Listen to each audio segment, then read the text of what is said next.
Attention please, ladies and gentlemen. Ladies and gentlemen, the agenda is about to begin. Please be seated.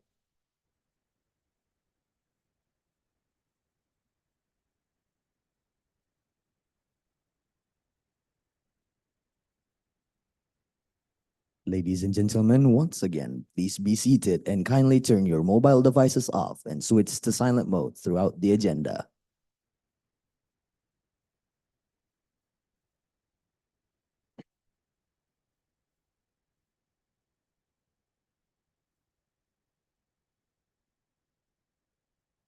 Ladies and gentlemen, please welcome the respectable rector of Universitas Hasanuddin, Professor Dr. Insinyur Jamaluddin Jompa, MSc. Please welcome the Honorable Dean of Faculty of Mathematics and Natural Sciences, Universitas Hasanuddin, Dr. Engineering Amiruddin, MSc. Please welcome the Honorable President of Indonesian Combinatorial Society, INACOMS, Professor Hilda Asyatun, PhD. Please welcome the Honorable Heads of Departments within the Faculty of Mathematics and Natural Sciences. Please welcome the Honorable Chief of Committee of International Conference on Graph Theory and Information Security, 2024, Professor Dr. Nurdin, SSE, MSE. Please welcome the Honorable Keynote Speakers. Professor Samingjo from the University of Melbourne, Australia. Professor Jan Kratochvil from Charles University, Czech Republic. Professor Christian Barrientos from University of South Florida, United States. Professor Nobuaki Obata from Tohoku University, Japan. Please welcome the honorable invited speakers. Professor Edi Tribaskoro, PhD from Bandung Institute of Technology, Indonesia. Professor Dr. Adi Wijaya, SSC MSc from Telkom University, Indonesia. Professor Dr. Hasmawati, SSc MSc from Universitas Hasanuddin, Indonesia. And please welcome the honorable invited distinguished guests and respected participants, ladies and gentlemen. Assalamualaikum warahmatullahi wabarakatuh and good morning. First of all, let us praise Allah Subhanahu wa Ta'ala because of His mercy and blessings so we can gather and attend this conference. Ladies and gentlemen, welcome to the 6th International Conference on Graph Theory and Information Security, 29 to 31 of August 2024.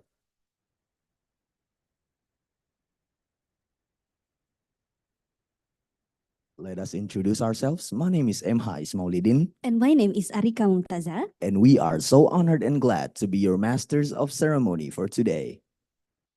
Ladies and gentlemen, before we begin the conference, allow me to first broadly group through the opening agenda as follows.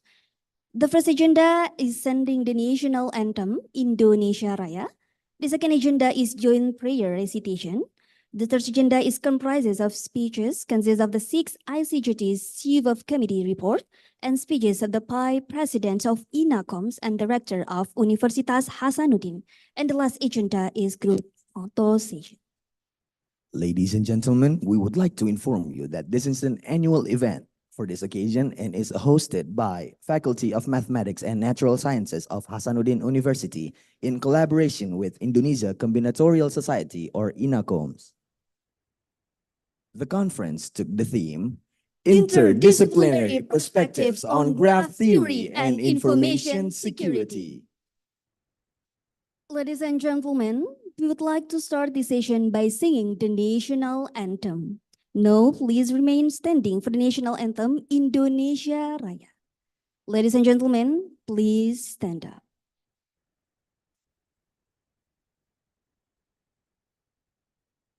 Indonesia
take your seats.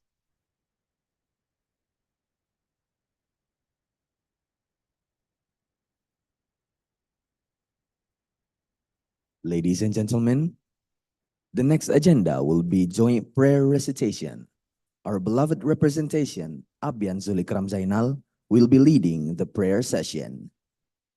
You might take the floor.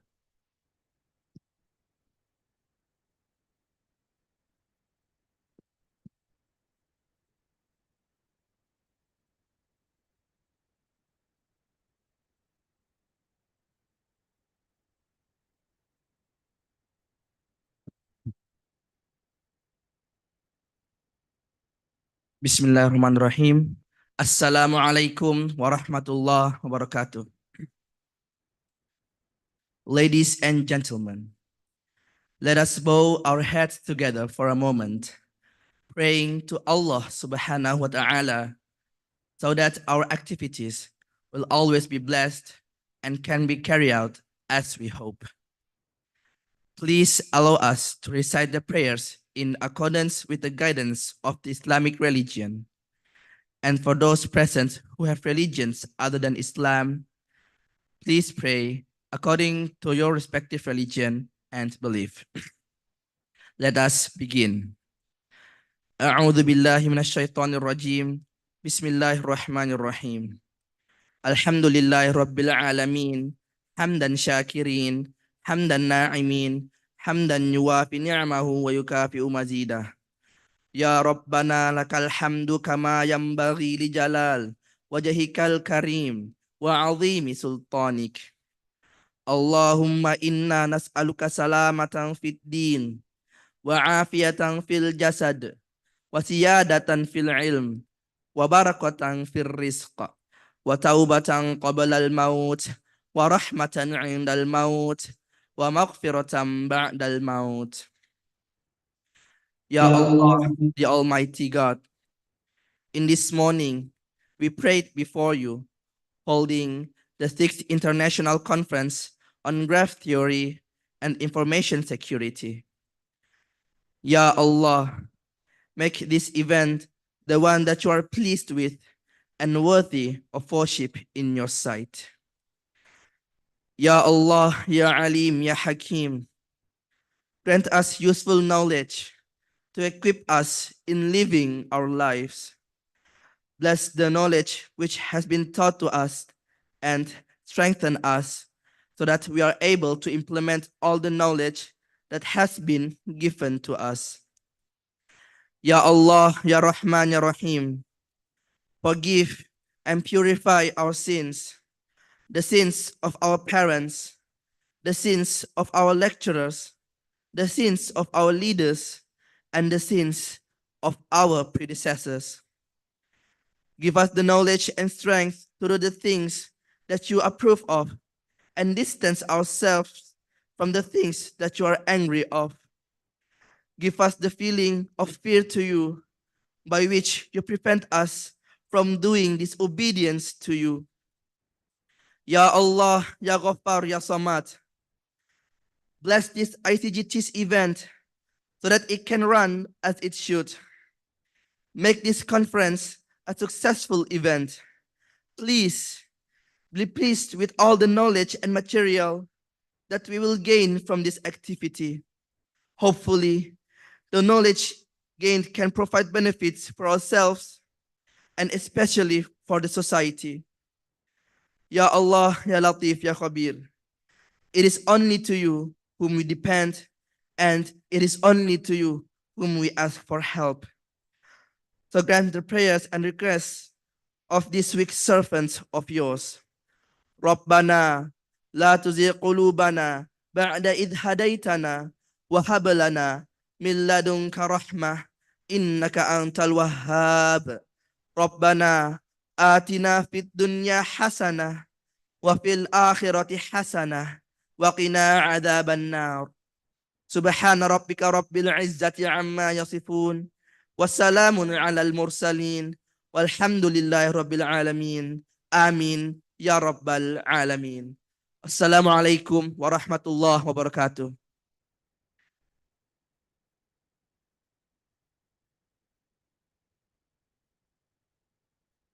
Thank you to our representation, Abyan Zulikram Zainal. You may return to your seat. Ladies and gentlemen, the next agenda will be speeches by some speakers. Now I'd like to invite the Honorable 6th ICGTIS Chief of Committee to deliver his committee report. Dear Professor Dr. Nurdin SSE MSE, you might take the floor.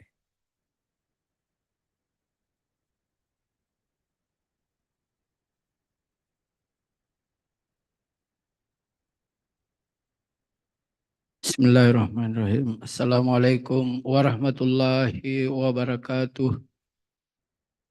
Dan selamat pagi, Alhamdulillah, salatu wassalamu ala asyrafil anbiya wal mursalin Muhammad wa ala alihi wa ashabi ajmain amma ba'd. Respected Rector of Hasanuddin University, Professor Insinyur Jamaluddin Jompa MSc, respected President of the Indonesian Combinatorial Society, Professor Hilda Asiatun, PhD, respected Dean and Vice Dean of the Faculty Mathematics and Natural Science, Hasanuddin University, respected Head of Department in Faculty of Mathematics and Natural Science, the International Conference on Graph Theory and Information Security, which is currently being held and attended by two keynote speakers, namely Professor Nobuaki Obata from Tohoku University. Stand up, please, Professor. Welcome to Makassar. And Professor Sun Min So from Melbourne University, Australia.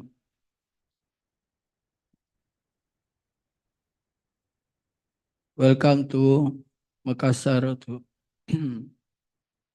And to keynote speaker online mode, namely Professor Jan Katrusvi from Charles University, Czech Republic, and Professor Christian Barrientos from University of South Florida, United States.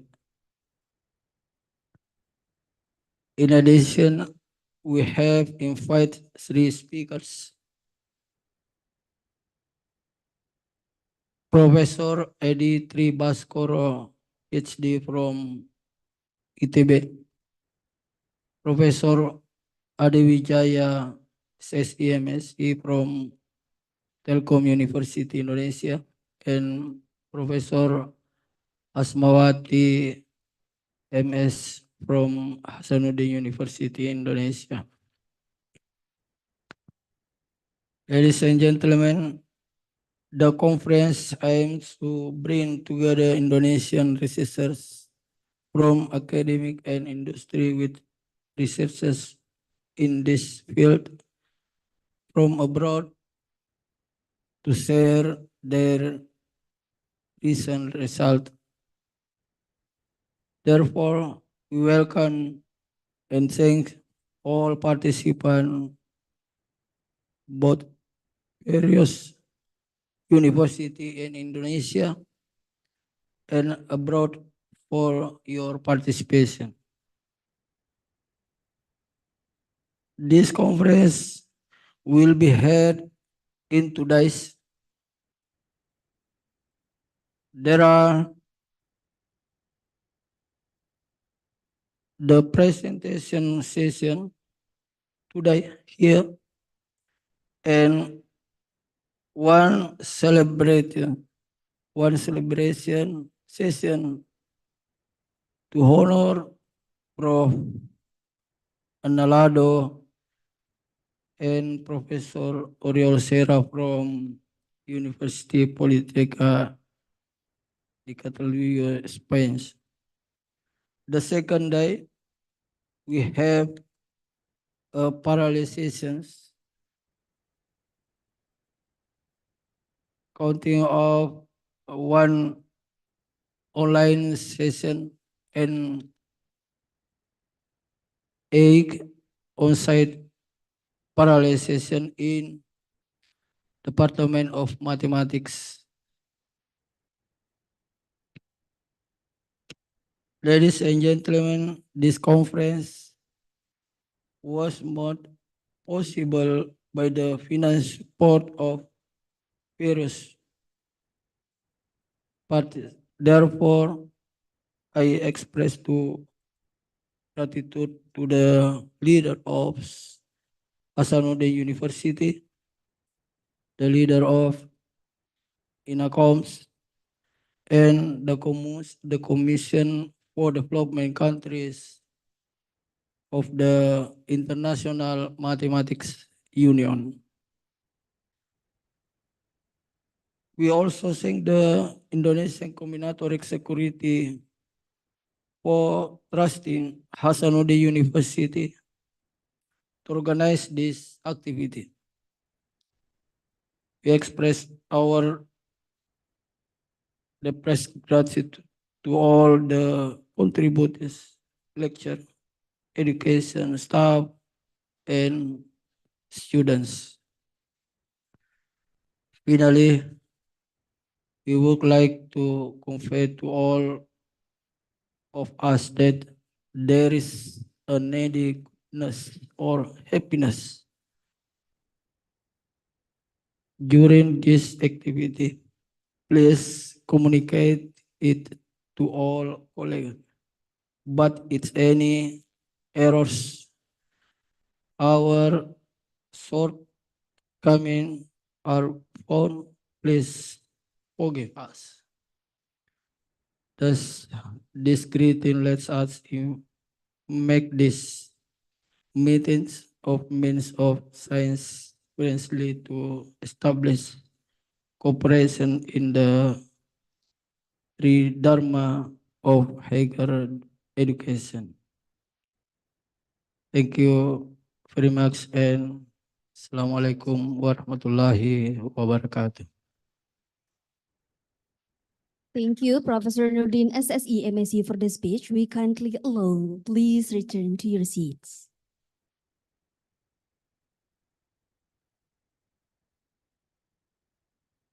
Ladies and gentlemen, next we would like to invite the Honorable President of Indonesia Combinatorial Society, or INACOMS, to deliver their welcoming speech. Professor Hilda Asiatun, PhD, you might take the floor.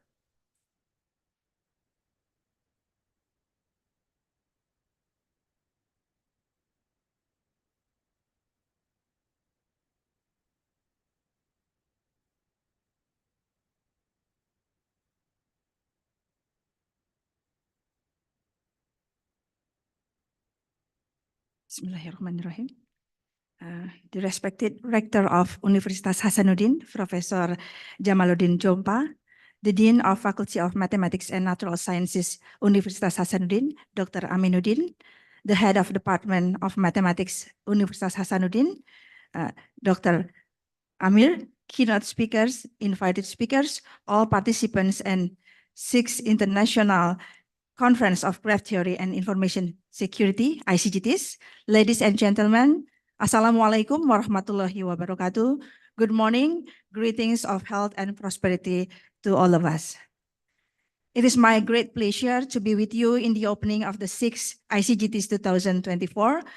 I'm sure we are all thrilled to have a high-spirited group of participants, including students, researchers, and lecturers who share common interests and passion.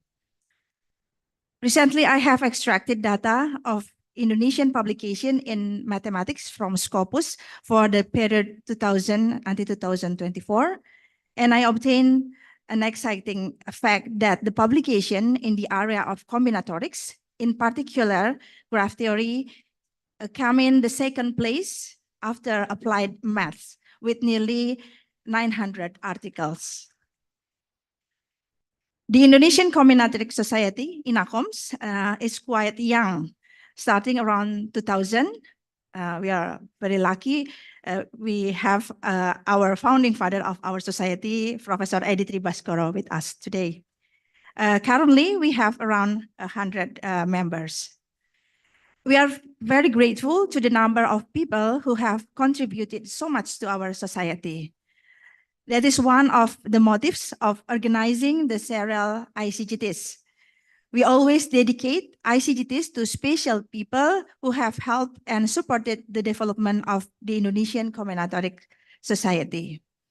On this occasion, we dedicate ICGTIS 6 2024 to Professor Ana Lado and Professor Oriol Serra from Universitat Politécnica de Catalunya, Spain. In this conference, we are privileged to have a lineup of distinguished speakers. Their insights and expertise will surely enrich our understanding and stimulate meaningful discussion of graph theory and information security. Therefore, I would like to express my gratitude to our esteemed keynote speakers and invited speakers, Professor Christian Barrientos, University of South Florida, United States, Professor Jan Kratochvils, Charles University, Czech Republic, Professor Nobuaki Obata, Tohoku University, Japan, Professor Sanming Zhou, the University of Melbourne, Australia, Professor Adi Wijaya, Universitas Telkom, Professor Editri Baskoro, Institut Teknologi Bandung, and Professor Hasmawati, Universitas Hasanuddin. I would like also to express my appreciation to the organizing committee chaired by Professor Nurdin for their dedication and hard work in putting together this conference. And also thanks to Universitas Hasanuddin, in particular to the rector, the dean of the Faculty of Mathematics and Natural Sciences, and the head of Mathematics Department for supporting this conference. And also thanks to IMU CDC for supporting funding for student participants. This conference represents the extraordinary opportunity to engage with cutting-edge research, foster collaboration, exchange ideas that push the boundaries of our understanding. Your presence here enriches our collective experience. Thank you for joining us, and I wish you a stimulating and productive conference. Let's make this a memorable and impactful experience for all. Thank you. Assalamualaikum warahmatullahi wabarakatuh.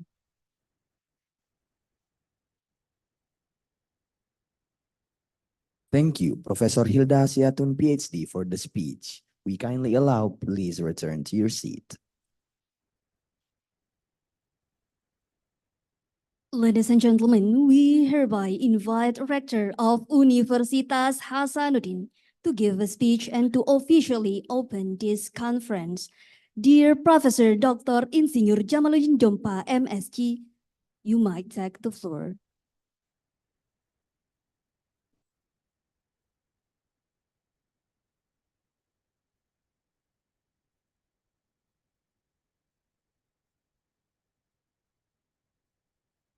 Harus membuka juga ya? Enggak. Oke, bismillahirrahmanirrahim. Assalamualaikum warahmatullahi wabarakatuh. And very good morning, ladies and gentlemen. I would like to first join you all to also honor the Professor Ana Liado and Professor Oriol Serra, who are being dedicated for this such an important symposium.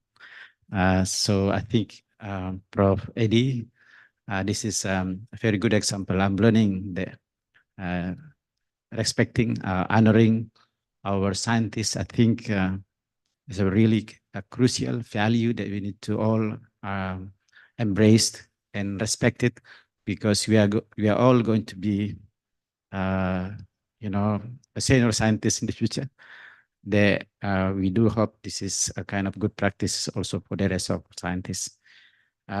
Also, Prof. Hilda, who is the president of the society that I I really surprised to know that there's a society called combinatories.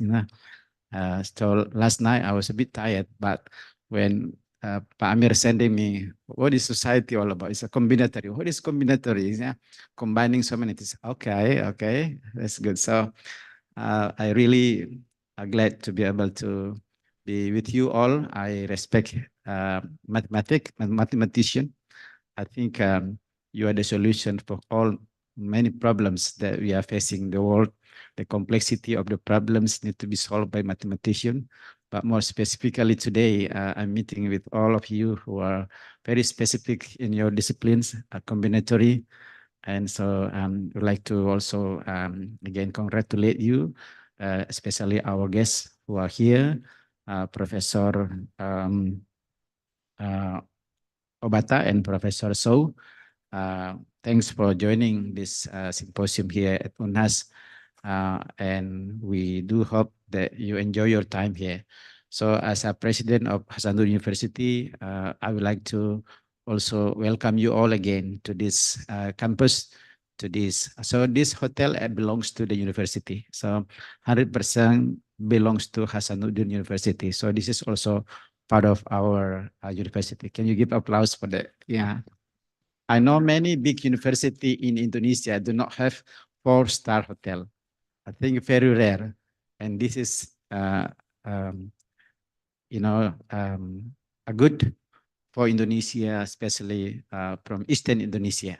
So we are now have a kind of equal distribution of high quality university.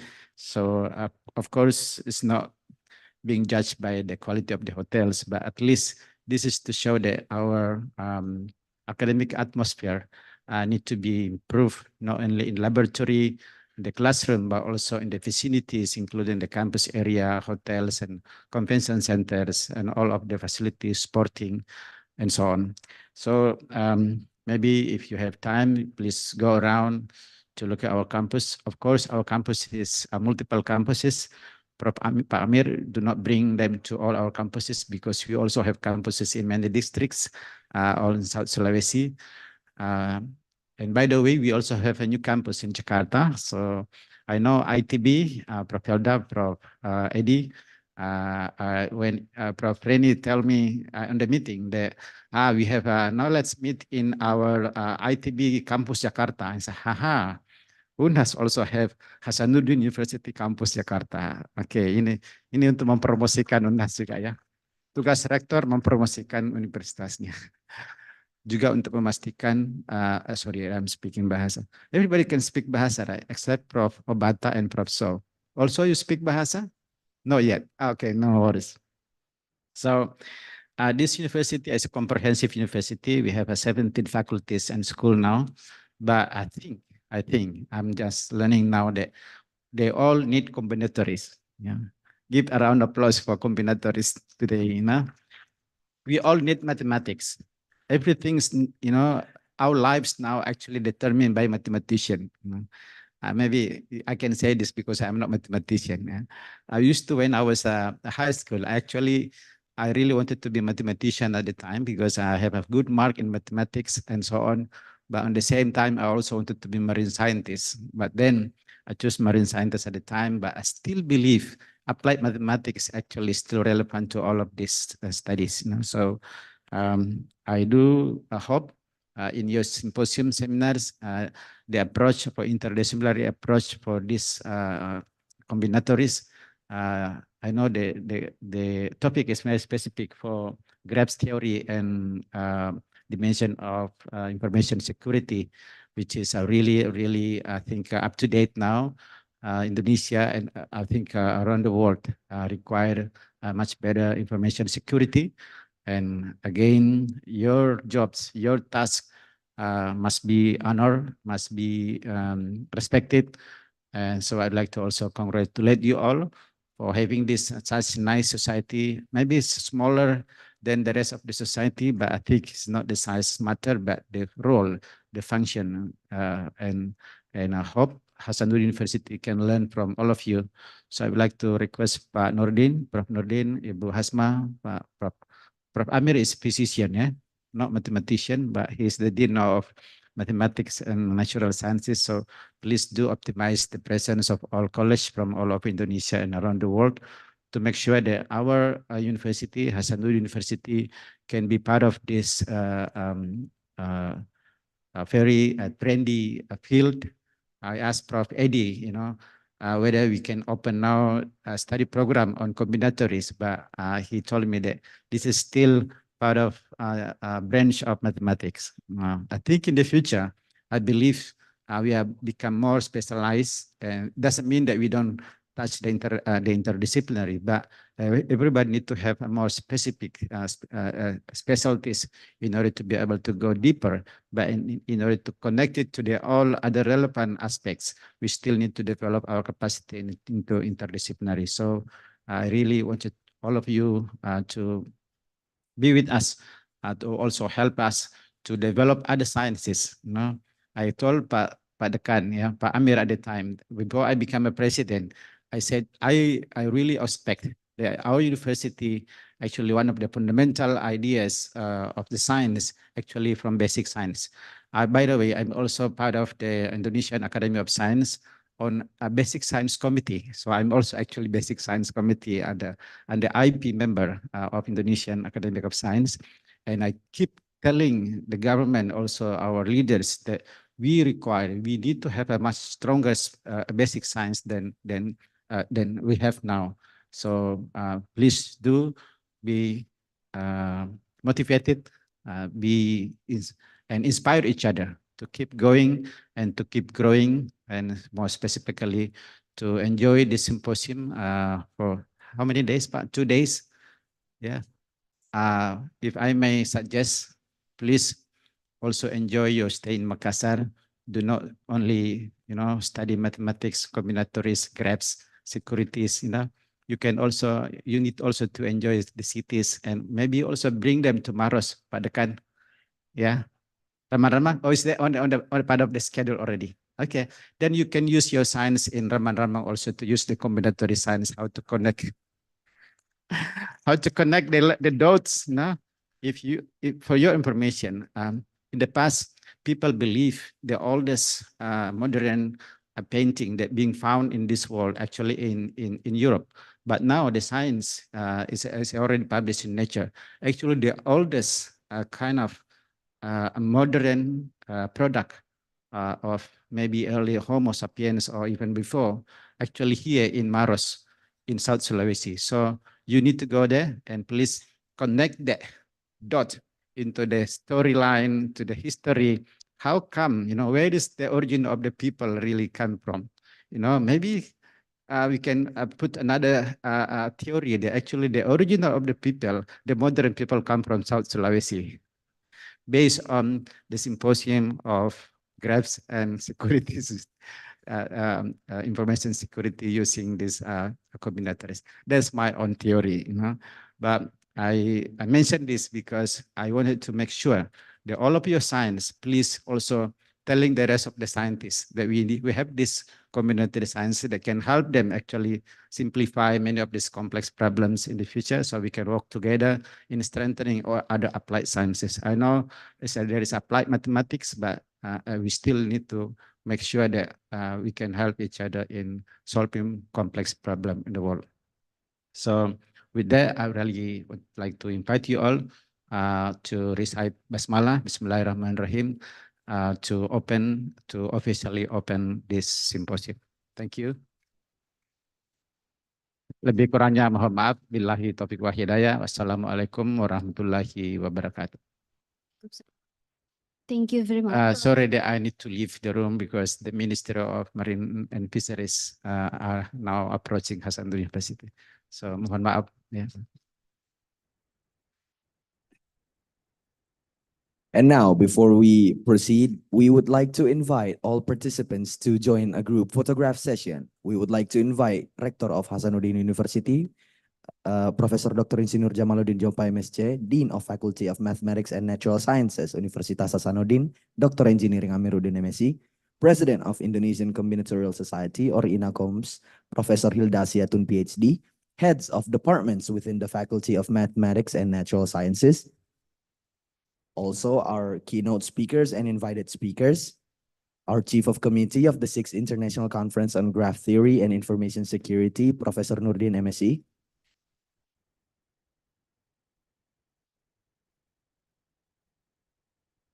Please join for the first, yeah. And now for the second photo session, we would like to invite everyone, all participants, to join on stage for the photo session. Please join us to the photo session currently.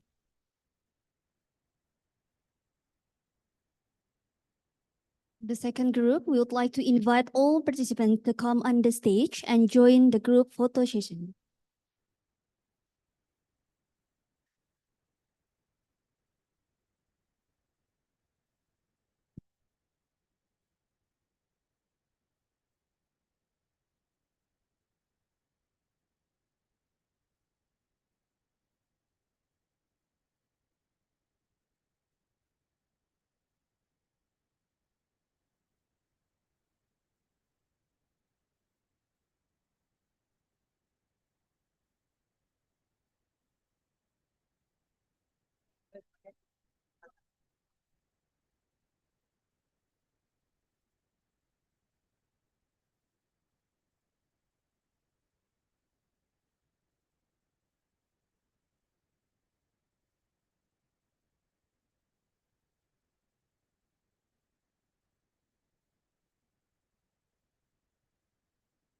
Okay, everyone, please take a photo on cue. The cameraman will give you the cue.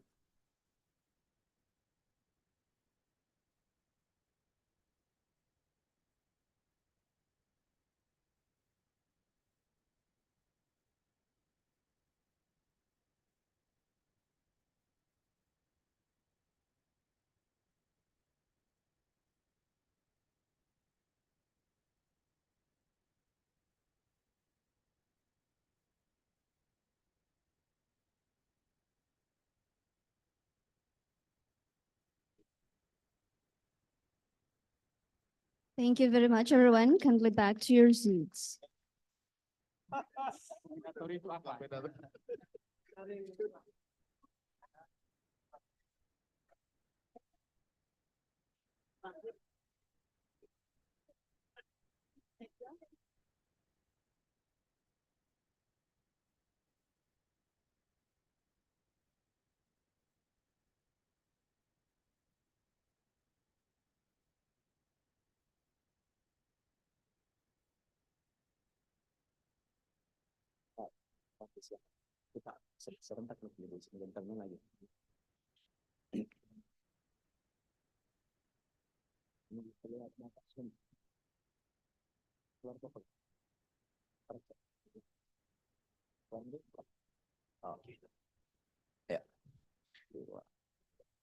Ladies and gentlemen, We have now completed opening session and we will now take a break for you to relax until 9:45 a.m.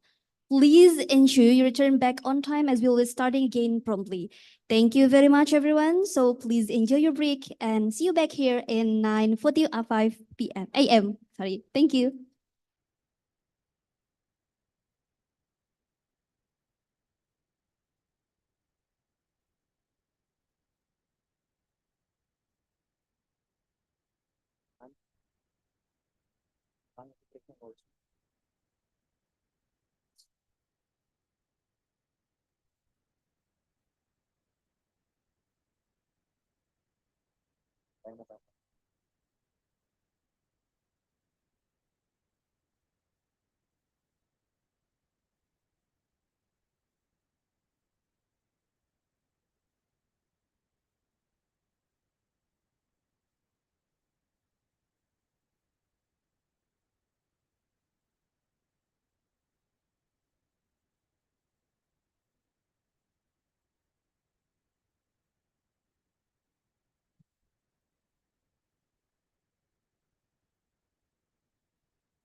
Ladies and gentlemen, kindly take note that our break will conclude in 5 minutes.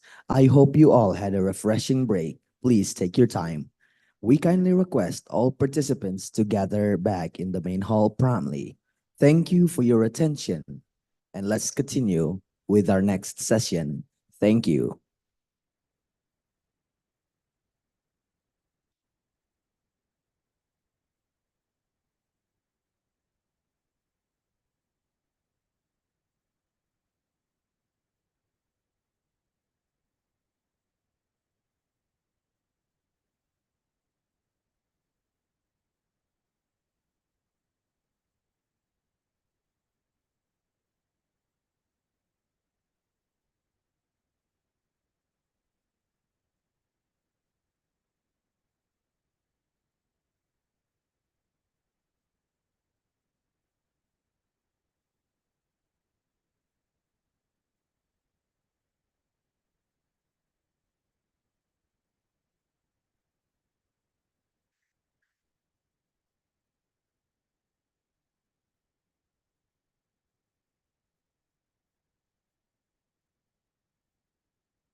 Ladies and gentlemen, we kindly request all participants to gather back in the main hall promptly. Thank you for your attention, and let's continue with our next session today.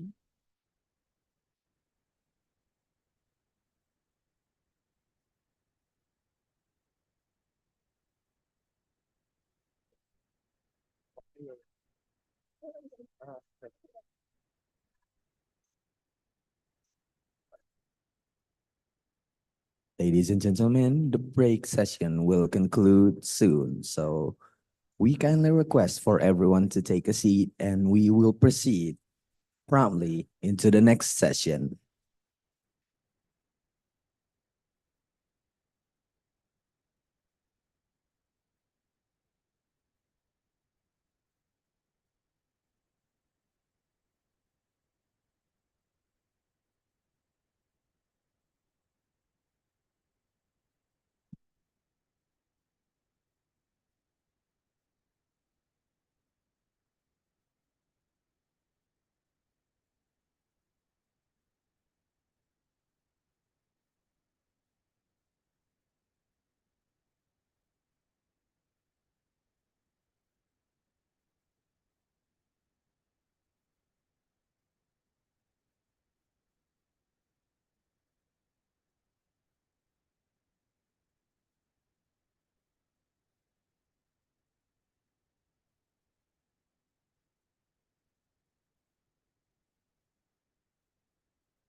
Ladies and gentlemen, currently, without further ado, I will invite our moderator to lead the next session today.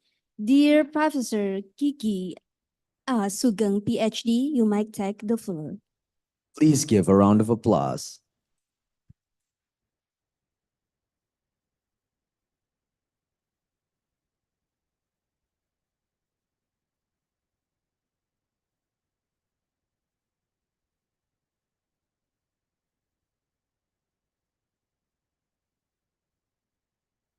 Good morning, ladies and gentlemen. It's an honor for me to be a moderator for the first session of the ICGTIS 2024. So also good evening, Professor Barrientos. You already joined with us? Yes, I am. Udah nyambung ya? Could you see me? Could you hear me? Okay. Yes, I can hear you. We have three speakers for this session. The first one is Professor Barrientos. The second one is Professor Obata. And the last speaker for this session is Professor Hasmawati from Unhas.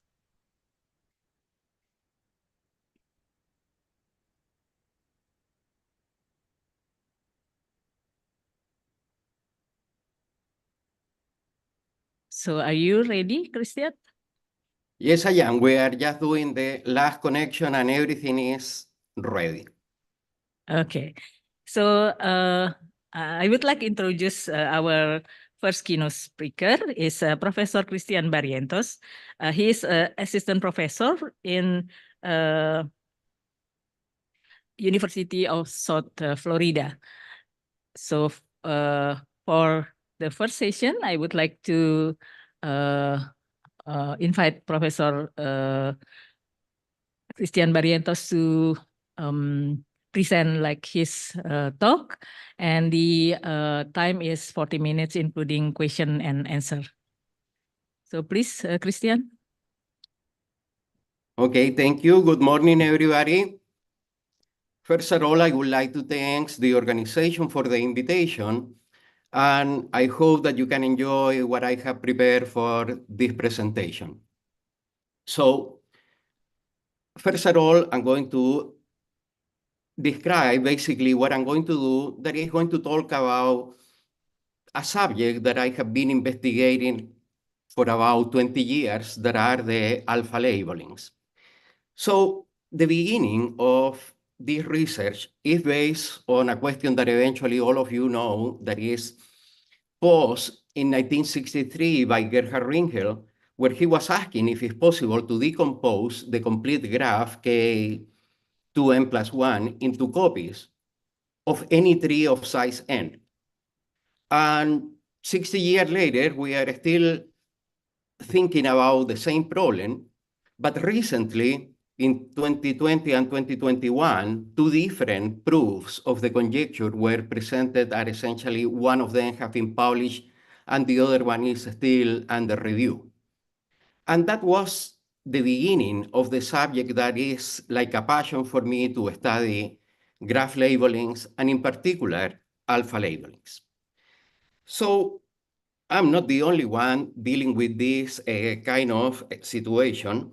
Of course, many people have worked in the subject, and in particular, in the 60s, Alexander Rosa, together with his advisor, Anton Kotzig, were trying to study the problem and see how they can attack the situation.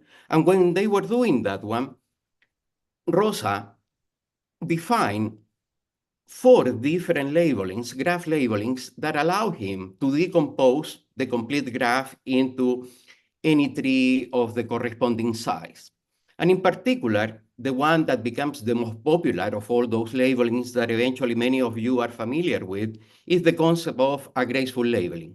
So for any graph of size n, a graceful labeling is just an injection from the vertex set of the graph into the integers from 0 all the way up to the size of the graph, that is what we call n, in such a way that once we have assigned the labels to the vertices, they also need to satisfy another condition. That is, when you take for any given edge, the edge UV, and you take the absolute difference of the vertex labels, the set of all the weights that we obtain consists of the set of the first n consecutive positive integers. And if that condition is satisfied, we say that we are in front of a graceful labeling, and we say that the graph is a graceful graph. In the case of the example that I present for you, I have a graph right there, okay, of size, well, order 12, and the size, I have no idea what is this one, is 13, as far as I remember. And I say, well, there is one way to do it. I assign the labels, I calculate the difference of the vertex labels, and I obtain the set of weights. I prepared through the entire presentation, the weights of the edges are going to be represented in red, and in black I have the corresponding vertex labels for your clarity.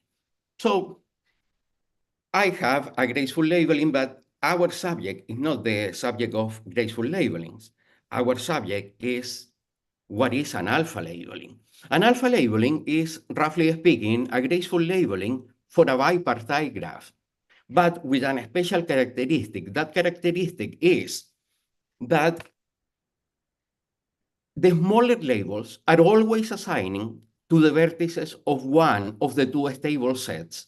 And in that case, for instance, you can see the pictures that I prepared right here, and I have two different graphs, each of them with an alpha labeling. So you say, for instance, in the case of the tree that I have right here, you can see that I have the smaller labels in one stable set, the largest label in the other stable set. Okay, this labeling in particular, the one that I'm showing to you, was given by Rosa in his original paper about the subject. The other labeling right here is the labeling of a cube, and it follows exactly the same characteristic, the black vertices, including, assuming for a moment that you agree with me that with the fact that this is also a black vertex, okay? The smaller labels are right there. The white vertices have the larger labels, and when you calculate the weights, we have all the numbers from 1 up to 12 in that case, or from 1 up to 8 in the case of the tree. But there is a reason why I highlighted these two vertices, the 4 and 5. And what is that one? In the stable set containing the black vertices, the number 4 is the largest label that I use. In the case of the tree, that label always going to be 1 unit smaller than the amount of vertices in that stable set.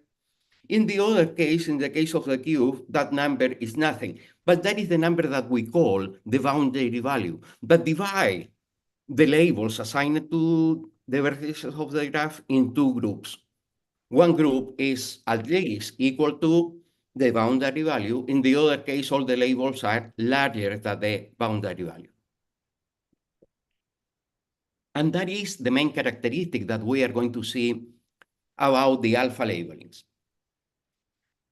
In the beginning, when Rosa introduced the labeling, he proved that if we have an alpha labeling of any tree, or in particular, in general, was of any graph of size n, we can decompose the complete graph in copies of the alpha labeled graph. Or in our case, the alpha labeled tree, that is the main idea behind Ringel question. Many years later, almost 25 years later, Elsanetti and Van Eyden, they actually prove that if you have a graph with an alpha labeling, you not only are able to decompose the complete graph, but you can also decompose the complete bipartite graph. So once the situation has been established that if you have an alpha labeled graph, you can decompose if you have an alpha labeling of a graph, you can decompose the complete graph or the complete bipartite graph. That was the beginning of the research in this area, because by finding an alpha labeling of a graph, you automatically are able to obtain a decomposition of the corresponding complete or the complete graph. Years later, Kotze show about 10 years after the introduction of the alpha labeling COTSIG prove that almost all trees admit an alpha labeling. So this is a theoretical result. Of course, he wasn't presenting how to label the graph. He was just saying, if you have a graph with this characteristic, probably that graph has an alpha labeling. The characteristic that he was mentioning at that case was, if you have a tree that has a subgraph that is a path long enough, then the graph or the tree in that case is going to have an alpha labeling. So that is a quite interesting result, but I insist, was a theoretical result in the sense that we don't know what is the alpha labeling, we are just expecting that the alpha labeling exists. So amazingly, in the year 82, two different papers were published introducing exactly the same concept. That concept is the concept of what is a K-graceful labeling. And a K-graceful labeling basically follows the same kind of pattern that the alpha labelings or the graceful labeling, except that we allow, we extend actually the range of the possible labels up to the number n. Remember, n is the size of the graph plus k minus 1.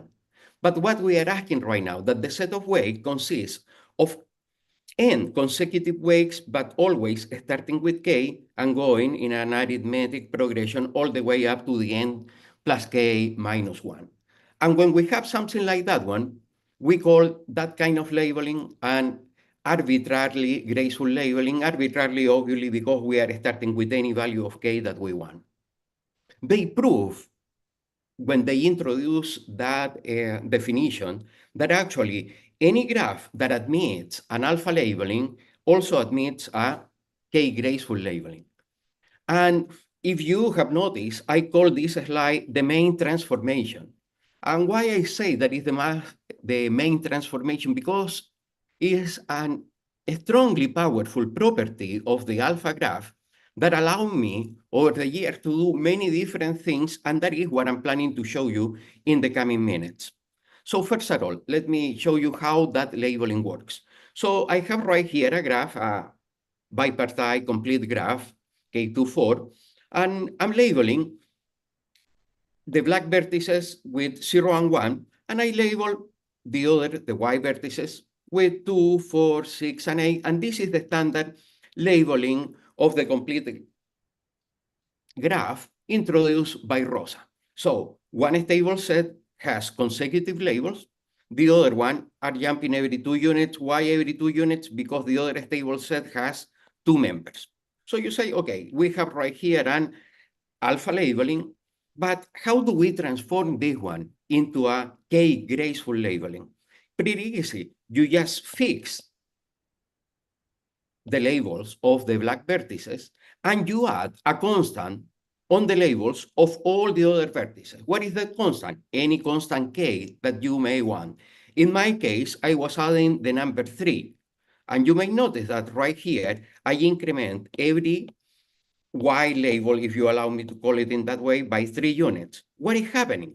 That all since I'm adding a constant just to the Y vertices, and the graph that I have right here is bipartite, each way is going to be increased in the value of the constant that I have been adding. And you may compare the two pictures and see that actually, for instance, if we take the number 7, but what is 7 plus 3 is going to produce the number 10 that I have right there. So, Eureka, I have everything that I need. I have a set of consecutive numbers has the weights of the edges of my graph. But we can do even more than that one. For instance, in the following picture, I have something that is nothing, it's just a labeling, but following the same spirit. What I did right here, for instance, I fixed the blacks label, they have exactly the same value that before. The number 5 remains the number 5 right there. But what I did with the other vertices, I changed their value. I add another constant to the remaining 3 Y vertices right here. And what is happening? That I obtain, again, 2 different sets of consecutive numbers, 4 and 5, as you can see right here, and the other one goes all the way from the number 9 consecutively up to the number 14. And that is a property that may be interesting if we want to do some other transformations. Okay, so there are more things that we can do with the labelings. Another property is what you have right here, is what I call a shifting. What is a shifting? This one works in general, not for the alpha labelings, but I have a labeling of a graph right here, and a shifting consists of adding the same constant to all the vertex labels. What is happening right here? The vertex labels are going to be different, but the set of weights, okay, remains the same. Why? Because you are adding the same constant on each vertex label. So I can do that one. I insist the importance of this transformation is that I can move the vertex labels without affecting the weights of the edges. The other thing that I have right here is the complementary label. This was well defined by Rosa at the beginning. And what is the complementary labeling? Eventually, what all of us understand has the complement. I'm subtracting from each vertex label from n. Remember, n was the size of our graph. And I obtain, if I start with this labeling, I obtain the one that I have right here, and I realize that this labeling is also a graceful labeling, or in particular, this labeling, in this specific example that we are seeing, is also an alpha labeling. But focus for a second just on graceful labeling. What is happening? The starting labeling is graceful, the ending labeling is also graceful. Since this operation can be done every single time, I realized that one of the conclusions is that the number of graceful labelings of any graph is always even. And that is an interesting property, so at least I know if you have a graph, how many graceful labelings do we have for that graph? We have no idea, but we know for sure that that number must be even.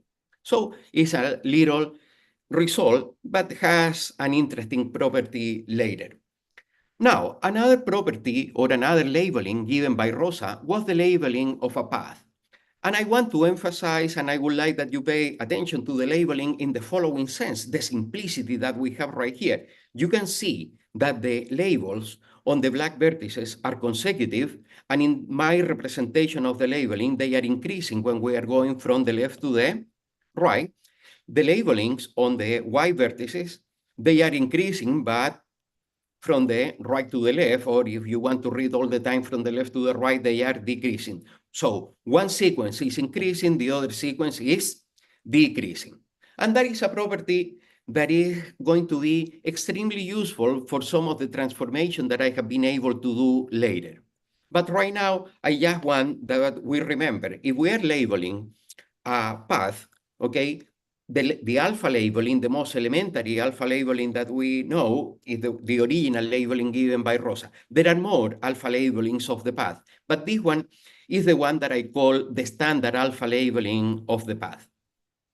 Okay, so remember the way that this one is done. In the following figure, I start figuring out later what can I do with this labeling, how this labeling can be used for other more general things.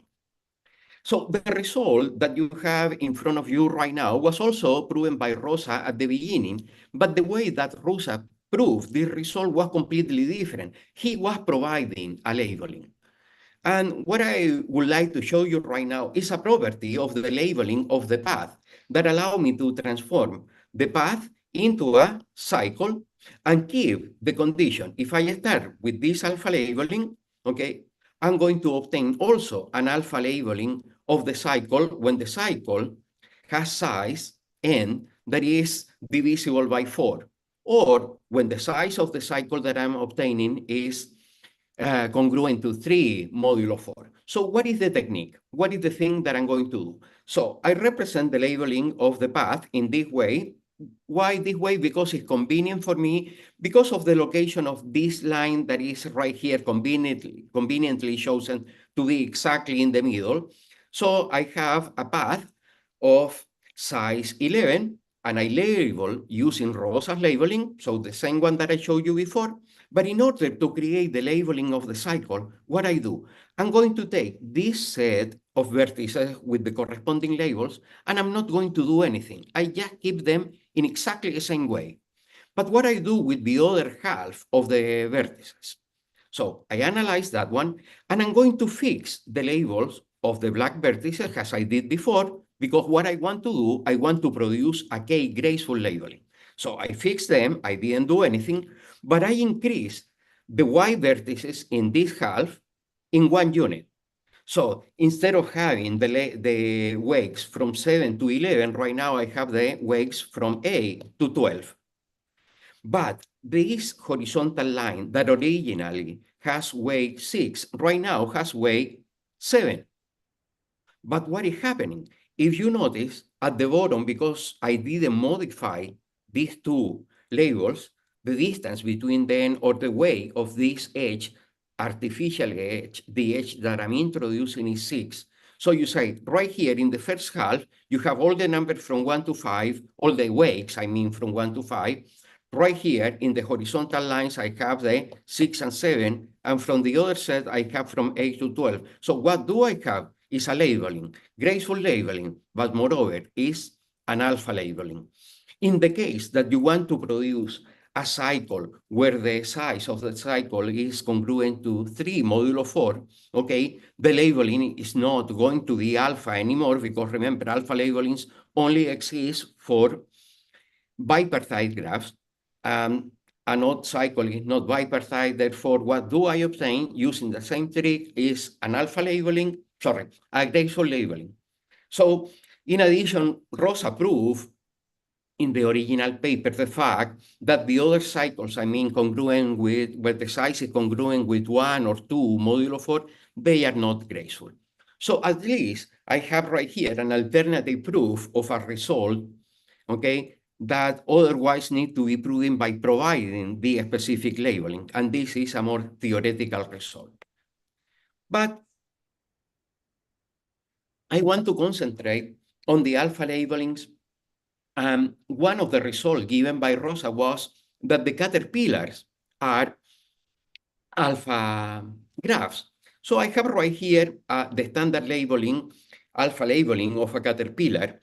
And I say, okay, is there anything else that I can do? And if you remember before, I defined the complementary labeling that is given in this case that we have that the size of this graph is equal to 9. So I'm going to subtract each vertex label from 9 to produce a new labeling of my caterpillar. And as we said before, this is also an graceful labeling. In particular, in this case, is an alpha labeling.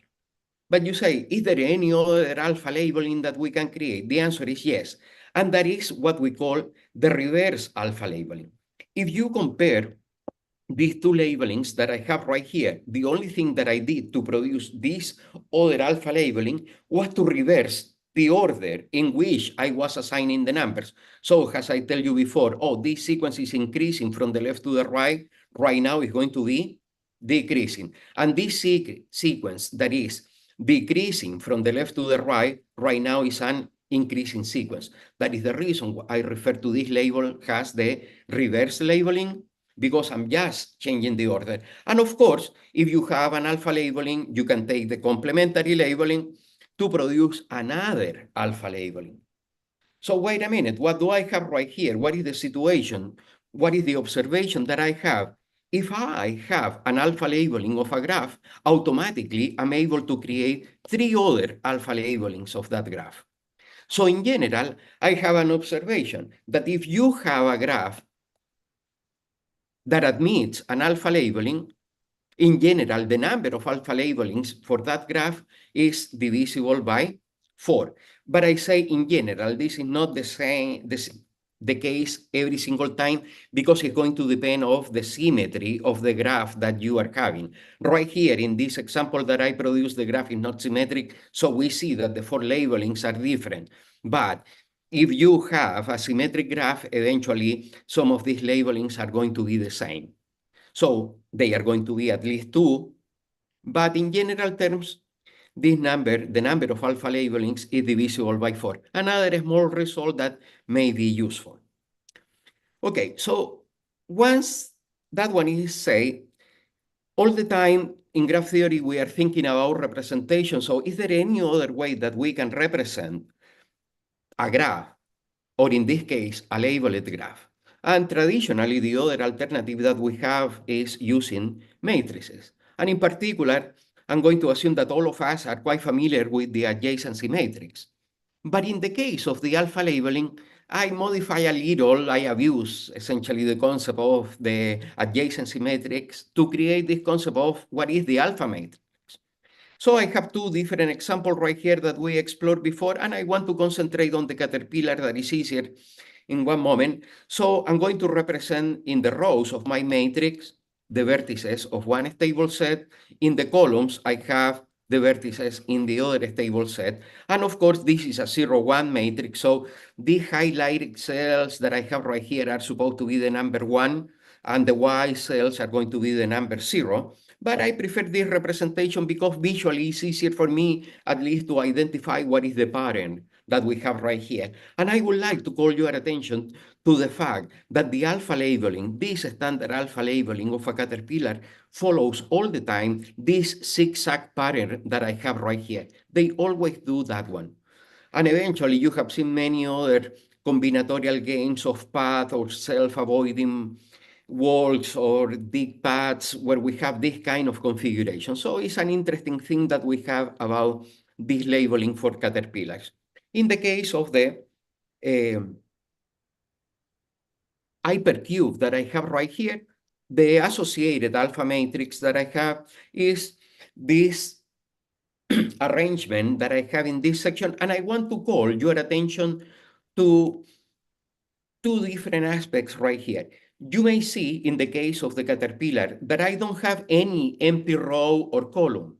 So I have a black cell in every row and in every column. However, when I'm going right here for the hypercube, I have empty rows and I have empty columns. What they mean? That I have not been assigning, for instance, in this case, the label 2 or the label 3 or 7, 9 or 11. So these are the numbers that I never use as a label right here. And there's something else that I have is, I hope that you can see the same way that I do, that you have essentially a cycle right here. And this cycle, these 4 cells of my matrix correspond to what? To this cycle that I have in that position. Or the other one, the smaller one, the one that is right here, is located in this position. And that is something that caught my attention because you can see eventually the structure of the graph in the alpha matrix. We use alpha matrices to do something interesting that was counting how many alpha labeled graphs we have. And years ago, we produced this theorem, and the idea why I'm presenting this complicated theorem, difficult to read or to describe and what it's saying, is just to show you that we were able, by using matrices, to count how many alpha labeled graphs we have satisfying many conditions. For instance, one of the counting that we were doing was how many alpha labeled graph of this specific site with this boundary value we have, or how many alpha labeled graph of size m, boundary value lambda, that they don't use, like in this specific theorem, these labels. And we have been able to count that one. You may see that these formulas are not that trivial, and you need to do multiple calculations in order to arrive to the final answer. But in one way or another one, this is a closed formula because all these small things that I have right here depends on the parameters associated with the graph. What are those parameters? The size and the boundary value. And in addition, for the specific example, okay, which numbers or how many numbers we are not using has labels in that graph. So it was an interesting result. There are multiple theorems associated with this one that we published right there, and it was a nice thing in the area of enumerative combinatorics, but associated with the alpha labelings.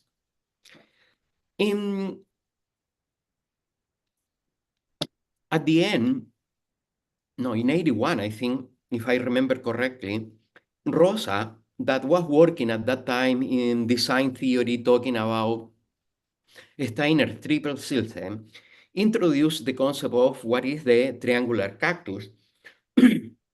And a triangular cactus, in general, is when we replace the edges of any tree by triangles. So we have a cactus, and he say, okay, if we have a triangular cactus, is that triangular cactus an alpha graph? And eventually, he conjectured that all triangular cacti, in general, are graceful graphs if the number of triangles, okay, in that case, is congruent with 0 or 1 modulo 4. But it was just a conjecture that he presented in a paper where he was talking, as I told you, about Steiner's triple system, and this was just something like a note on the margin of the paper. But a few months later, okay, Moulton proved actually the conjecture for the triangular snakes. But what are the triangular snakes? It's a subfamily of the family of triangular cacti, where what are we doing? We are attaching triangles one after the other one to create this snake in using the standard notation of Rosa, okay, where they form this pattern. There are formal definitions, of course, that are talking about the Blackwood point graph that is supposed to be a path in order to have a snake. And they prove that one. Years later, several years later, actually, after that one, I produced a generalization of the triangular cacti. That was the idea of what is a cyclic snake. And I introduced this notation about the cyclic snakes, saying, okay, but why we need to stop with triangle? We can use any cycle in place of the triangle. And instead of calling that one triangular snake or triangular cacti, I'm going to talk about cyclic snakes when I attach this one creating the snake that I was doing before. But you may see, notice immediately, that if we come back for a second to the previous slide, there's only one way to attach one triangle after the other one. It doesn't matter what we do. The only graph that we obtain with 4 blocks is this one. We don't have any other configuration. But when you go and try to do the same with the squares, you realize that in this pretty simple example of just attaching 4 copies of the cycle C4, we produce 3 non-isomorphic graphs. And anyway, one of the things that I did at that time was to identify or try to understand how to count this guy or how to identify or characterize the quadrilateral snakes that are this specific example. And that was by the distance in between the cut vertices. And for instance, right here, and I try to highlight in red and in blue to emphasize that the distance is 2 corresponding to that one, this distance is also 2 corresponding to that value. And right here we have distance 2 between cut vertices, and this is just 1, or this one that is 1 and 1. And obviously, I produce this sequence of numbers, and all of them are different. So each of these graphs is associating with a sequence of numbers. How many numbers? K minus 2 numbers, assuming that we understand that K is the number of logs that I'm using. What I proved at that time, that it was in the year 2000 when I was working in this problem, I proved that all the K4 snakes are alpha graph.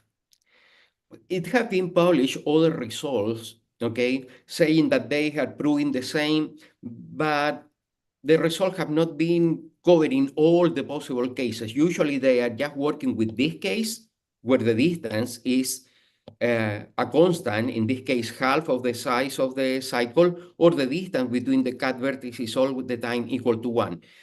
The beautiful part of what I was able to find at that time was that I can label with the same pattern, okay, any of the cyclic snakes.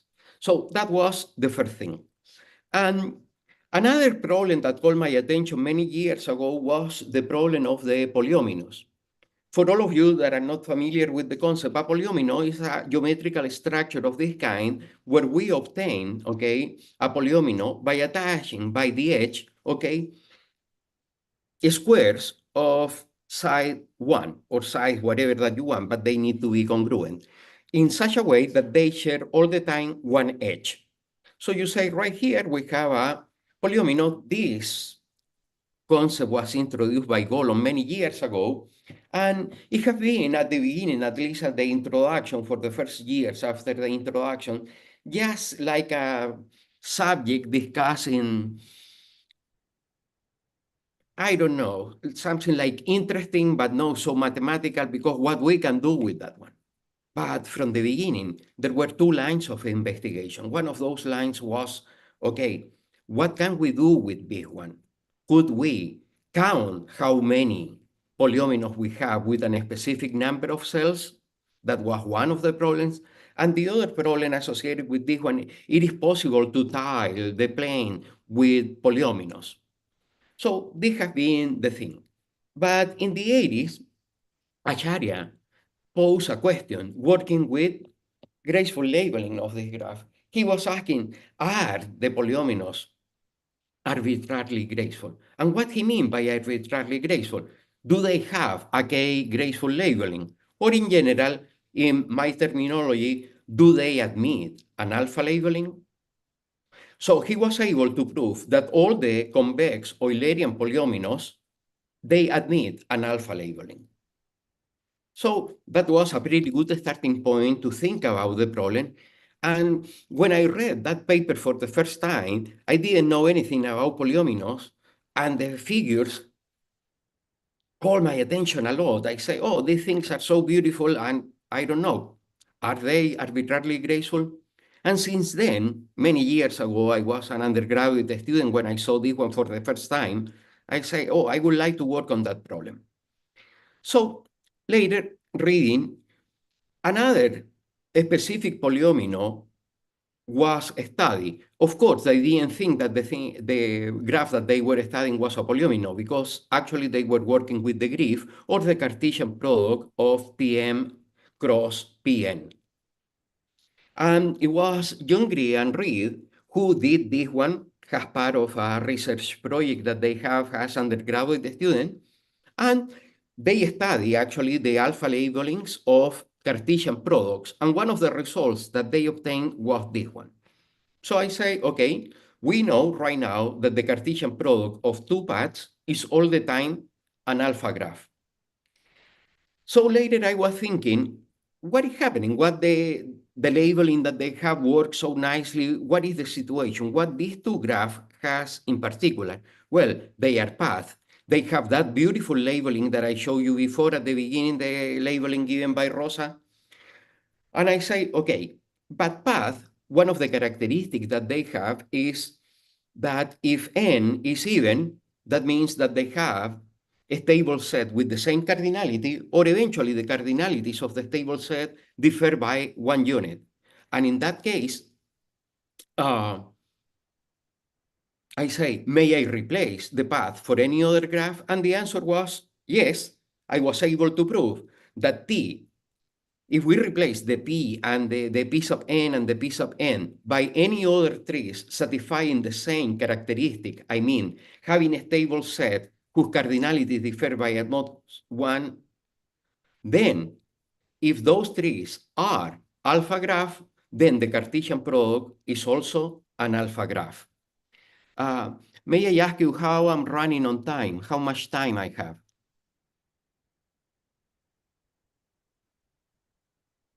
Nothing?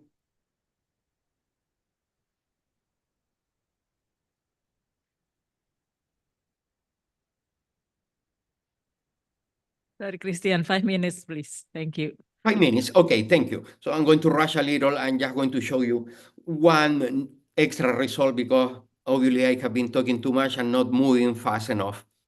So we introduced about 10 years ago the concept of what is an snake polyominoes. So these one are going to be polyominoes where I'm going to be attaching squares in such a way that the black cut point graph is a path. You may see, I hope, the path in this section that I'm trying to highlight for you right there.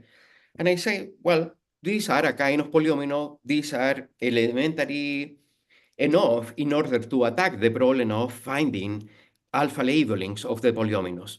And I say, okay, which was my thing? I know how to label, how to find the alpha labeling of a single set. Okay, so this is the labeling of the cycles that I described for you before.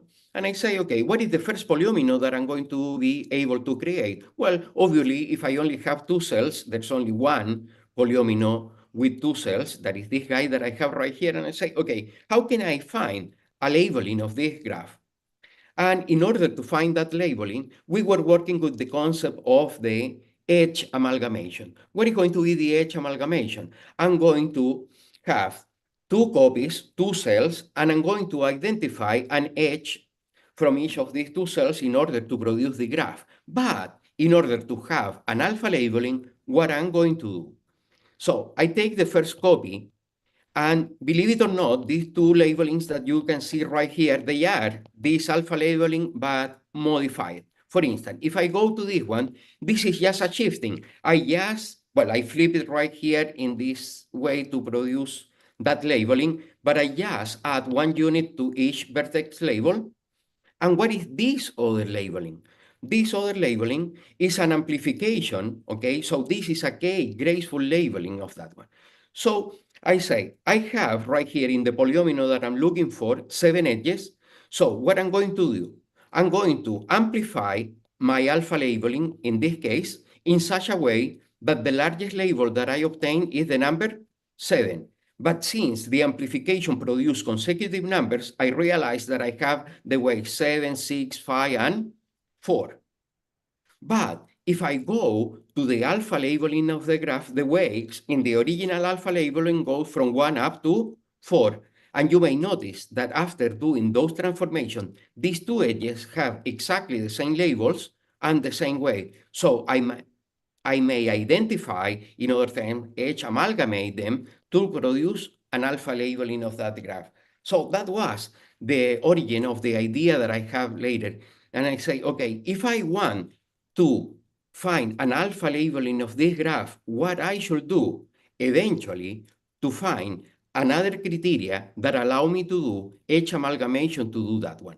And what we did in order to produce that one was to decompose the graph into smaller pieces containing only 2 squares, each of them.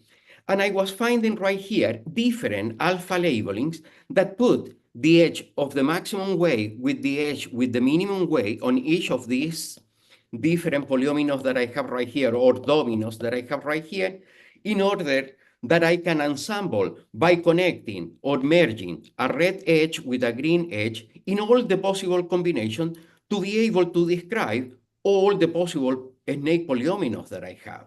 And by doing that one, we were able to produce one way, one criteria to find the alpha label of any snake polyomino.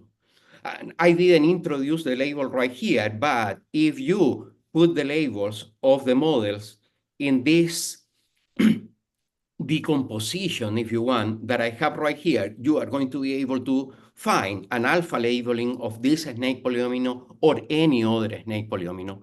We didn't finish there. We continue and did another one, and this will be my last comment right here today in front of you about the hexagonal chains. What is an hexagonal chain? It's exactly the same thing that the polyomino, but I'm replacing the square by an hexagon.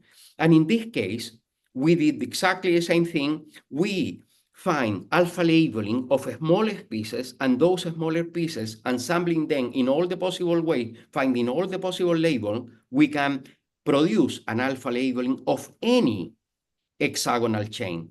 This result was a lot more complicated. If you remember in the slide before when I was showing you the labelings of all the models for the dominoes, I only have 7 different labelings. In this case, we were forced to find more than 30 different labelings. Right here, for instance, you have one kind of graph that we were forced to graph to have all the possible positions for the weight, the maximum weight, and the minimum weight, or in all the possible locations where the merging or the edge amalgamation is allowed. Well, I have other results, but I don't have more time, and my apology for not moving that fast to be able to show you everything. I don't know if you have any question.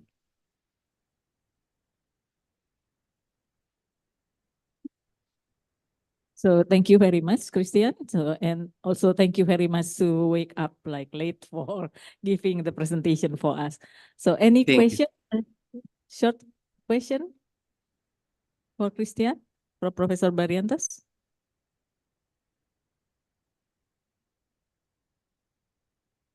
I would like to ask a question because like you introduced the matrix for counting the alpha labeling. Is there any matrix that you use for the try to make the like hexagonal chains or like snake graph for building a new alpha graph that already Yes, done? yes. Actually, that is the secret. Essentially, I have been using the matrices to produce labelings of graphs because, in general, in one way, for me at least, it has been a lot easier to discover the patterns of the labelings by looking the representation in the matrix better than in the graph. I can see more things in the matrix. And I have other kind of representation just for graceful labelings that I'm using half of the adjacency matrix to represent that one. And eventually, when you analyze the labelings in the matrices, you can see a certain kind of topology working right there. There are common patterns that I insist, at least for me, have been a lot easier to analyze. So yeah, the matrices are, at least to me, quite powerful to do things, not only for the calculations as I did in that result that I present for you, but also to create labelings. So yeah, thank you very much. Just for your information, Professor Christian Barrientos also like have many publication in our journal, ICGTA, and also Indonesian Combinatorics Society. So thank you very much, Professor Christian Barrientos. So Thank you. yeah. So let's like give another applause for Professor Christian Barrientos. Thank you very much for your interesting talk. And yeah, it's a pity that you cannot like join with us in Makassar, but hopefully maybe next time. So thank you I very hope so. I hope so. I would love to be there with you. Okay. Yeah. Thank you so much. Yeah. Thank you, Christian. So the next speaker is Professor. Thank you, Christian. Thank you. Nobuaki Obata. He's from Tohoku University, Japan. Professor Obata, do you like to give the presentation here or there?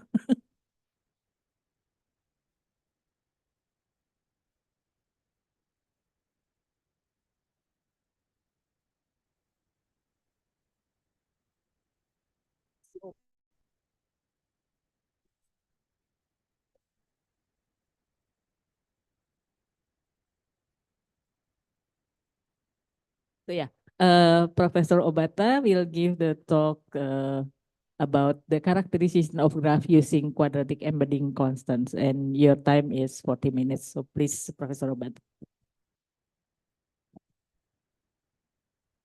Okay, thank you very much, Kiki, for the introduction. And first of all, I'd like to thank the organizers for inviting me to this very wonderful conference. Already, the conference has long tradition. I'm very honored to be here. Okay, today's my concern is a quadratic embedding constant. That is a new graph invariant that I introduced some time ago. And today, during my talk, I will omit the technical points, but I'd like to show you how the constant that is called QE constant works in classification of graphs. Okay, next slide, please. Okay, now I start with some notations and motivation. Okay, next one. Okay, by a graph, I mean in this talk, a simple graph, finite, unoriented, no loops, connected graphs. Everybody knows. And the graph distance is my major issue today. The graph distance, everybody knows, the length of the shortest walk between two vertices. And collecting all the distance, we get so-called distance matrix. So I am using this matrix from the algebraic way to introduce my constant. Okay, before that, let me remind you that for graph G, you can consider a graph embedded in the Euclidean space, naturally, higher dimension Euclidean space. Okay, if the embedding satisfies the equation there, namely the left-hand side is a square of Euclidean distance between two vertices. Right side is graph distance. If such equality holds for every x and y, we say that the graph has a quadratic embedding. Okay. The next slide, please. Okay. The first two are simple examples. Everybody can understand the situation. The left side is K4. K4. But if you imagine K4 embedded in three-dimensional Euclidean space as a regular tetrahedron, okay, then between two vertices, Euclidean distance, let's say 1. 1 to the square is 1. That is the graph distance, okay? So we have that equality. Right side, P4. P4 embedded in that way along the edges of the cube, also embedded in Euclidean space. Then you see, for example, at polar points, the Euclidean distance is square root of 3. If you take square, you get 3. That 3 coincide with the graph distance. Okay. Therefore, the above two graphs are embedded. Thank you very much.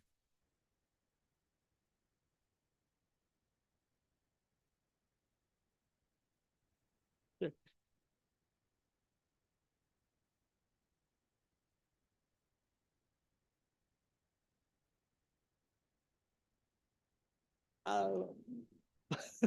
It's very weak.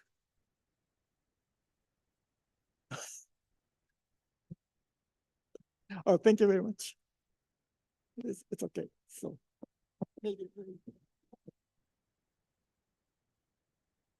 Okay, so these two graphs, very simple examples. They are embedded in the Euclidean space as I wanted. But next two graphs, you cannot find such embeddings. If you are interested, please try to prove these two graphs that don't admit such an embedding. Just using elementary geometry, you can do it. So please try. These two are the first examples of non-QE graph. By the way, QE graph, I mean graphs which admit quadratic embedding in Euclidean space. Okay, next slide, please. And going back to the old result due to Schoenberg, 1930s. Here is an old question on matrix. So if you're given a matrix T, which is symmetric matrix and zero diagonal, then ask to find points in a Euclidean space such that the square of the Euclidean distance between 2 points Px and Py is equal to the entry of the matrix. It is not always true. And Schoenberg answered the necessary and sufficient condition for that purpose. If such a point, Euclidean point exists, then we have the matrix T necessary conditionally negative definite. It means that this is just a canonical quadratic form associated to the matrix T. This quadratic form always non-positive. For every F is a vector, n-dimensional vector if V consists of n points. But here condition, this one is all one vectors. Namely, one is a vector of which entries are all one. So this inner product is a summation of the fx equal to 0. So this is the condition. And under this condition, this matrix is negative definite. That is called conditionally negative definite matrix. Okay? So these two conditions are equivalent. That was all the result due to Schoenberg. Okay, next one, please. And motivated by that observation, some time ago, I introduced the quadratic embedding constant of graph.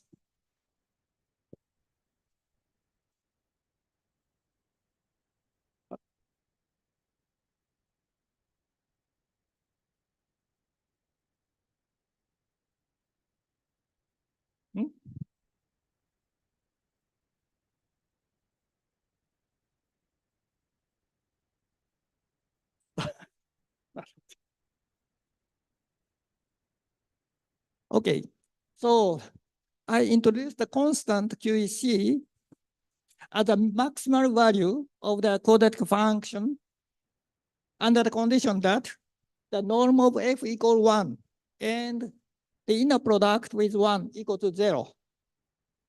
So you think the quadratic function like a parabola like this, and thank you.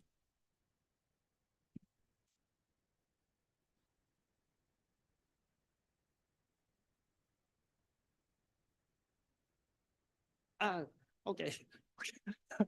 Finally, thank you. Okay, now this is the quadratic function. F is an n-dimensional vector, therefore n variable quadratic function. We are considering the maximum value on the sphere intersecting with the plane. So we get a maximum value like this. Then already due to Schoenberg theorem, we know that G is of QE class, namely G admit an quadratic embedding in Euclidean space, if and only if this constant is non-positive. So I like to go a little bit more, namely this QE constant is an invariant of the graph. Therefore, I am interested in classifying graphs by using this constant. That is my main project today.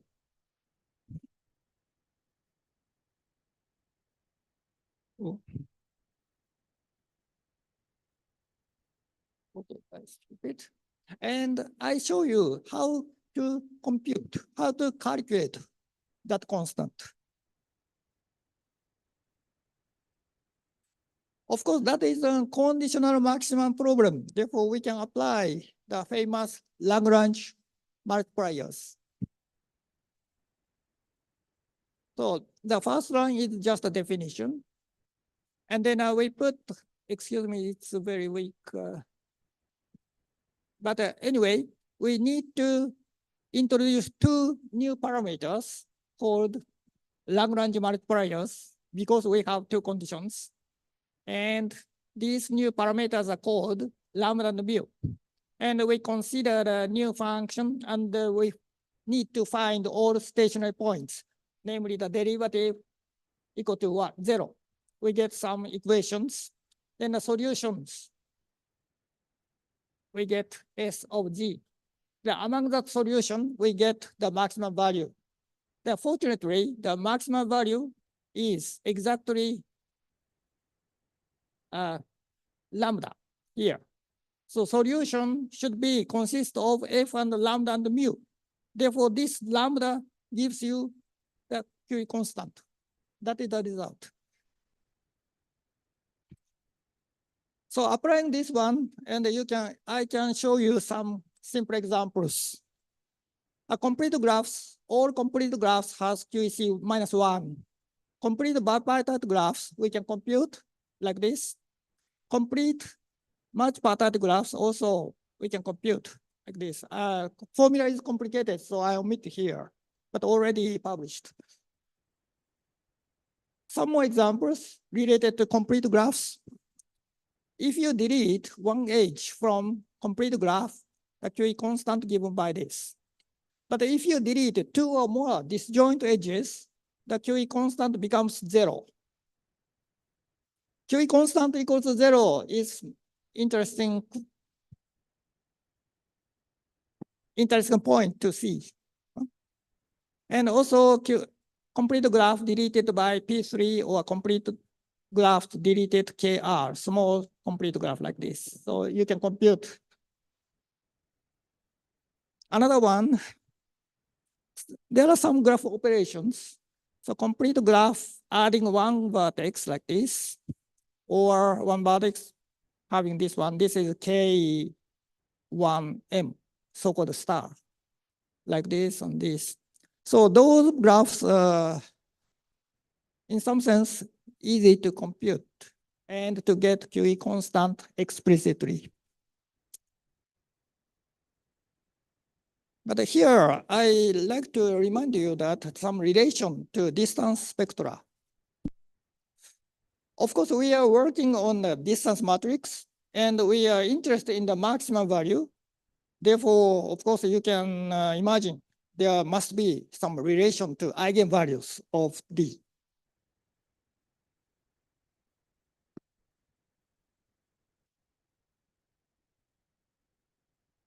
So look at the distance matrix D.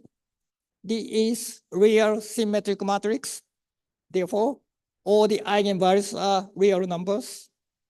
And we can order in this way. There are n eigenvalues.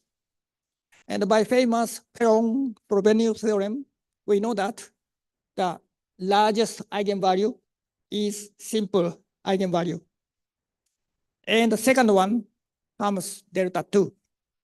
There is a gap. Okay.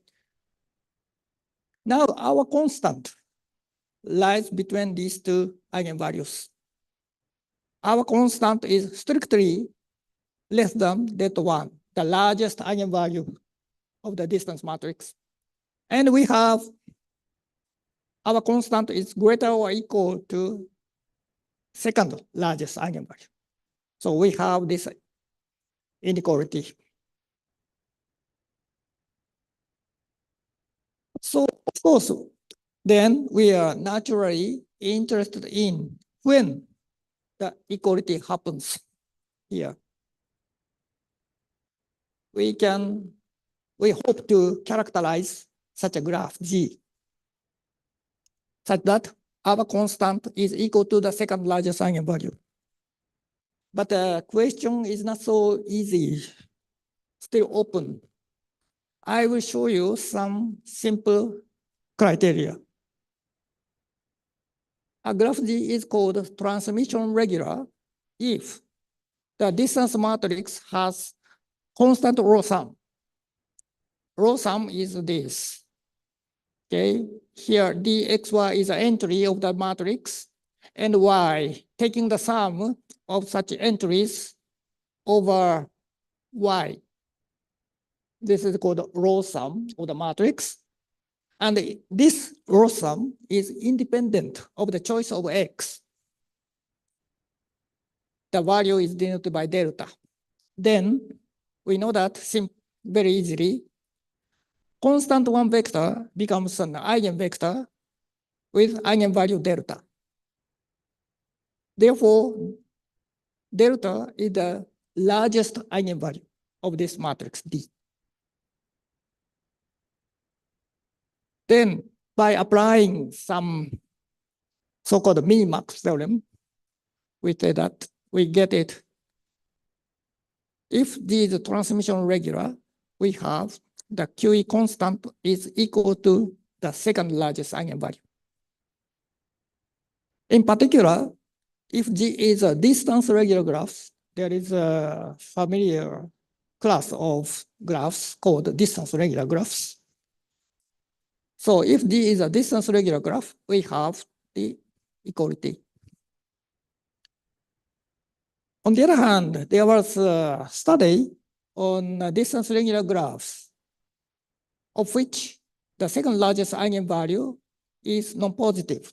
It was classified many years back already by Cullen or others. Therefore, by using this corollary, we know a complete list of distance regular graphs of QE class.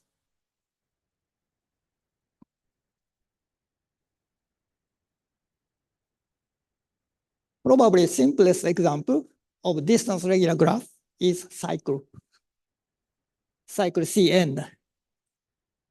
And Cn, for Cn, the eigenvalues of D is known in literature and also easy to compute because D is so-called circular matrix.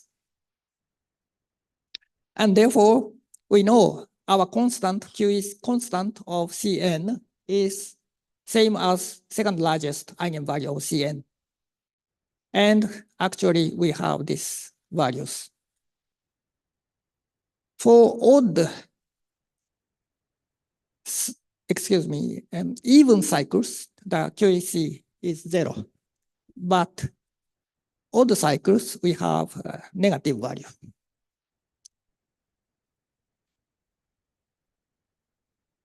And of course, we are interested in the QE constant of path.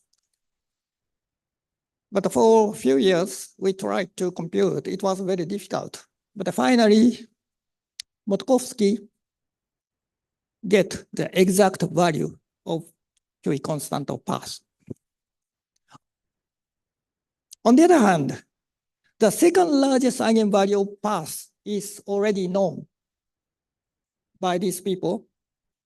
And comparing our constant and the second largest eigenvalue of Pn, we have this situation.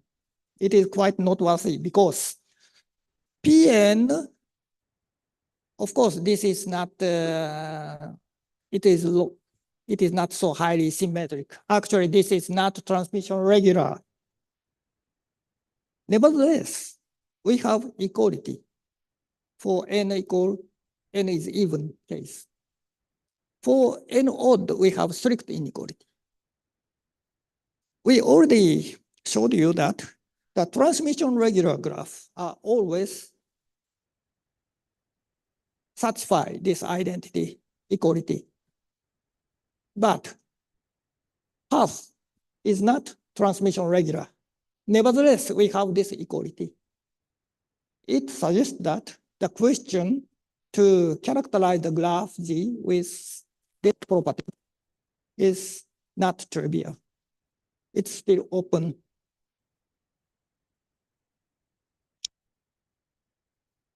Okay, now we are thinking some graph operations.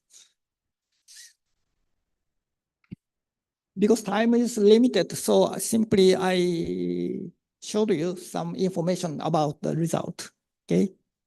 If two graphs, G1 and G2 are QE class means QE constant is non-positive.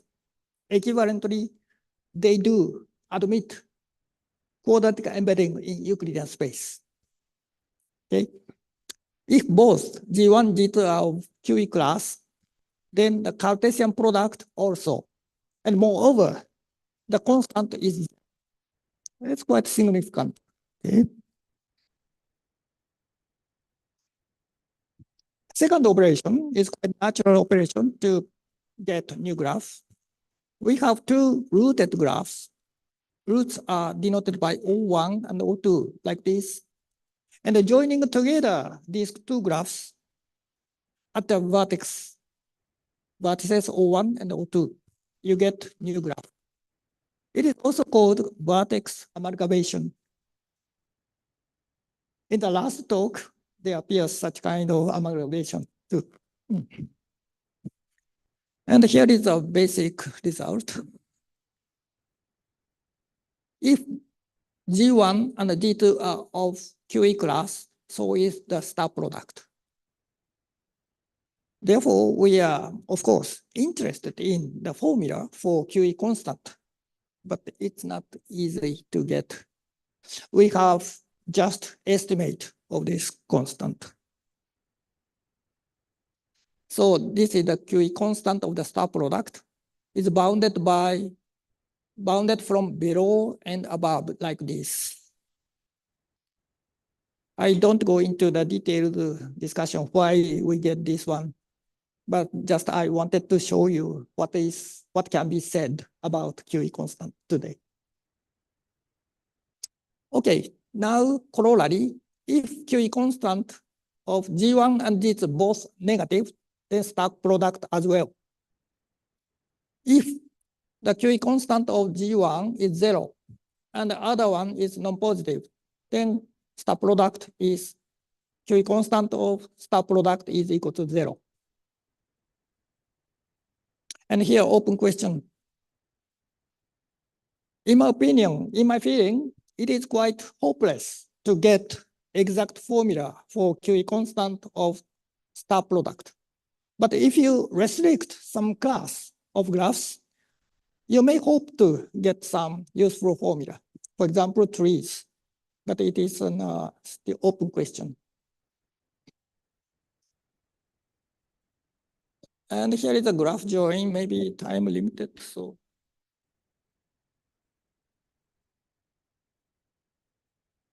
Okay. So probably you are familiar with the graph drawing, that is a graph operation. If you are given two graphs, G1, G2 disjoint, then drawing edges between two graphs, as many as possible, you get graph drawing. And it is denoted by G1 plus G2. In that case, QE constant is computed by this formula whenever G1 and G2 are regular graphs. G1, G2 are regular graphs. By using adjacency matrix, we get formula.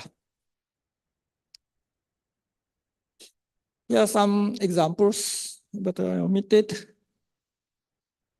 And now I'd like to go a little bit further, namely fan graph. This is a fan graph.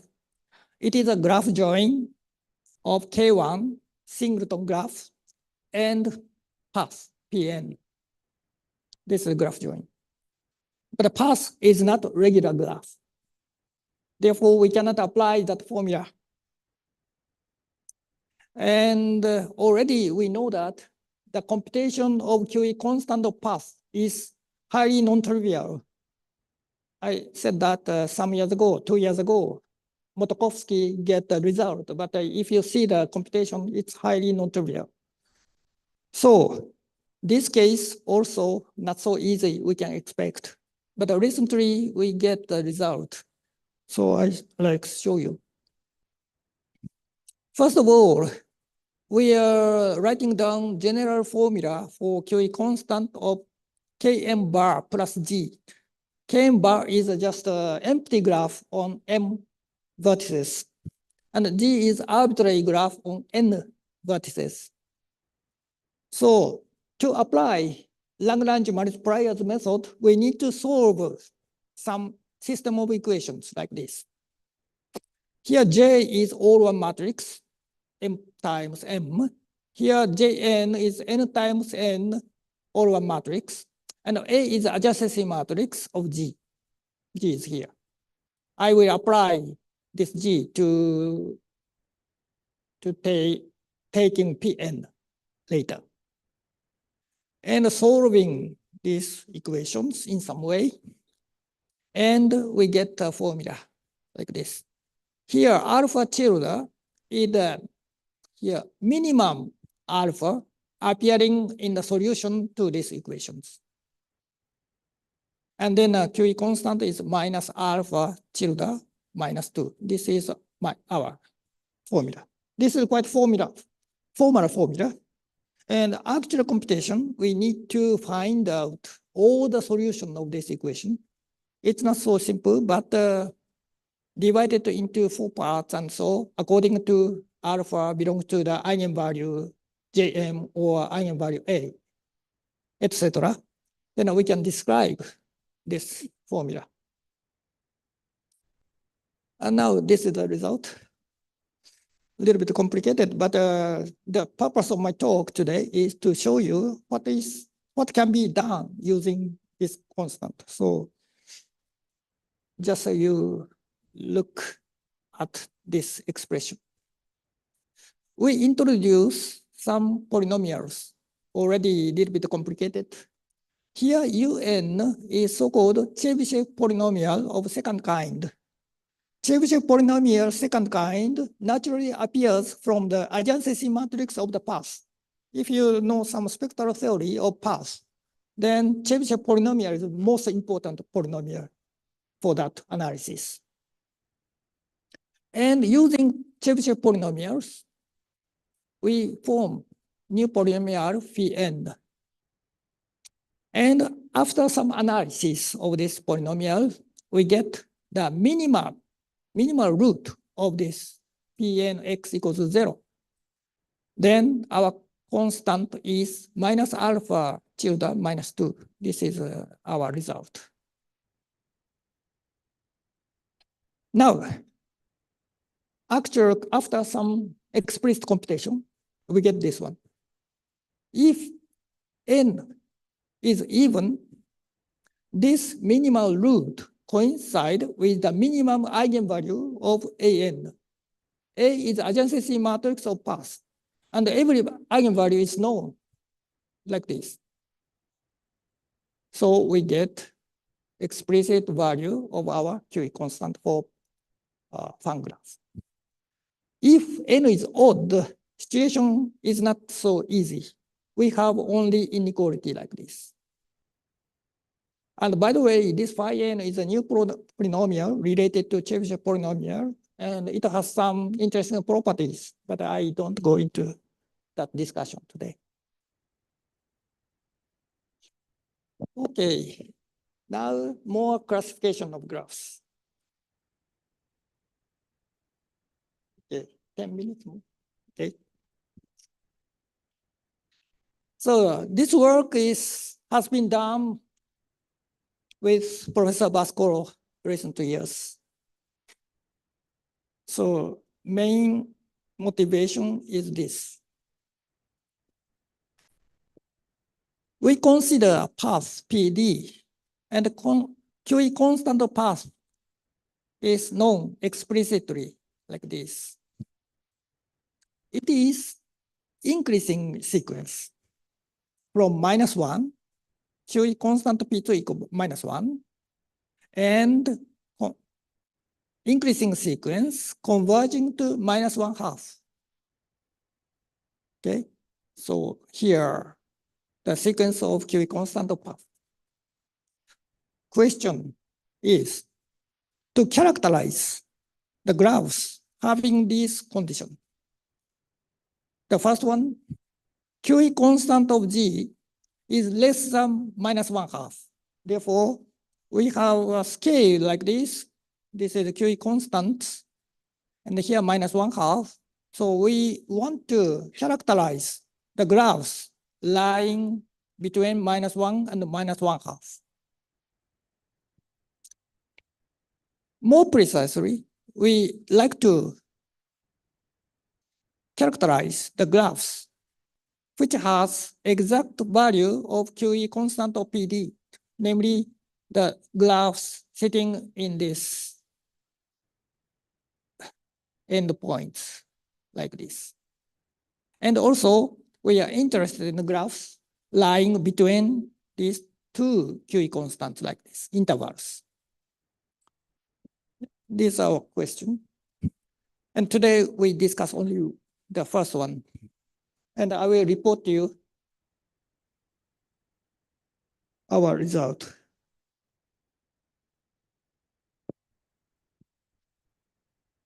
Now, this is a simple observation. Okay. Now, let's look at this picture. Whole graph is G tilde. And here bottom subgraph G. If G is embedded in G tilde isometrically, we get the distance matrix like this. D tilde is the distance matrix of all the graph, whole graph. And here DG is distance matrix of the subgraph. If the matrix has this form, then situation is very easy. And actually, we remember the QE constant is a maximum of quadratic function associated to the distance matrix. Therefore, maximum value of G tilde is not less than QE constant of subgraph. So this is a basic observation. It's easy to see. And then we have two forbidden subgraphs. The first one called CRO, K31. And this is called diamond. This is multipartite K211. Okay. These two simple graphs has QE constant minus 1/2. Therefore, if a graph G contains these two structures, the QE constant is greater than or equal minus 1/2. Therefore, when we want to find the graphs with QE constant minus 1/2, these two structures are forbidden. Okay, forbidden. So this is a statement. So if the graph, these two styles, two shapes, cross and diamond, if the graph contain these two structures, those graphs are outside of our class. Now we are interested in the QE constant less than minus 1. Okay.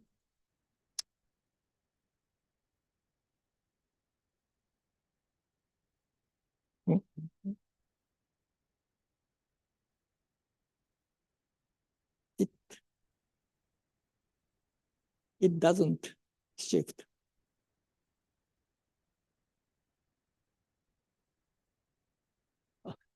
Thank you.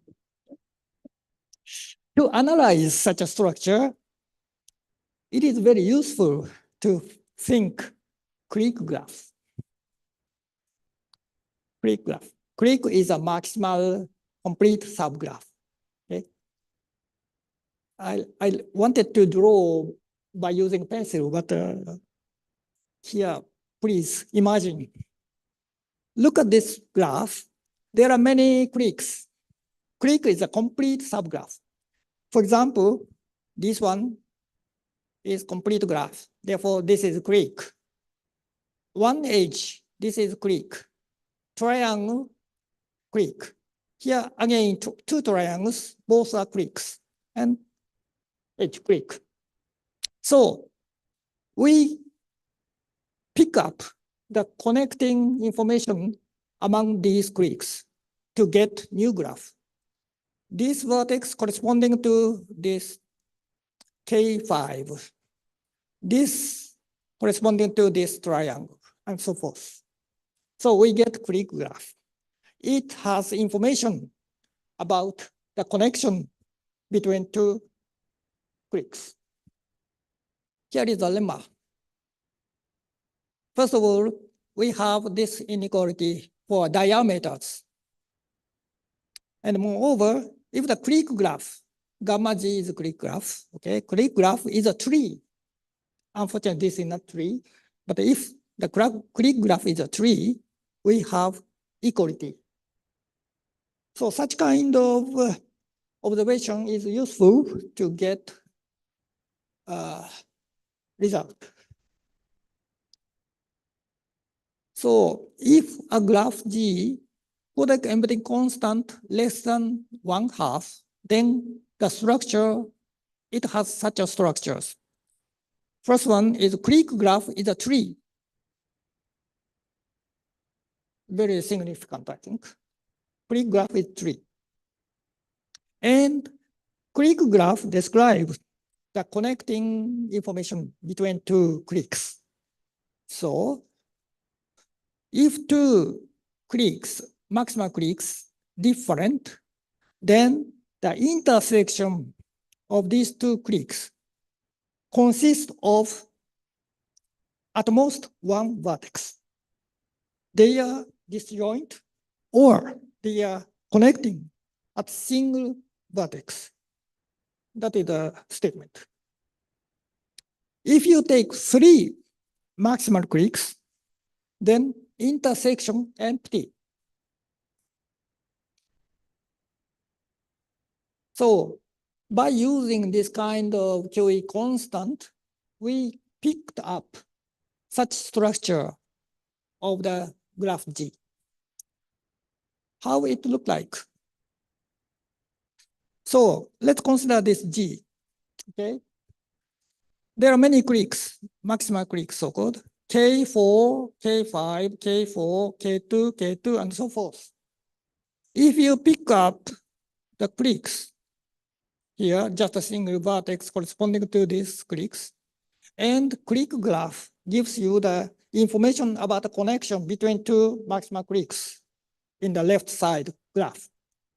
So in this case, the click graph is tree. There is no cycle, okay? No cycle.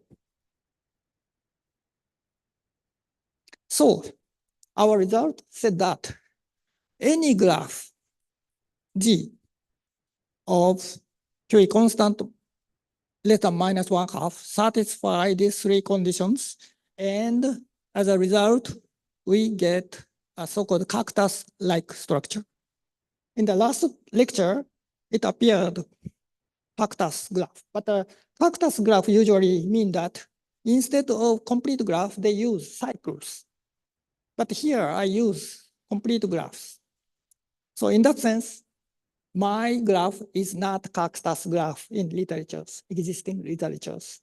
I called it cactus-like structure. So this looks like cactus. Okay.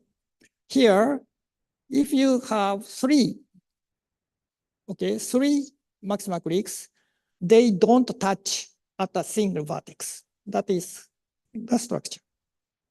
Unfortunately, the converse assertion is not yet proved. I am quite sure the converse assertion is true, but not yet. So it's open question.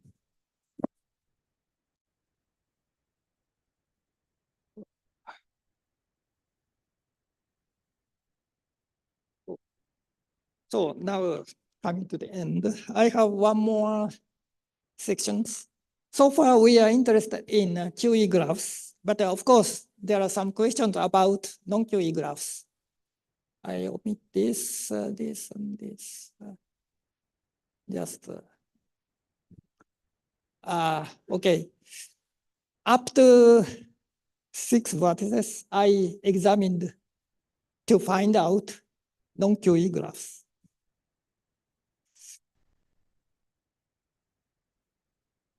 And among non-QE graphs, we are interested in only primary non-QE graphs. You remember, if the graph contains non-QE graph, all graph is automatically non-QE. Therefore, we are interested in the minimal non-QE graphs. They are called primary. And after some discussion, I can show you the picture. So we know already at the beginning of my talk, I showed you non-QE graphs, 2 examples on vertices, 5 vertices. Here, there are 3 primary non-QE graphs like this. These 3 are non-QE and primary. So we could classify in this way. And also we are interested in the values of non-QE graphs, but it's quite a challenging, dreaming question. And also I remarked that recently Motokovsky found an infinite series of primary non-QE graphs. Therefore, there are infinitely many primary non-QE graphs like prime numbers. That is my some motivation. Okay, this is the final slide, just a summary. So I introduced the new constant, QE constant of graph G, and it may be used to classify graphs. I showed some examples. Particularly, we discussed the QE constant less than -1/2. Such condition gives you cactus-like structure. So such simple condition gives you such a structure. So it is interesting point in my opinion. And also primary non-QE graphs are interesting. So here are some ongoing projects. If you are interested, please look at my papers. And some part joint work with Professor Basco. Okay.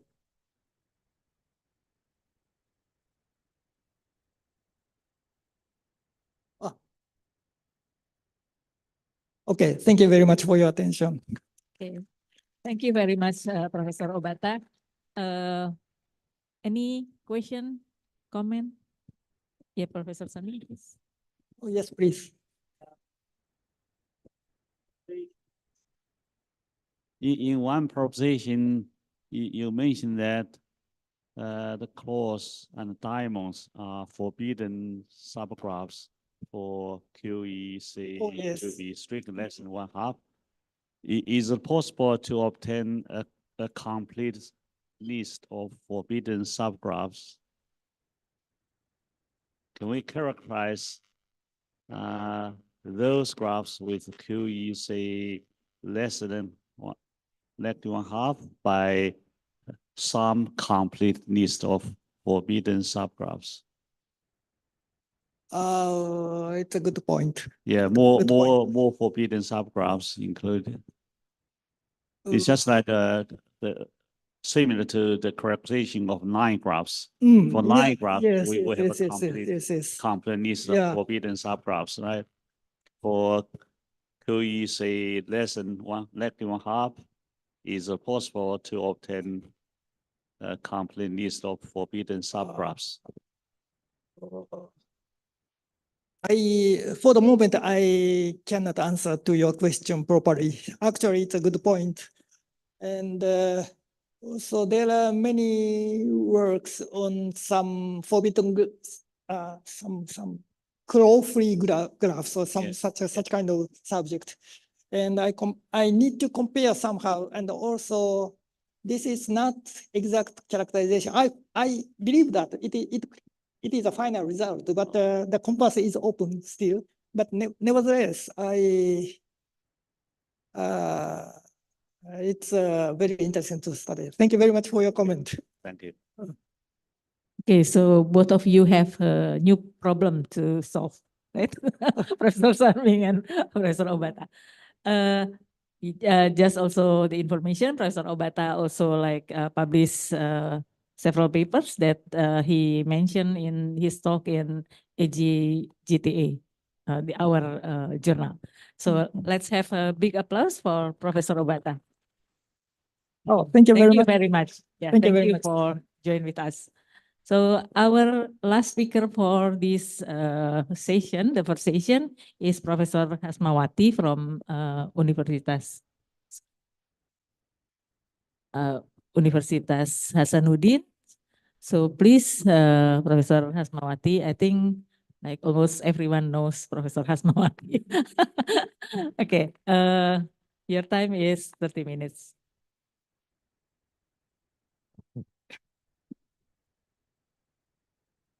Bismillahirrahmanirrahim. Assalamualaikum warahmatullahi wabarakatuh. For ladies and gentlemen, good afternoon. Welcome to Hasanuddin University, Makassar and South Sulawesi. Okay. My name's Hasmawati. I lecture Mathematics Department, Hasanuddin University. Today, I am very happy to be here because I have opportunity to talk about the characteristic of the vertices on the graph as a tool that can help us to determine lower bound of the graph dimension.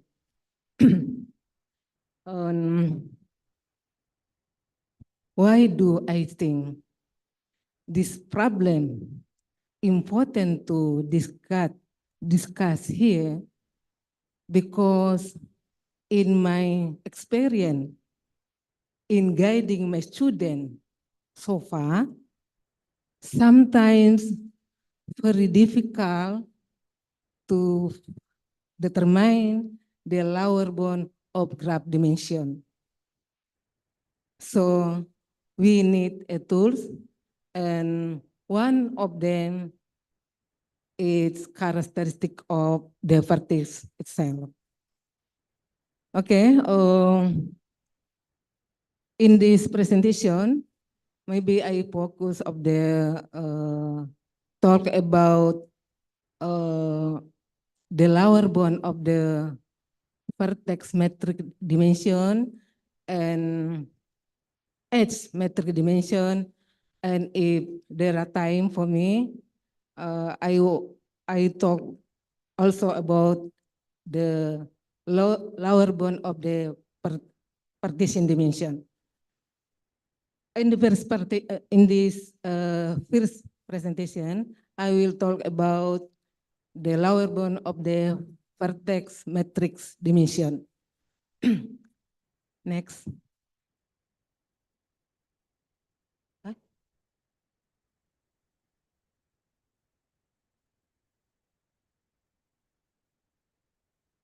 Oh, before I talk about the lower bound, in here I give some definition and notation. The distance between two vertices, and the next representation of the vertices respect to the set, and the next the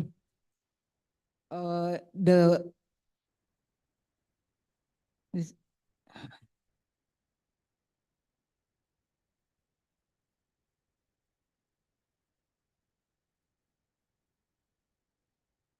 the set we call vertex resolving set for G if the every two vertices on the graph have different representation respect to W set.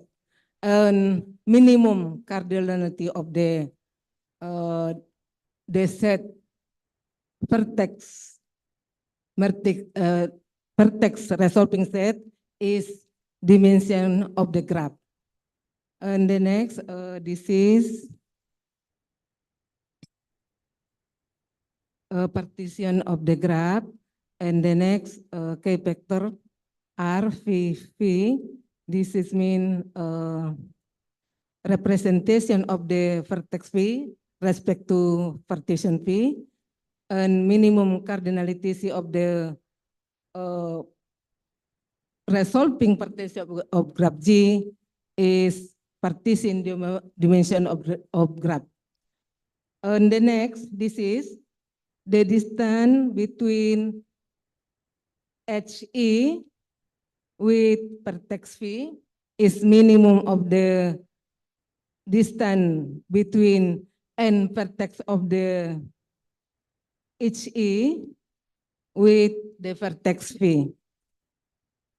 And this is representation of the HE respect to set R, and the R, we call it H resolving set for the graph if every edge on the graph have different representation. And the minimum cardinality of the edge resolving set of the graph is dimension if edge metric dimension. In here we notate a dim-G with the notation beta EG. And the dimension, this is vertex metric dimension of graph G. We denoted dim-G with the notation beta G. Next.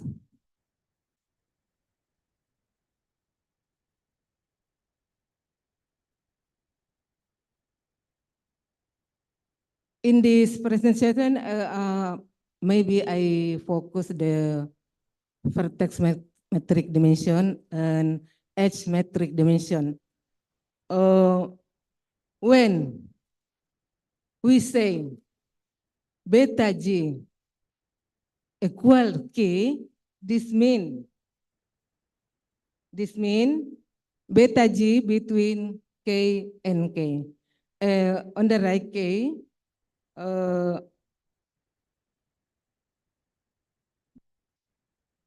we say upper bone, and the left we say lower bone.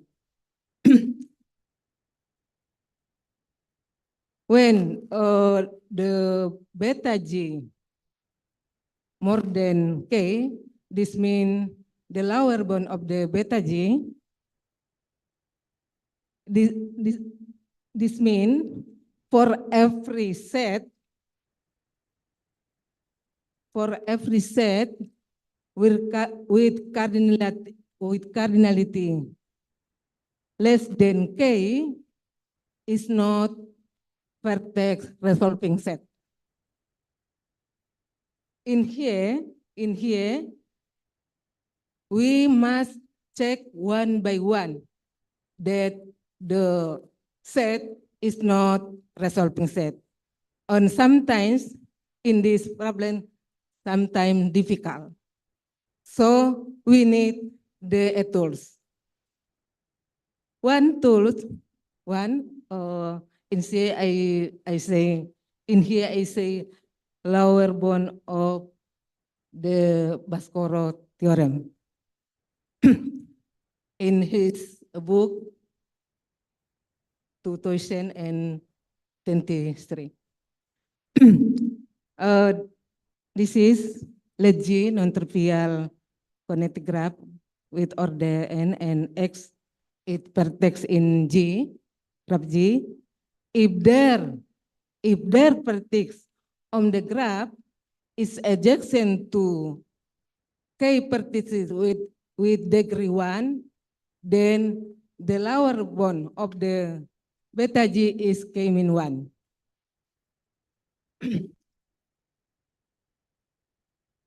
For example, this is star with a vertices. Their vertices is adjacent to 7 vertex with degree 1. So by this theorem, the lower bound of this graph is 6.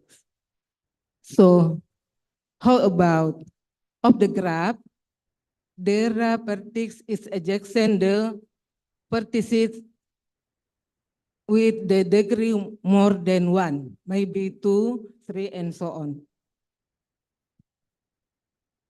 For example, this is their vertex adjacent to some vertices, but the vertices have more than 1 degree, indices and wheel and the fan. By this, the characteristic of we can see here that the vertices have the same characteristic. By this, we have one definition like this. Graph G, simple, non-trivial, and connected graph. The vertex U and V, we say equivalent if the two vertices satisfy one of the two characteristics below. Number 1, if the two vertices have distance with the other vertices is the same, we say strongly equivalent vertices. And number 2, if the degree of the two vertices is same, then the vertex on the graph check that the two vertices have distance between the two vertices and the other vertices in the graph by the one vertices is the same. For example, this is a strong equivalent vertices, and this is the first partition, same strong equivalent in also this is, but in here, all vertices without the center vertices we call weakly equivalent vertices. and the other vertices the same characterization. By this definition, we have some properties. In here, I name lemma 1, 1. Let an order set W in graph is resolving set of the graph G and two vertices of the graph G.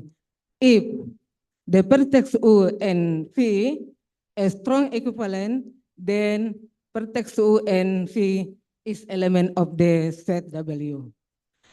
The property equal the Chartrand-Reuben institution. Then another properties by the strong equivalent vertices, if we setting the vertices have the same characteristic like this, and we have one theorem like this. If the graph have one set and the set and the element of the set is strong equivalent, and the cardinality of this S more than 2, then the lower bound of the vertex metric dimension is cardinality of the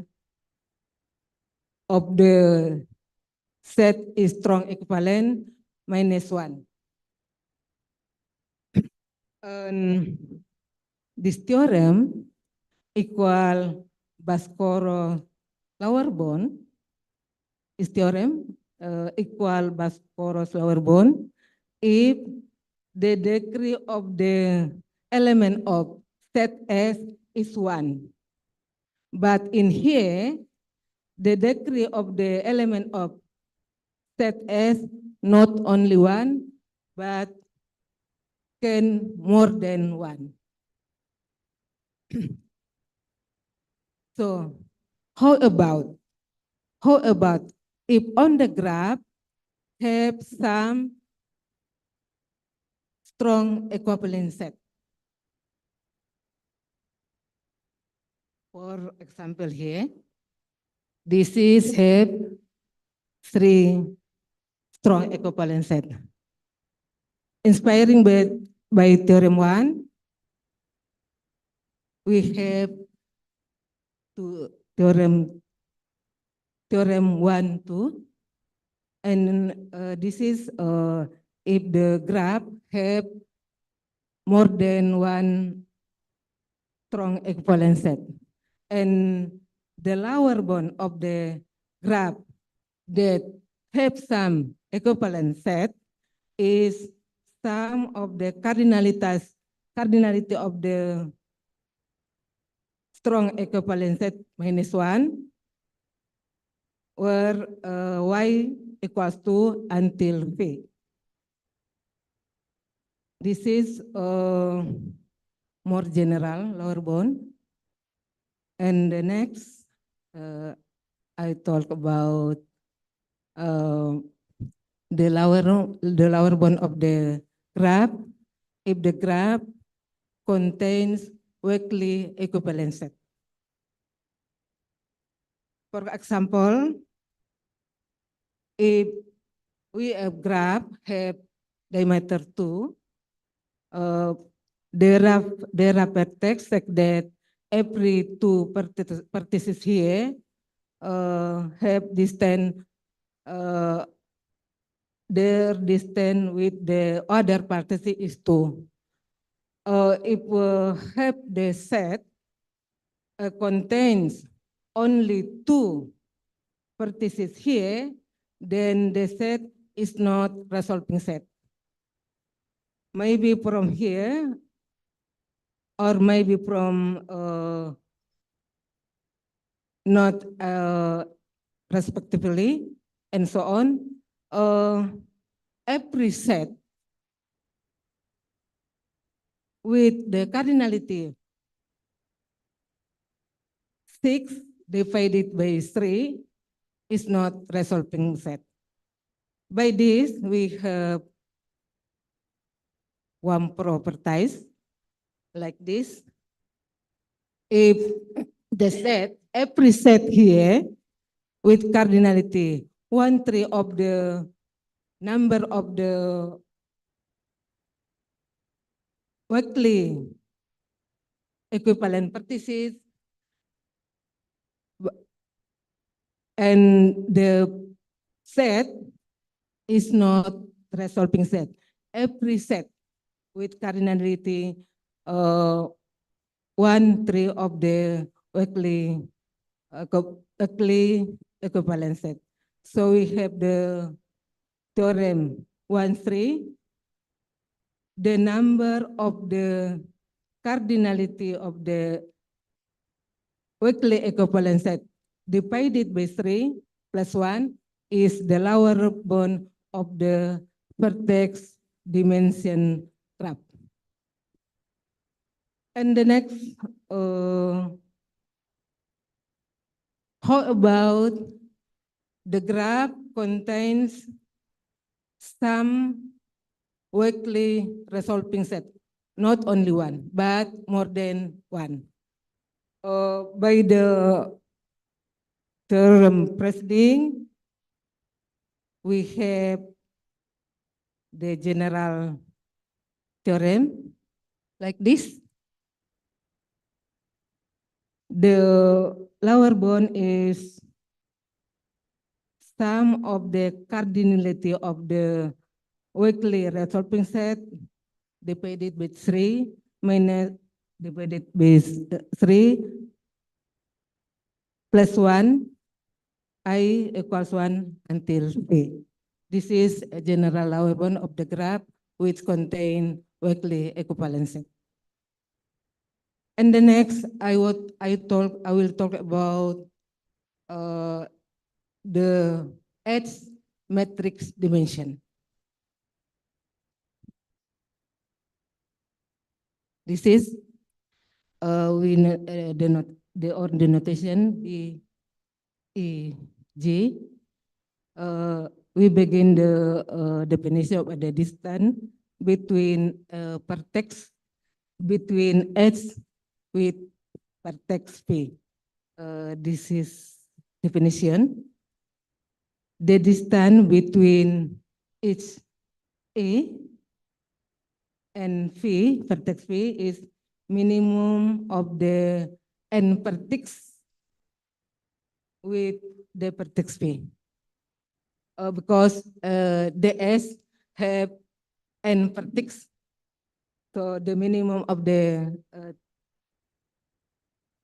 with the distance between N vertex and the vertex V is the distance between S with the vertex V. This is representation of the HE respect to R. We denote R, ER. This is a K vector. And the set R, we call it its resolving set of the graph if every two edges in the graph have different representation. The minimum cardinality of the edge resolving set is dimension of the edge metric dimension of the graph. We can see here all edges here is equivalent. It's equivalent. And the set of the edges are equivalent. We call it edge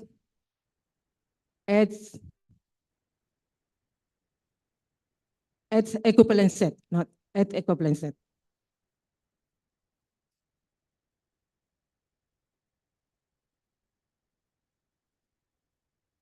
set of the all edge is equivalent. We call it edge equivalent set. And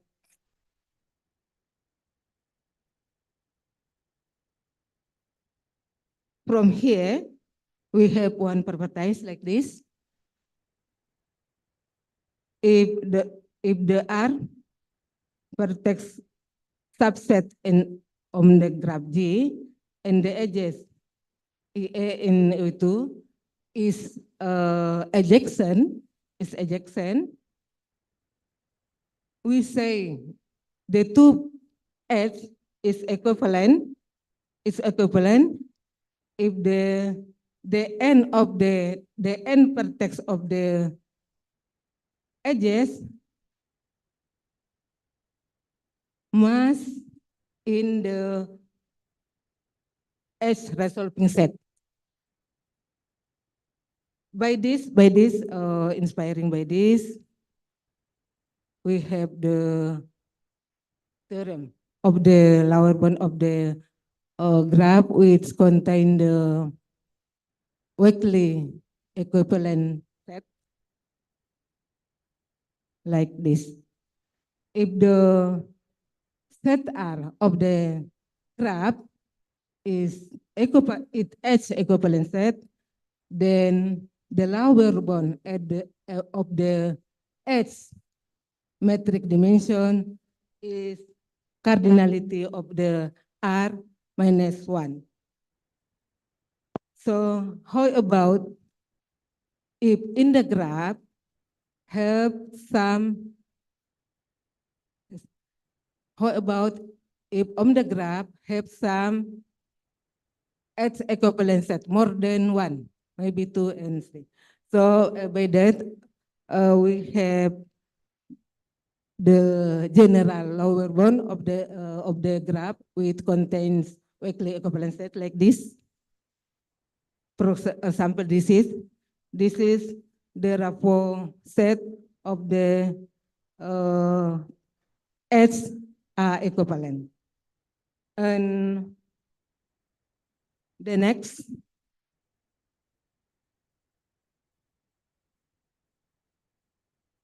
the graph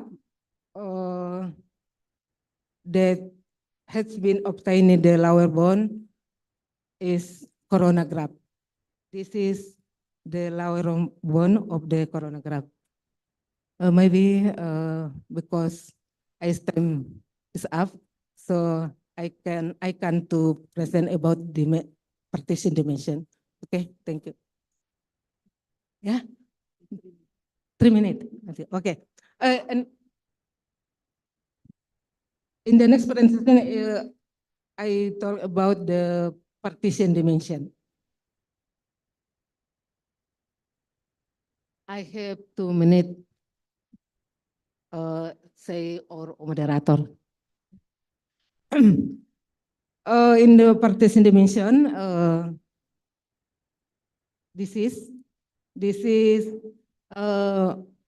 the vertex is this vertex A, B, C, D are strong equivalent. And if there are two vertices here, not in the set, in the partition, in the class, this is we call class partition class, and this is partition. If there are two vertex here, are in the same class partition, then the vertex have same representation. Same representation. So the partition is not resolving partition on the graph. When the partition is BS resolving set, if all vertex on the graph be in the different class, in the class partition.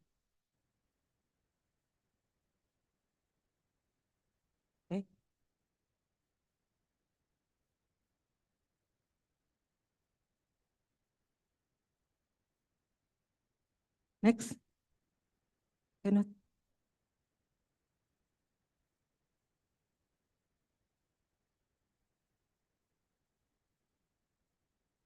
Okay. If they on the graph, there are K strong, may, if on the graph, there are K vertex are strong equivalent. Then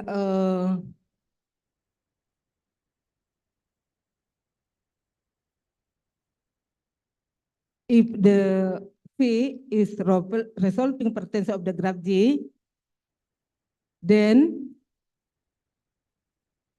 the vertex are strong equivalent must include the resolving perstation. This is a lemma of Chartan in 2000.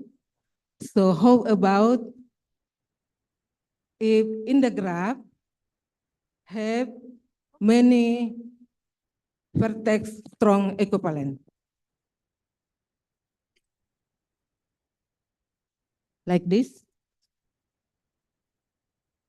If the graph have K vertex as strong equivalent, then the lower bound of the partition dimension is K.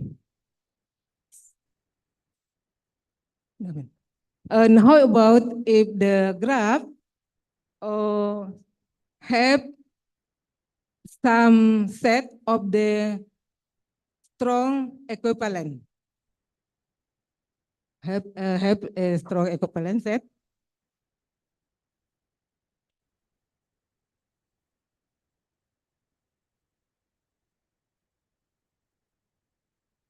This is vertex in here, weakly equivalent.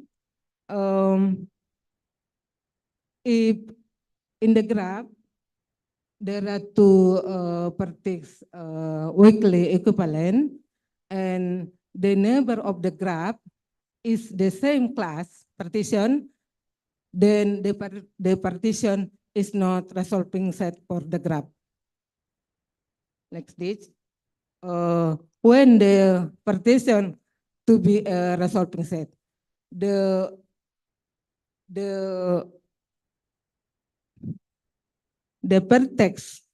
vertex are weakly equivalent.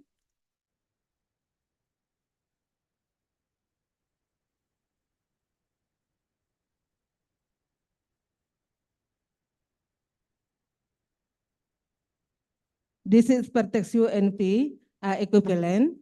And if the distance between U and P and other vertex is a K, and if the partition is a resolving partition of the graph G, then the vertex U and P weakly equivalent, or X and A, this is the distance for U and X, P and A is a K, are in the different partition of the class, are in different partition class.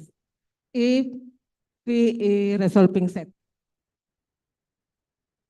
Okay, yeah, sorry, Professor Hasma, because like the time is very limited, so we need to stop here.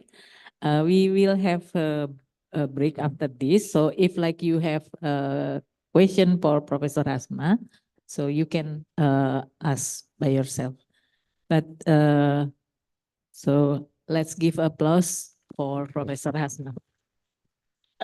Okay, with this session finished, so I will return the session back to the MC. Thank you. Not.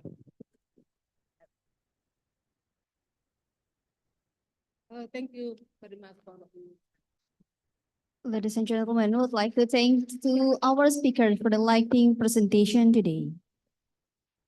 Ladies and gentlemen, before we proceed to the next session, we would like to invite our speakers in the first session for a certification or a handing of a token of our gratitude in this conference. So I would like to personally invite our speakers for the first session, Professor Nobuaki Obata from Tohoku University, Japan, and Professor uh, Hasmawati from Universitas Hasanuddin, Indonesia, to come on the stage. And also our moderator, Professor Kiki Sugeng, PhD, to come on the stage to be handed to receive a certification as a token of our gratitude in this conference. So please, to the names mentioned, to come on stage. And also, we would like to invite Professor Aditri Baskoro, PhD from Bandung Institute of Technology in Indonesia, to come on the stage to hand out the certificates to our speakers today.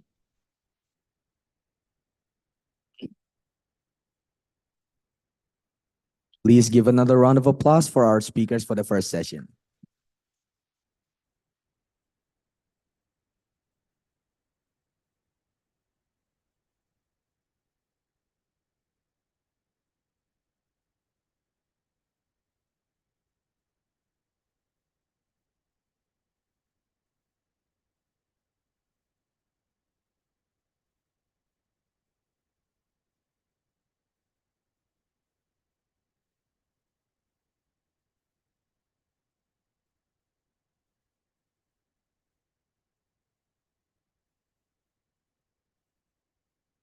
And also for Professor Christian Barrientos will be handed the certification via online. So the certificate is presented on screen.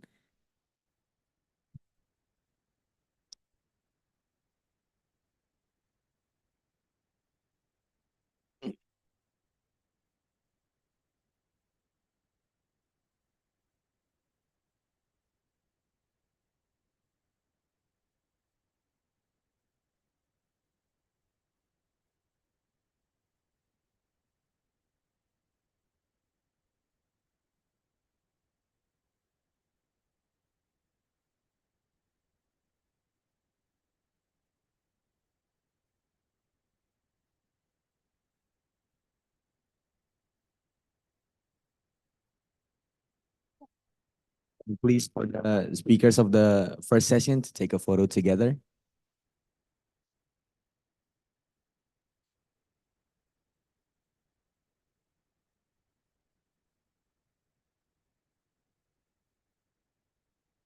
Okay, thank you for our speakers and the moderator of the first session. And we hereby thank you for your presentation. And please receive our certification and souvenir as a token of our gratitude. Thank you. Ladies and gentlemen, we have now completed the first session, and we will now take a break for you to relax and pray until 13:30 p.m. Please ensure to return back on time, as we will be starting again promptly. So, ladies and gentlemen, please enjoy your break and see you back here in 13:30 p.m. Thank you. Assalamualaikum warahmatullahi wabarakatuh.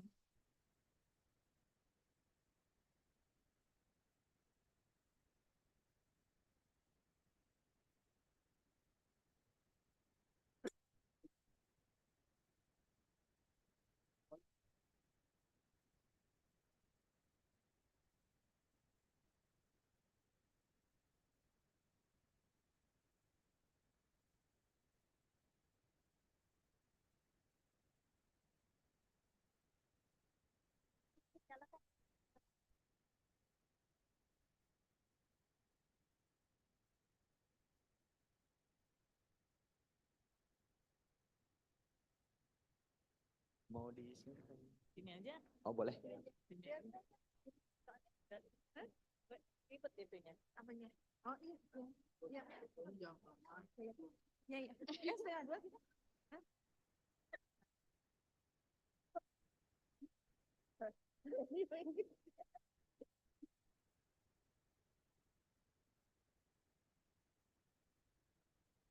Tuh kan, fans jadi banyak. Kan?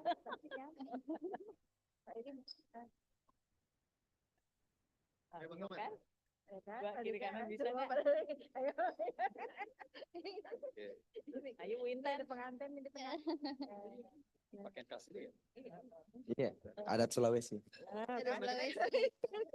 Supaya seimbang. Oh, nggak ada. Seimbang. Harusnya. Ayo.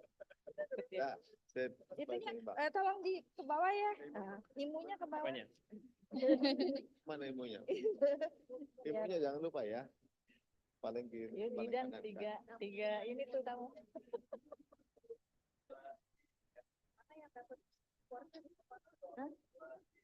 Spotnya yang kelihatan.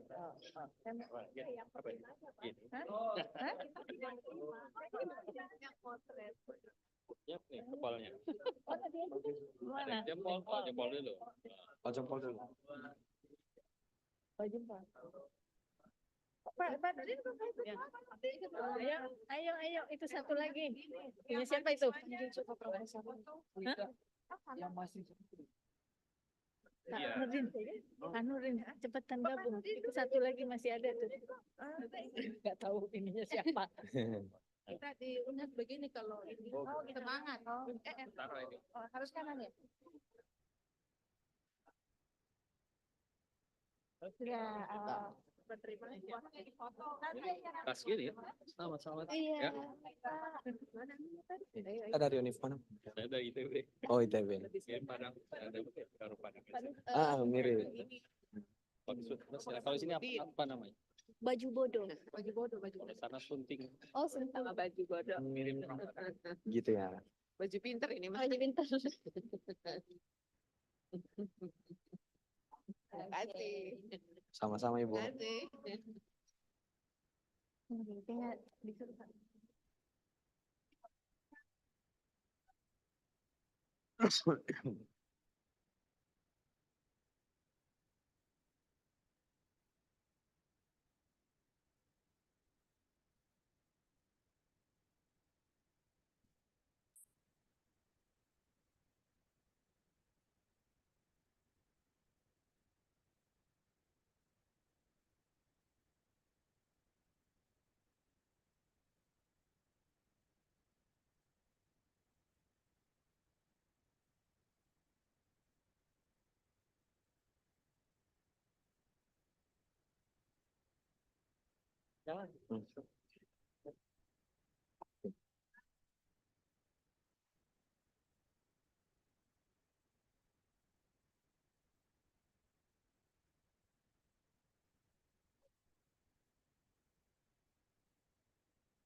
Ladies and gentlemen,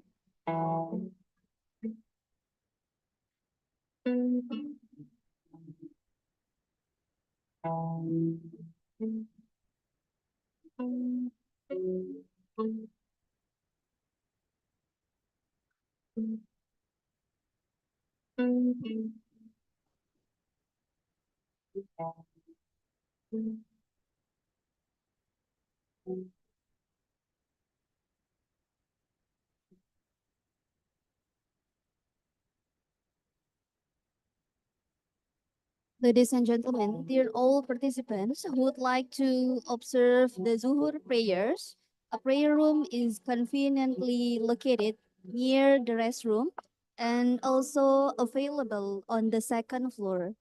Once again, dear all participants, for those who'd like to observe the Zuhur prayer, a prayer room is conveniently located near the restroom and also another available on the second floor. Thank you.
Yes.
Ladies and gentlemen, kindly take note that our break will conclude in 3 minutes.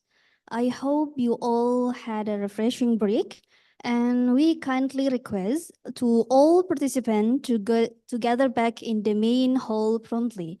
Thank you for attention, and let's preparing to continue our next session today. Thank you.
Yes.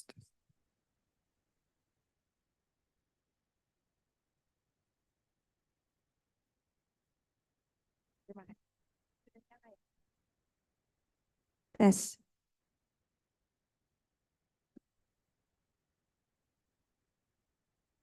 Ladies and gentlemen, ladies and gentlemen, currently without further ado, we are entering the second session for our conference today.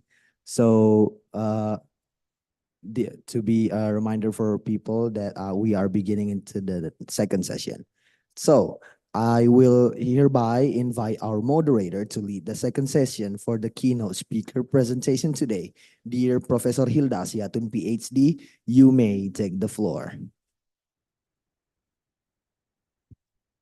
Okay, test. Okay, good afternoon, everyone. Hope we already full, but not too sleepy to follow our second session. So now we are in the second plenary session. There will be 4 speakers. The first one is Professor Adi Wijaya from Universitas Telkom, and the second one is Professor Editri Baskoro from ITB. The third one, Professor Sanming Zhu from the University of Melbourne, and the last one is Professor Jan Kratofil from Charles University. For the first speaker, we will watch the pre-recorded video because Professor Adi Wijaya is not available even for online session.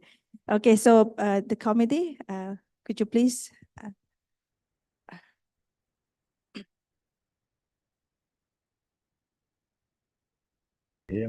Assalamualaikum warahmatullahi wabarakatuh. Oke, Bismillahirrahmanirrahim.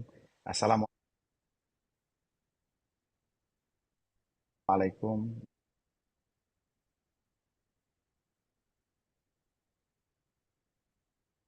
warahmatullahi wabarakatuh.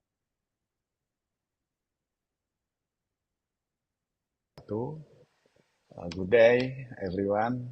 Bon dia, ladies and Oke, Bismillahirrahmanirrahim. Assalamualaikum warahmatullahi wabarakatuh. Good day, everyone.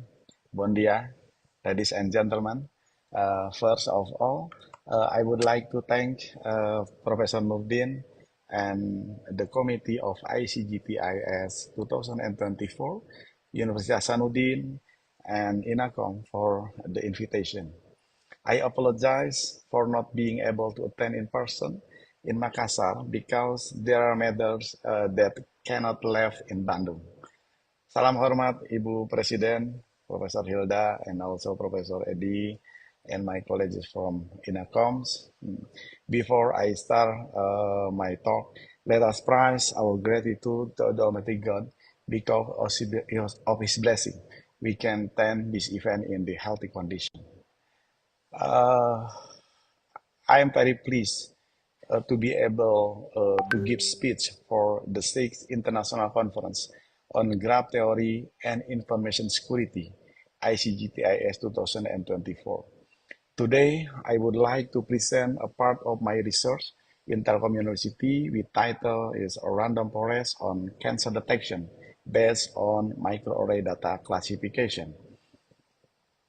And this is my outline of my talk. First of all, the background. I would like to explain why this research is important and also its motivation as well. And what type of data will be used in this research.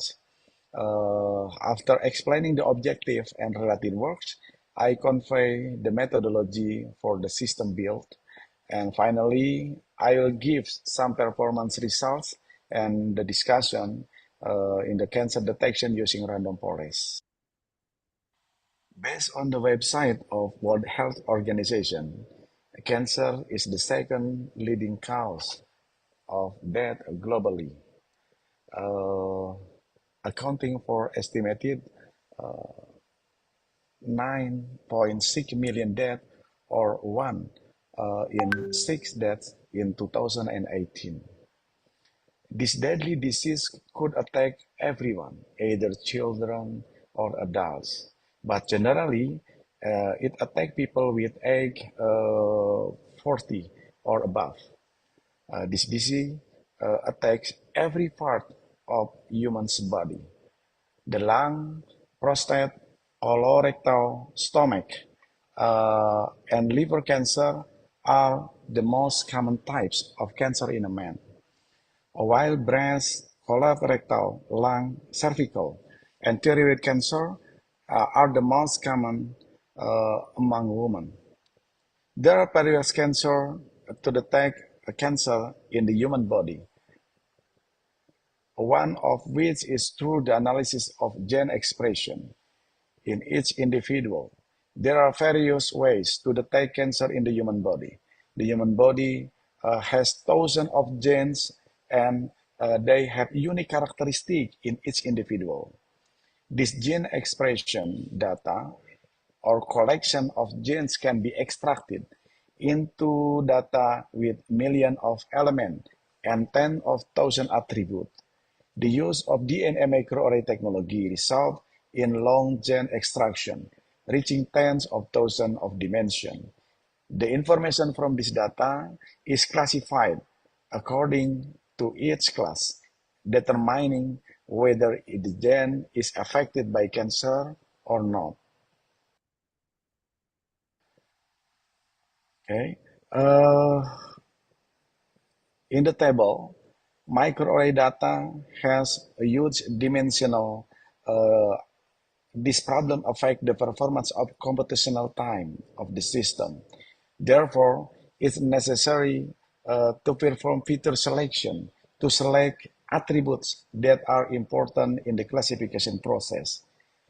These are examples of cancer data, microarray data, which taken from Cambridge Medical Repository. This data consists of colon cancer, lung cancer, leukemia, and ovarian cancer. In the simulation, I will be used just for colon cancer. Meanwhile, features indicate information about gene expression of each record's data. Microarray data has much higher number of features compared to the records. Therefore, dimensional reduction using the feature selection or feature extraction is necessary. Each of the cancer data set have only two classes, cancer or not cancer. This is objective of this research. In this field, develop a system which we develop a system which is can detect or classification of cancer based on microarray data. Hopefully, we would be able to build cancer detection system that not only has a high accuracy, but also has a low computational time. Next, we provide some previous research and our preliminary work. In 2018, Ma'ruf and me used MRMR method for feature selection and SPM as the classifier. And the system performance is good with F1 score more than 80%. It's mean the accuracy, I mean. This research also compares the result of the system with dimension reduction and without it. This research concludes that features that are selected from dimension reduction process have a better generalization and represent the characteristic of the class well. Shukla at 2019 proposed a new method called ensemble multi-population adaptive genetic algorithm. The result of this method is compared with previous method without ensemble, namely multi-population adaptive genetic algorithm and the originally of genetic algorithm. And this proposed method this research conclude that the proposed method is better than the others. The next one, Sahizan Othman et al. In IEEE Access at 2020 describe how to improve the Kuko search algorithm. The method in this approach, hybrid multi-objective Kuko search with a personality operator. They explained that their open problem enhance the parameter tuning of Kuko search in the future research. In the next ones, at 2020, Alidaba et al. Provide a problem how to apply mode flame optimization algorithm based gene selection and classification of DNA microarray data. The experiment results, which have been conducted on 16 benchmark dataset, either binary class and multi-class, confirm that the algorithm provides greater classification accuracy. They give future research to extend the algorithm to address other issues not yet tackled. However, DNA microarray data has many dimensions that can have a detrimental effect on accuracy of classification.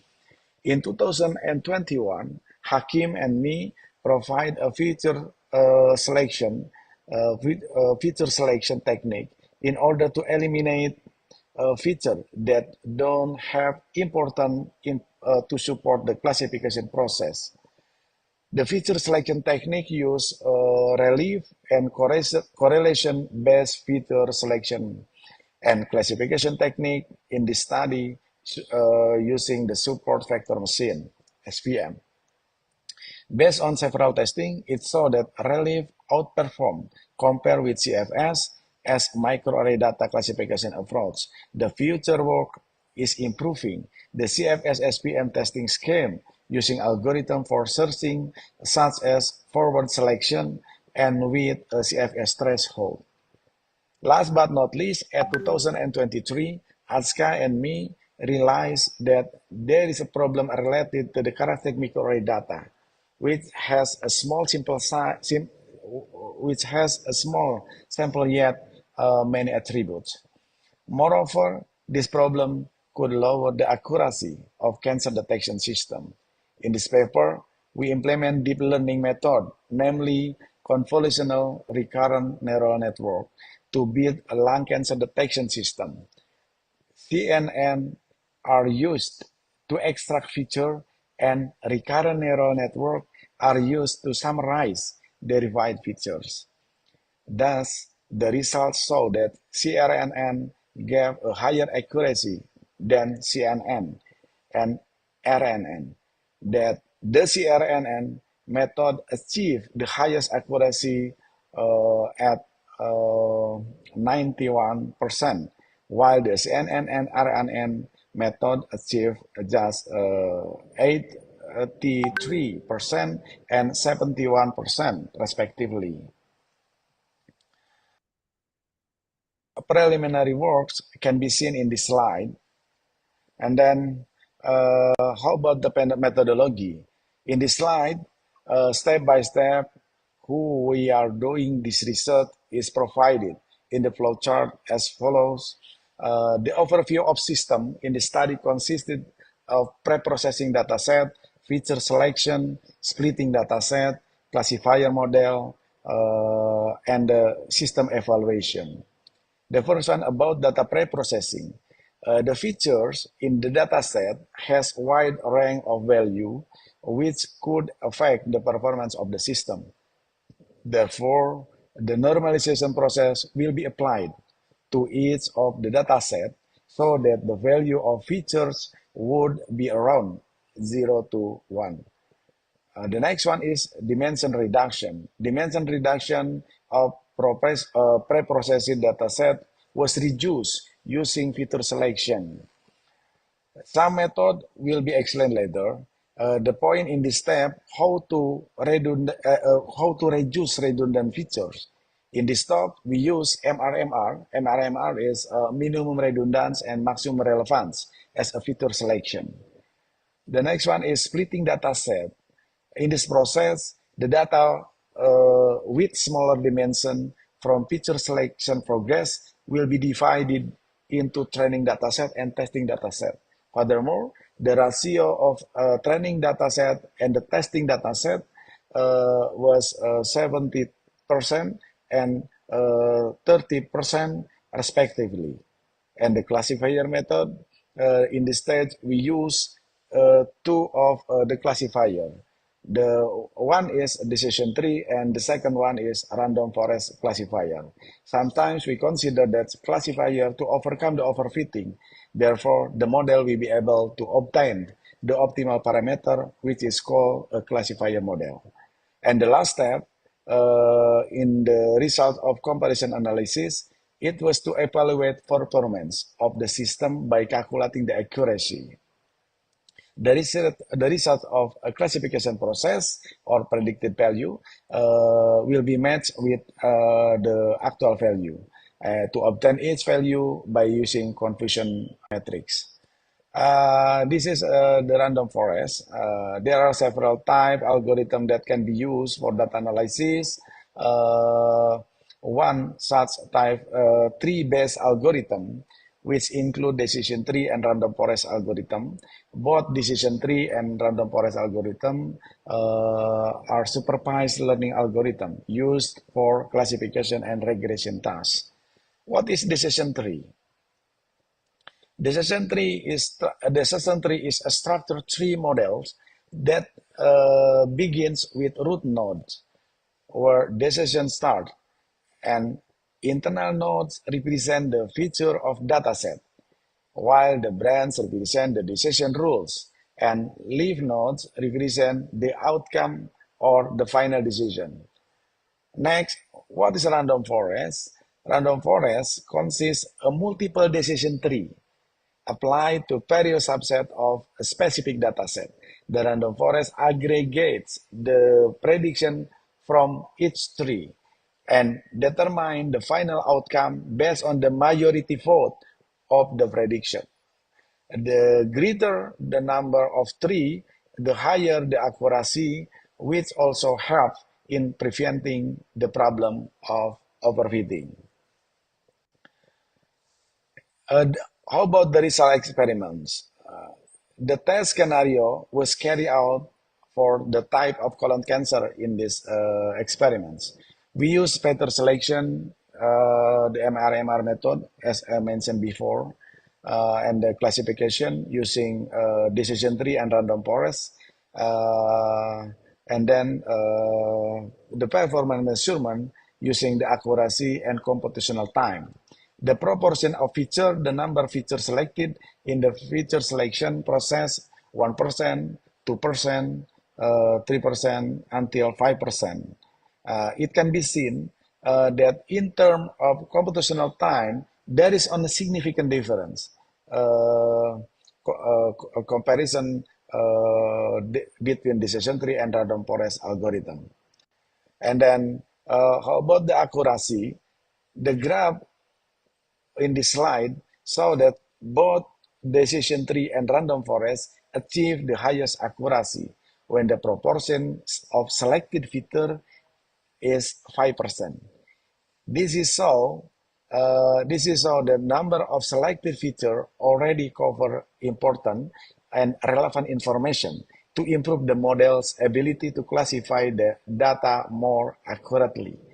At this point, the model also reached an optimal balance between complexity and relevance of information, resulting in highest accuracy. The graph shows the random forest consistently provide higher accuracy than decision tree. This difference occurs because random forest is an ensemble method that combine prediction from many decision tree to reduce overfitting and improve model generalization. By combining the result of multiple trees, random forest can capture complex pattern in the data that may not be detected by a single decision tree. The ensemble nature of random forest also have in reducing the variability of the result and providing more stable and accurate prediction. How about the future works? Hopefully, we can integrate the hybrid algorithm in the process of feature selection, and we use other classification technique to get the higher accuracy in the low computational time. I think that's all my presentation. Hopefully, we can collaborate with the participant of this conference in the next time. Thank you so much for your attention. Always healthy greetings. Assalamualaikum warahmatullahi wabarakatuh. Thank you.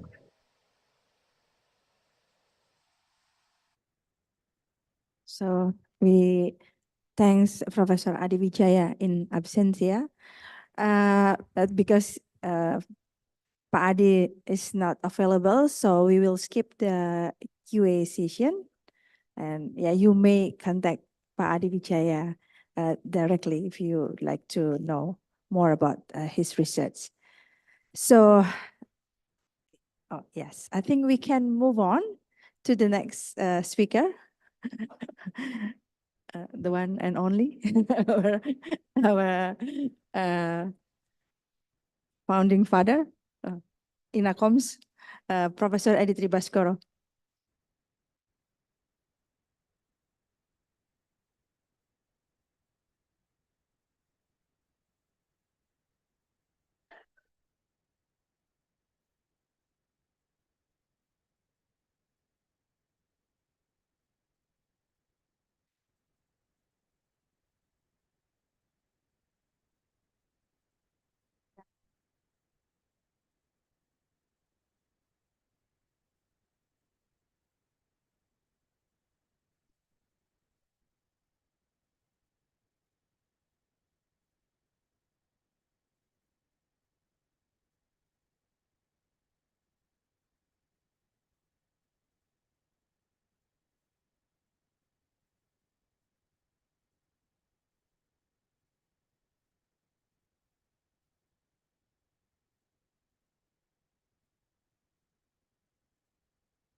Oh, yang bawah Pak.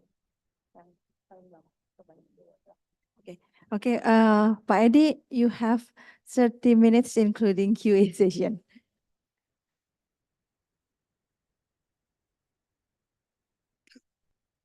Okay, yeah. So, good afternoon, ladies and gentlemen. First of all, I would like to thanks to the organizer, Pak Nurdin, and the teams for inviting me to be in this wonderful occasion. Okay, this presentation, or these topics, actually my first in love in graph theory. So it's quite old topics, but I enjoy working on it and consists of, we still have a lot of to do, a lot of open problems. Hopefully young students here next time can join us to work together on this problem. Okay, my presentation will be dedicated to our colleagues, yeah, our best friend, Professor Oriol and Professor Anna, for their birthday. Okay. Hah? Nggak mau?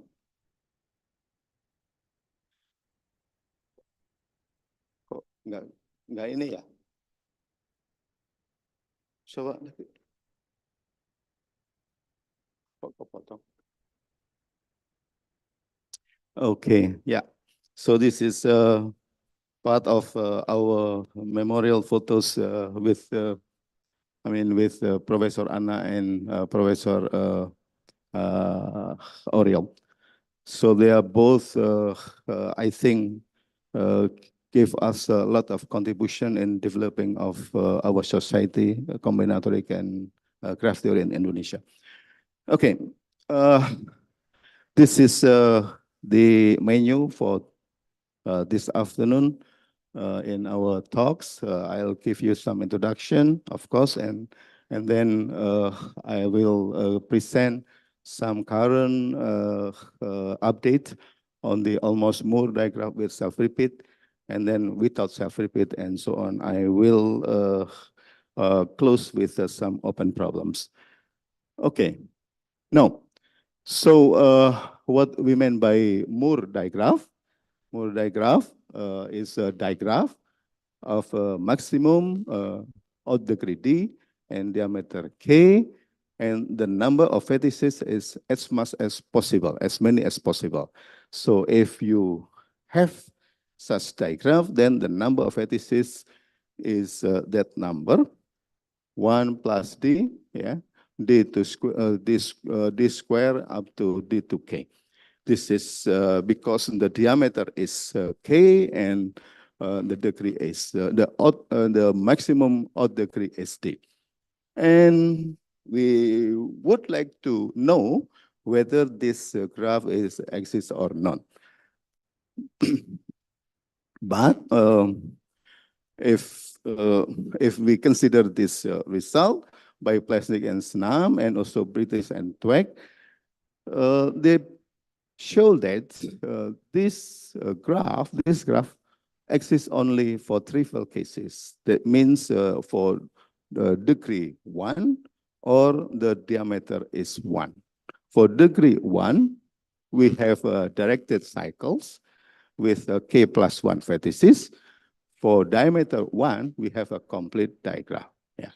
Because the existence is only in trivial cases, then people like to know if what happened if the number of vertices you reduce by 1. So this graph will be called almost Moore diagram. That means the number of vertices we have is the Moore bound minus 1. And the question is whether this such graph, almost Moore diagram, for degree DO and diameter K, we could construct it or we couldn't construct it. Okay. For diameter 2 and degree 2, we have a positive answers. Here shown by Mirka and Ivan in 1988. In fact, we have three non-isomorphic this diagram. The one is here, is shown in this picture. The one is, this is a line diagram of a complete graph. And then we have the second one and the third one. And furthermore, if we consider for diameter 2, then this is a field, allegory, and zebra, show that this graph always exists for any degree, for any d, for any degree.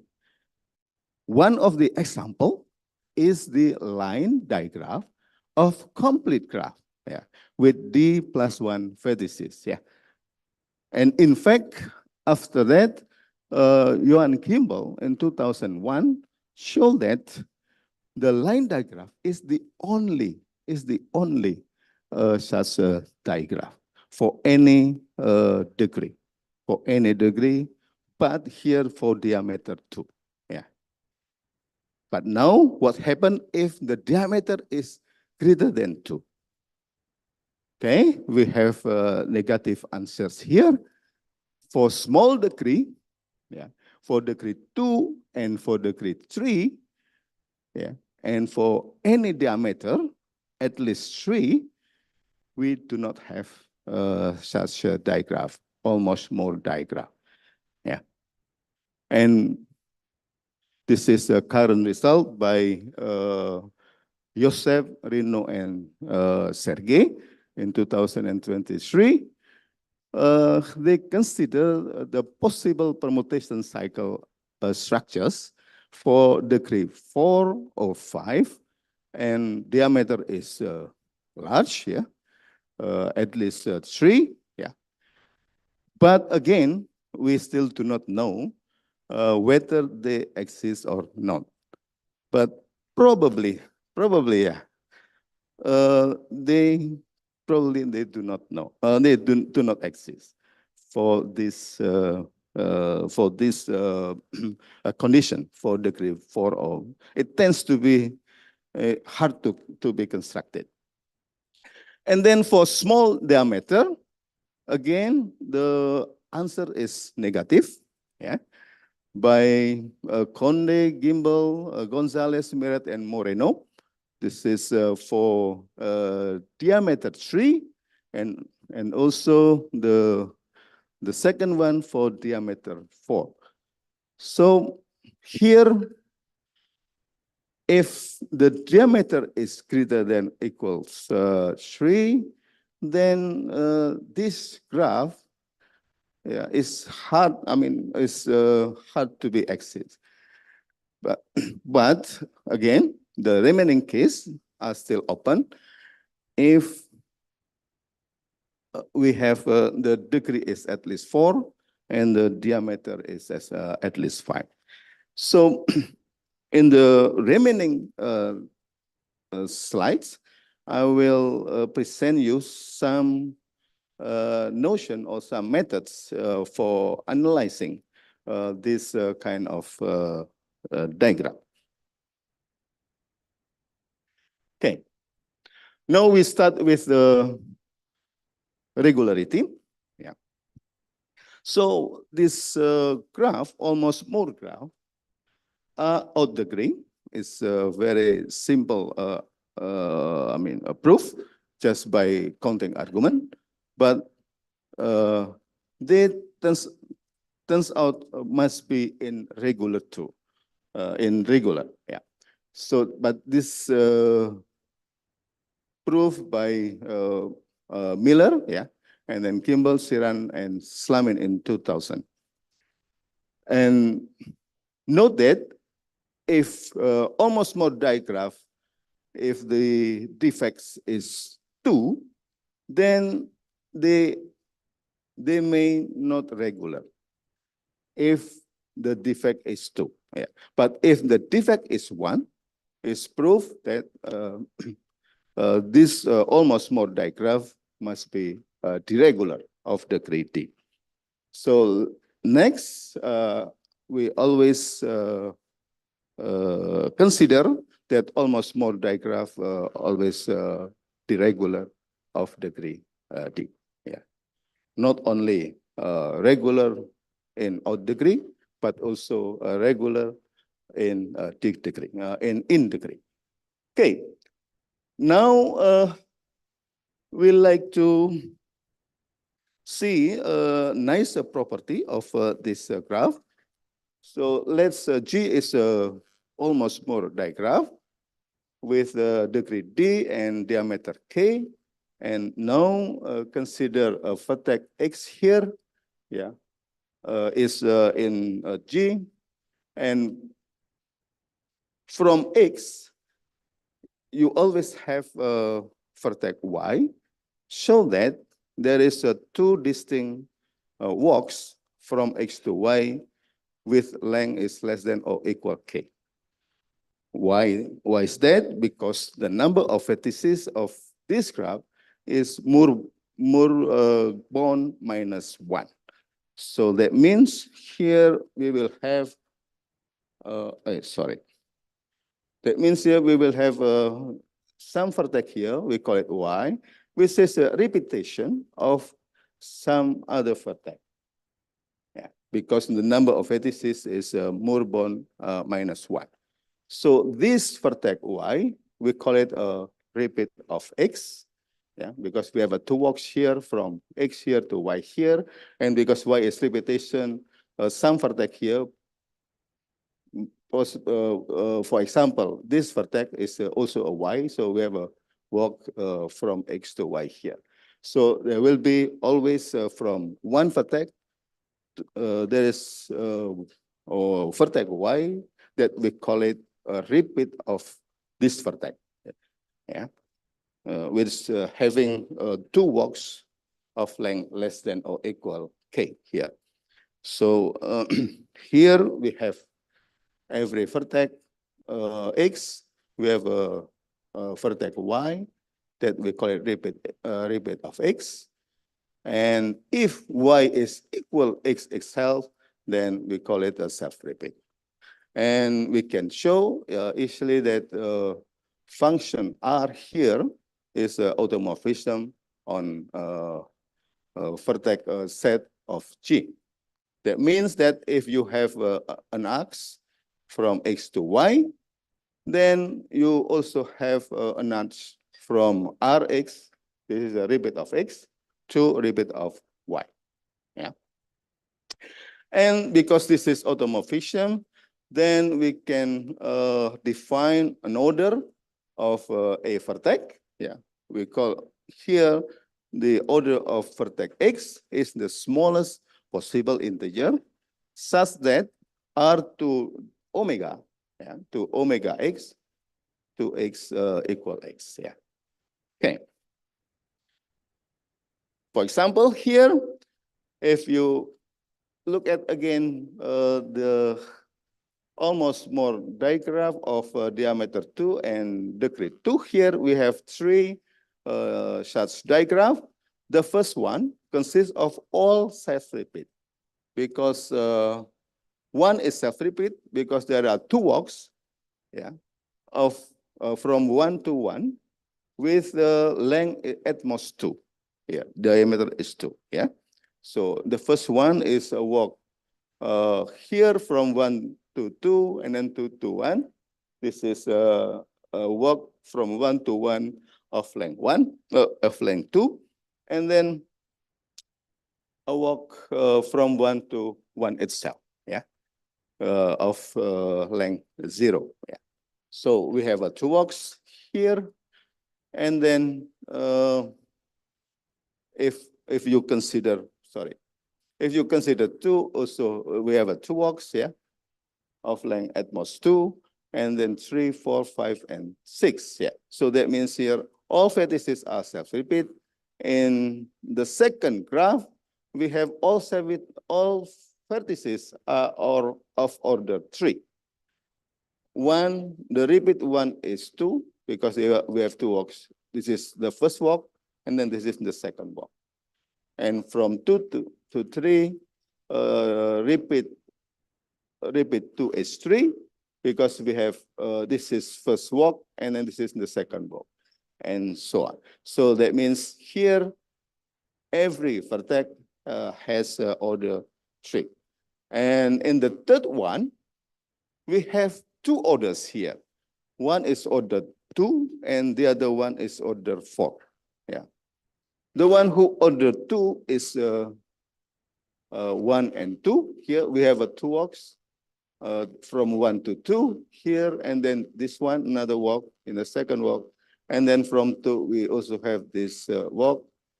From 3 to 4, we have 2 walks here from 3 to 4, and this is the first one, and then this is the second one, and so on.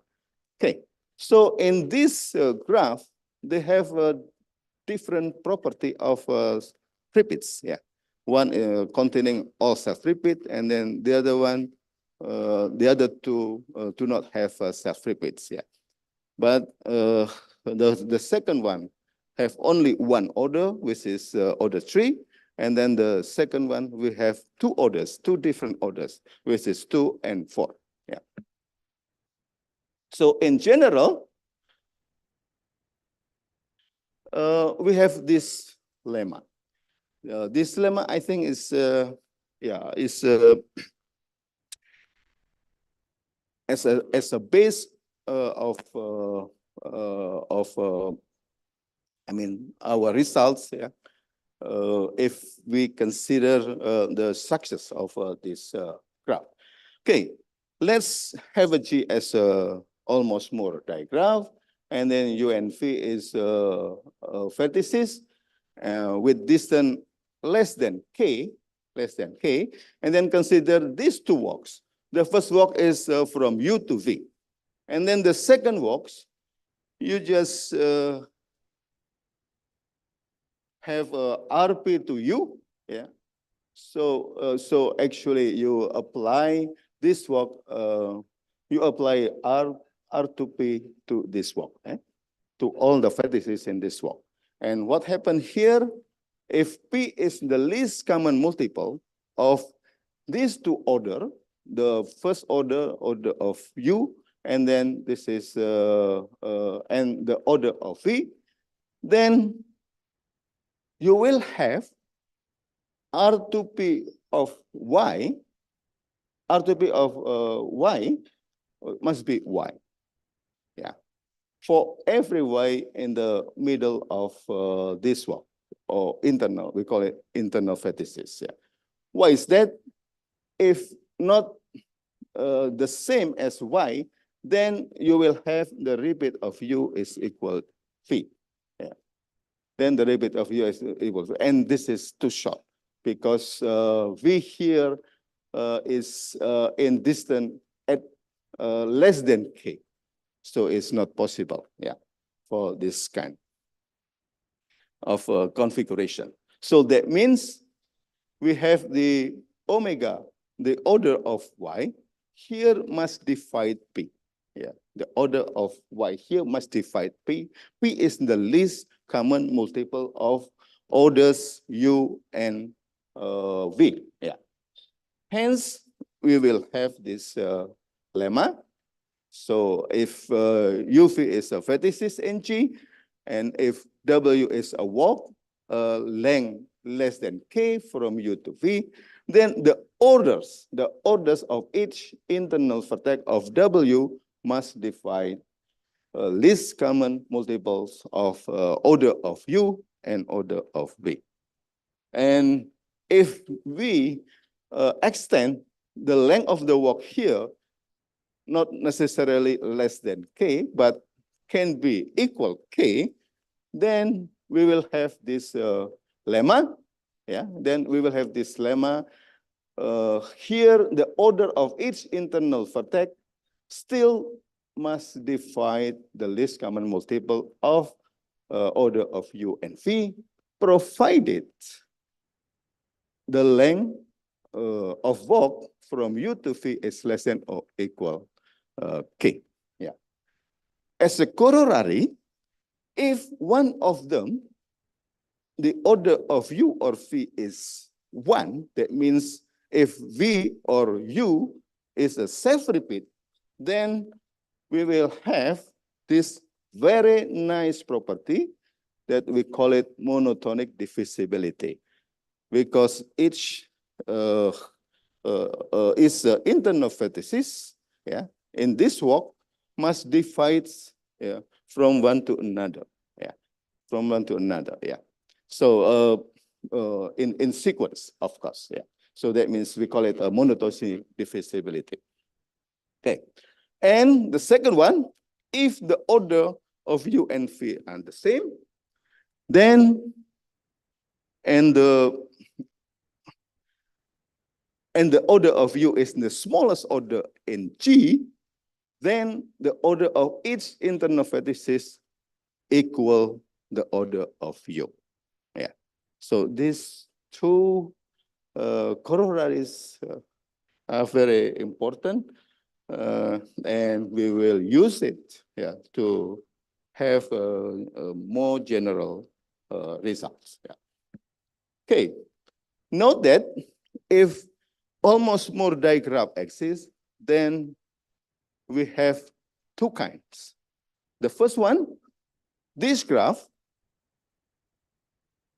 having a self-repeat, or this graph do not have a self-repeat. So we will consider one by one. So now we consider almost more digraph with self-repeat. Okay. So again, let's consider V is a self-repeat in this graph, yeah, in this graph G. And since V must reach the neighbor of V itself, yeah, in atmos case type, so we have this configuration, yeah, because this in neighborhood of V must be reached by V itself in case type, then we will have, this is D pairwise internal disjoint walks. Yeah. And by applying the previous lemma, we will have here, this order must be the same as this order. And this order must be in the same with this vector. And this order must be in the same with this order. So in that case, we will have the order of all odd neighborhood of V and the same as the order of all in neighborhood of V. So we will have this corollary for any self-repeat V in G, the permutation R on the odd neighborhood of V has the same structure as the permutation R on the in neighborhood of V. And then the second corollary here, we have that permutation R on the odd neighborhood of V has the same structure for every self-repeat V in this diagram. Okay. Then we have this theorem for K. Oh, sorry. For K is at least 3. Then the almost more digraph with diameter K contains either K self-repeat or none. Yeah. So the proof is this following. Probably I will not discussing about this. This is the outline of the proof. And Note that if we have note that D1 comma K digraph consisting only self-repeat, yeah, do not exist for all D1 greater than 1.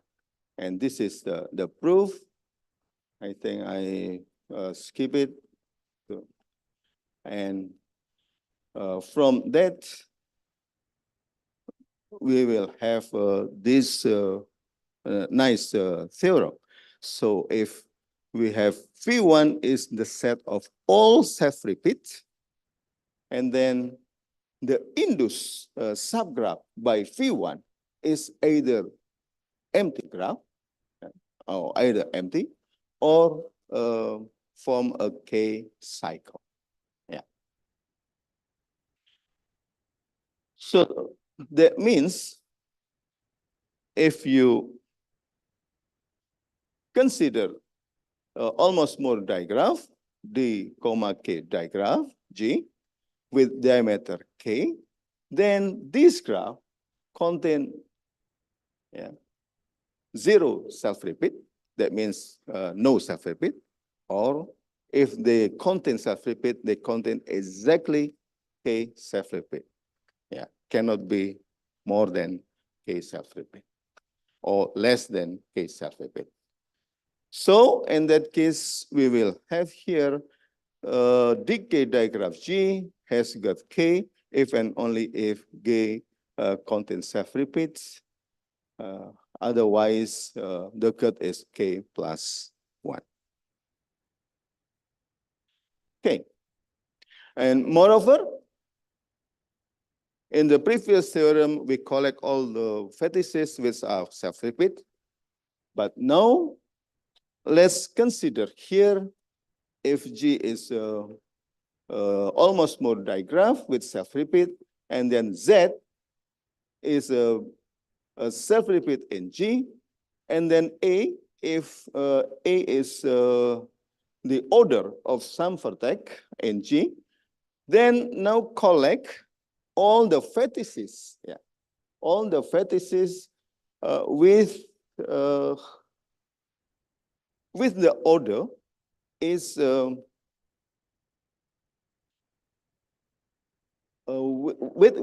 the order is the divisors of A. So with the order is divisor of A. Yeah. So here and we noted by VA is all vertices with R2A. This is A or alpha? Alpha, okay. Alpha, R2 alpha of X is equal X, yeah. So, and then D prime is the number of odd neighbors of self-repeat with this characterization. So if you do that, then the induced subgraph by phi alpha is also either K cycle or almost more digraph with smaller degree. So this is very nice theorem. If this almost more digraph exists, then they contain case self-repeat or smaller graph, yeah, with almost more digraph. Okay, and next, if we given the permutation cycles of the odd neighborhood of V, yeah. So here, let's say we have the permutation cycle is only 1 and D minus 1, then G consists of exactly K self-repeat, and the remaining vertices are of order D minus 1. And as corollary here, we have if D is 4, then this graph contain either no self-repeat or exactly case self-repeat with the remaining vertices are order with order 3, with order 3. Edi, sorry, you have How many? 2 minutes. 2 minutes. Okay. Okay, I'll be quick now.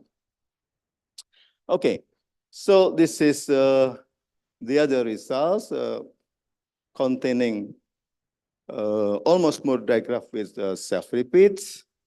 And here also, okay, and this one is more general result of almost more digraph with self-repeat by considering all the structure permutation cycle structures in this graph. So we count the number of vertices with the permutation cycle structures. Yeah. And then here, I think one of my new results regarding the non-existence of decay digraph having only 2 distinct vertex orders, including vertex order 1, which is self-repeat, will imply the non-existence of any decay digraph with self-repeat. So to determine whether decay digraph with self-repeat is exists, we can consider only almost more digraph with self-repeat and with one more order. Yeah, so only 2 orders, 2 distinct orders can be possible. Okay, this is for example. Yeah. So if you select D or you choose D is 4, then you have only 1 case, 5 only 2 case, and then yeah, you can go further. Okay, and this is the last section regarding almost more digraph without self-repeats, and the general lemma little bit similar with the previous one. Yeah, and this is also again another general lemma regarding this graph without self-repeats. And here I'll show you some of improvement that we able to do that. So if G is a decay digraph without self-repeat, then and alpha A is the smallest vertex, then if there exists, yeah. If A is this set, and then you consider the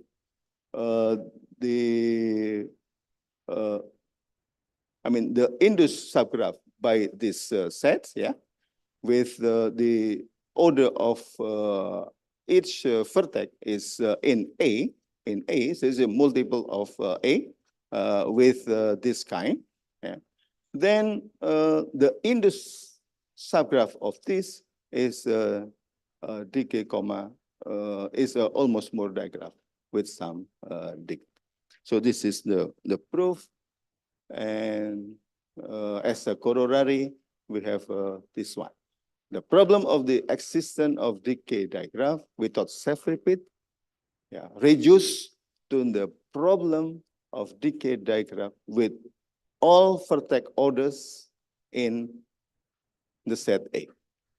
Sorry, in the set A here. Yeah. So just reduced to that. That. So the permutation cycle structures is only this kind. Yeah, it's only this kind. Yeah, we hoping to have the set here is not bigger. Yeah, but yeah, still hard to reduce the problems. Okay, I think that's all my presentation, and this is some open problem remains for student, yeah, or who are interested in this problem. Okay, and terima kasih.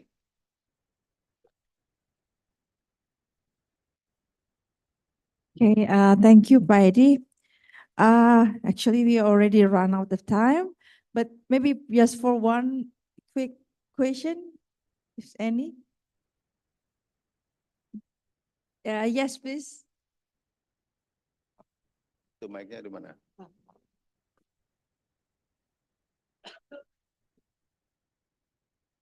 Thanks. All right. Thank you very much, moderator, and thank you very much for the very beautiful presentation, Professor Eddie. I'm not actually from analysis, but I'm from applied mathematics, and then so I wanted to know is the application of this beautiful stuff. So where can we actually find this kind of all this beautiful stuff in the reality? I mean, in the real life. Thank you very much. Okay. Yes, thank you for a nice question. So actually, the motivation of doing this kind of problem is to find the number of fetishes as much as possible, as many as possible, if you construct a topological networks.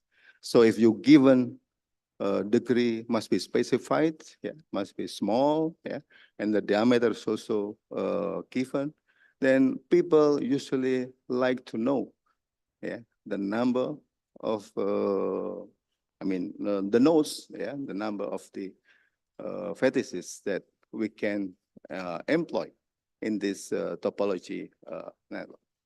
And yeah, this question I think raised up in parallel computation, distributed computation, what else?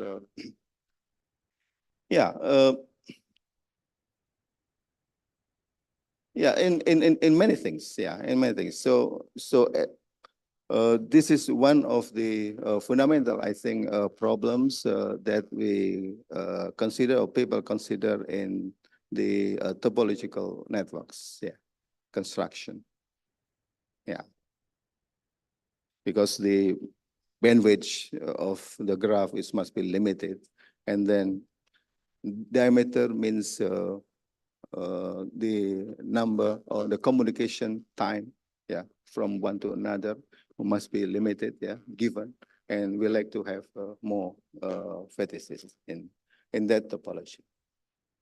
Okay, I hope I could address all your question, yeah.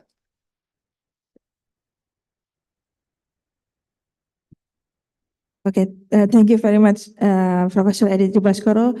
Again, we give Pak Edi a big applause. Okay, for our third speakers, I would like to invite Professor Sanming Zhou from the University of Melbourne, Australia. You have 40 minutes, including a QA session.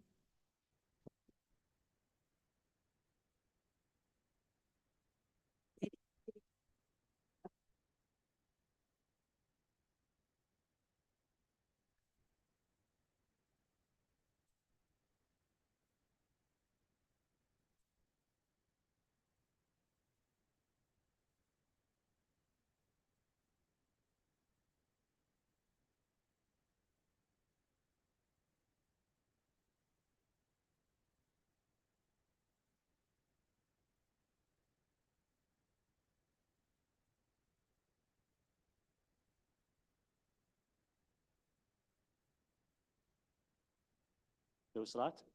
Okay.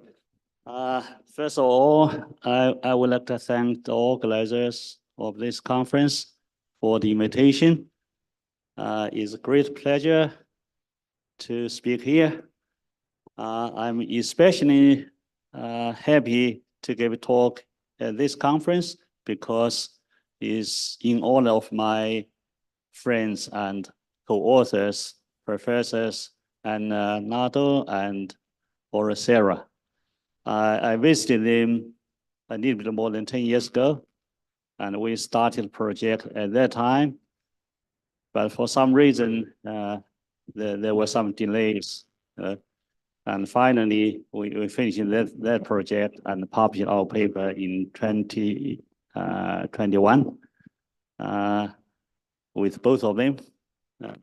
I have also a joint paper with Oracera, which has been submitted already. I will mention that paper in my talk. So my talk is about perfect codes in calligraphs, but I must admit that I'm not a coding theorist. I'm a graph theorist. So perfect codes in my talk may not be perfect codes in classical coding theory. They are generalizations of perfect codes in coding theory. Okay, so let's start with some basic definitions from coding theory. So let's take a set of size Q. Okay, normally we just take ZQ, and we treat ZQ as the alphabet. Then let's consider words of length n, with alphabet ZQ. Okay? Now, any set of such words is called a code, a co-array code of length n with alphabet ZQ. Okay? For example, if you take Q to be equal to, if you take ZQ to be equal to Z2, then you have two elements in Z2, 0, 1, and each bit is 0 or 1. So this is a code word of length 5. Okay, now this is not a code word of length 5, and the whole set is a binary code of length 5. Okay, the elements of a code are code words. Okay, now ZQ to n is equivalent with a Hamming distance, okay, which is the number of positions in which two code words differ. For example, if you look at the first two code words, okay, the first position in the first word is 0. The first position in the second word is 1. So these two code words differ at the first position. Similarly, they differ at the second position, they differ at the third position, fourth position, but the last position is the same. So the Hamming distance between these two code words is 4. Okay? So ZQ to n is a metric space, okay, because it has the Hamming distance. Okay. Now this distance is exactly the graph distance in the Hamming graph H and Q. H and Q is the Cartesian product of KQ with itself n times. Okay. In particular, if Q is 2, then H and Q is just the n-dimensional cube, which we denote by Qn. Okay. Now, roughly speaking, a code is perfect if it achieves maximum possible error correction, okay, without ambiguity. Okay. Now, mathematically, this means that for every element in ZQ to the n, you can find exactly one code word in your code C, okay, whose distance to the chosen code word is at most E. Okay? So every code word in the whole space is a distance no more than E to exactly one code word in the set C. If this happens, then C is a perfect E code, where E is a positive integer. Okay? Now we do have perfect codes. For example, if you take E to be equal to N, then and you take just one code word, then you get a perfect N code. Okay. Now, of course, is a trivial perfect code. Okay. And if N is odd, then you take these two elements from Z2 to the N. Okay. Then you get a perfect n-1/2 word code. Okay. Now again, this is trivial. Okay. How about the non-trivial perfect codes? Well, they do exist. Okay. This. Okay. Okay. Now, actually, if Q is a prime power, then you can use FQ, the finite field, or size Q as the alphabet. Then you can treat the code words as elements of FQ to N. Okay. Now FQ to N is a linear space. That's a linear n-dimensional space over the finite field FQ. Okay. Now every subspace of this space is called a linear code. Okay. Now of course we need Q to be prime power, but otherwise you can't have FQ. Okay. Now more specifically, if you take a k-dimensional subspace of FQN with minimal distance d, then you obtain NKD code. The minimal distance of a code is the minimum among distances between different code words. Okay? Now we have some famous linear perfect codes here. Okay? The Hamming codes, the two Goodly codes, they are very well-known codes. Okay, they are all perfect codes. Okay, now for a long time, people wanted to understand, whether we have other linear perfect codes. Okay, the answer is no. Okay, so this was proved by two groups of people in 1973.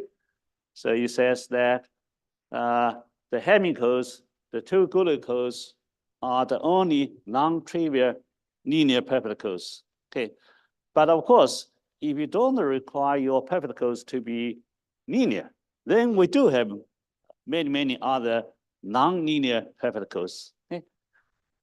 If you want to know more about non-linear perfect codes, I would like to recommend this survey paper. Okay?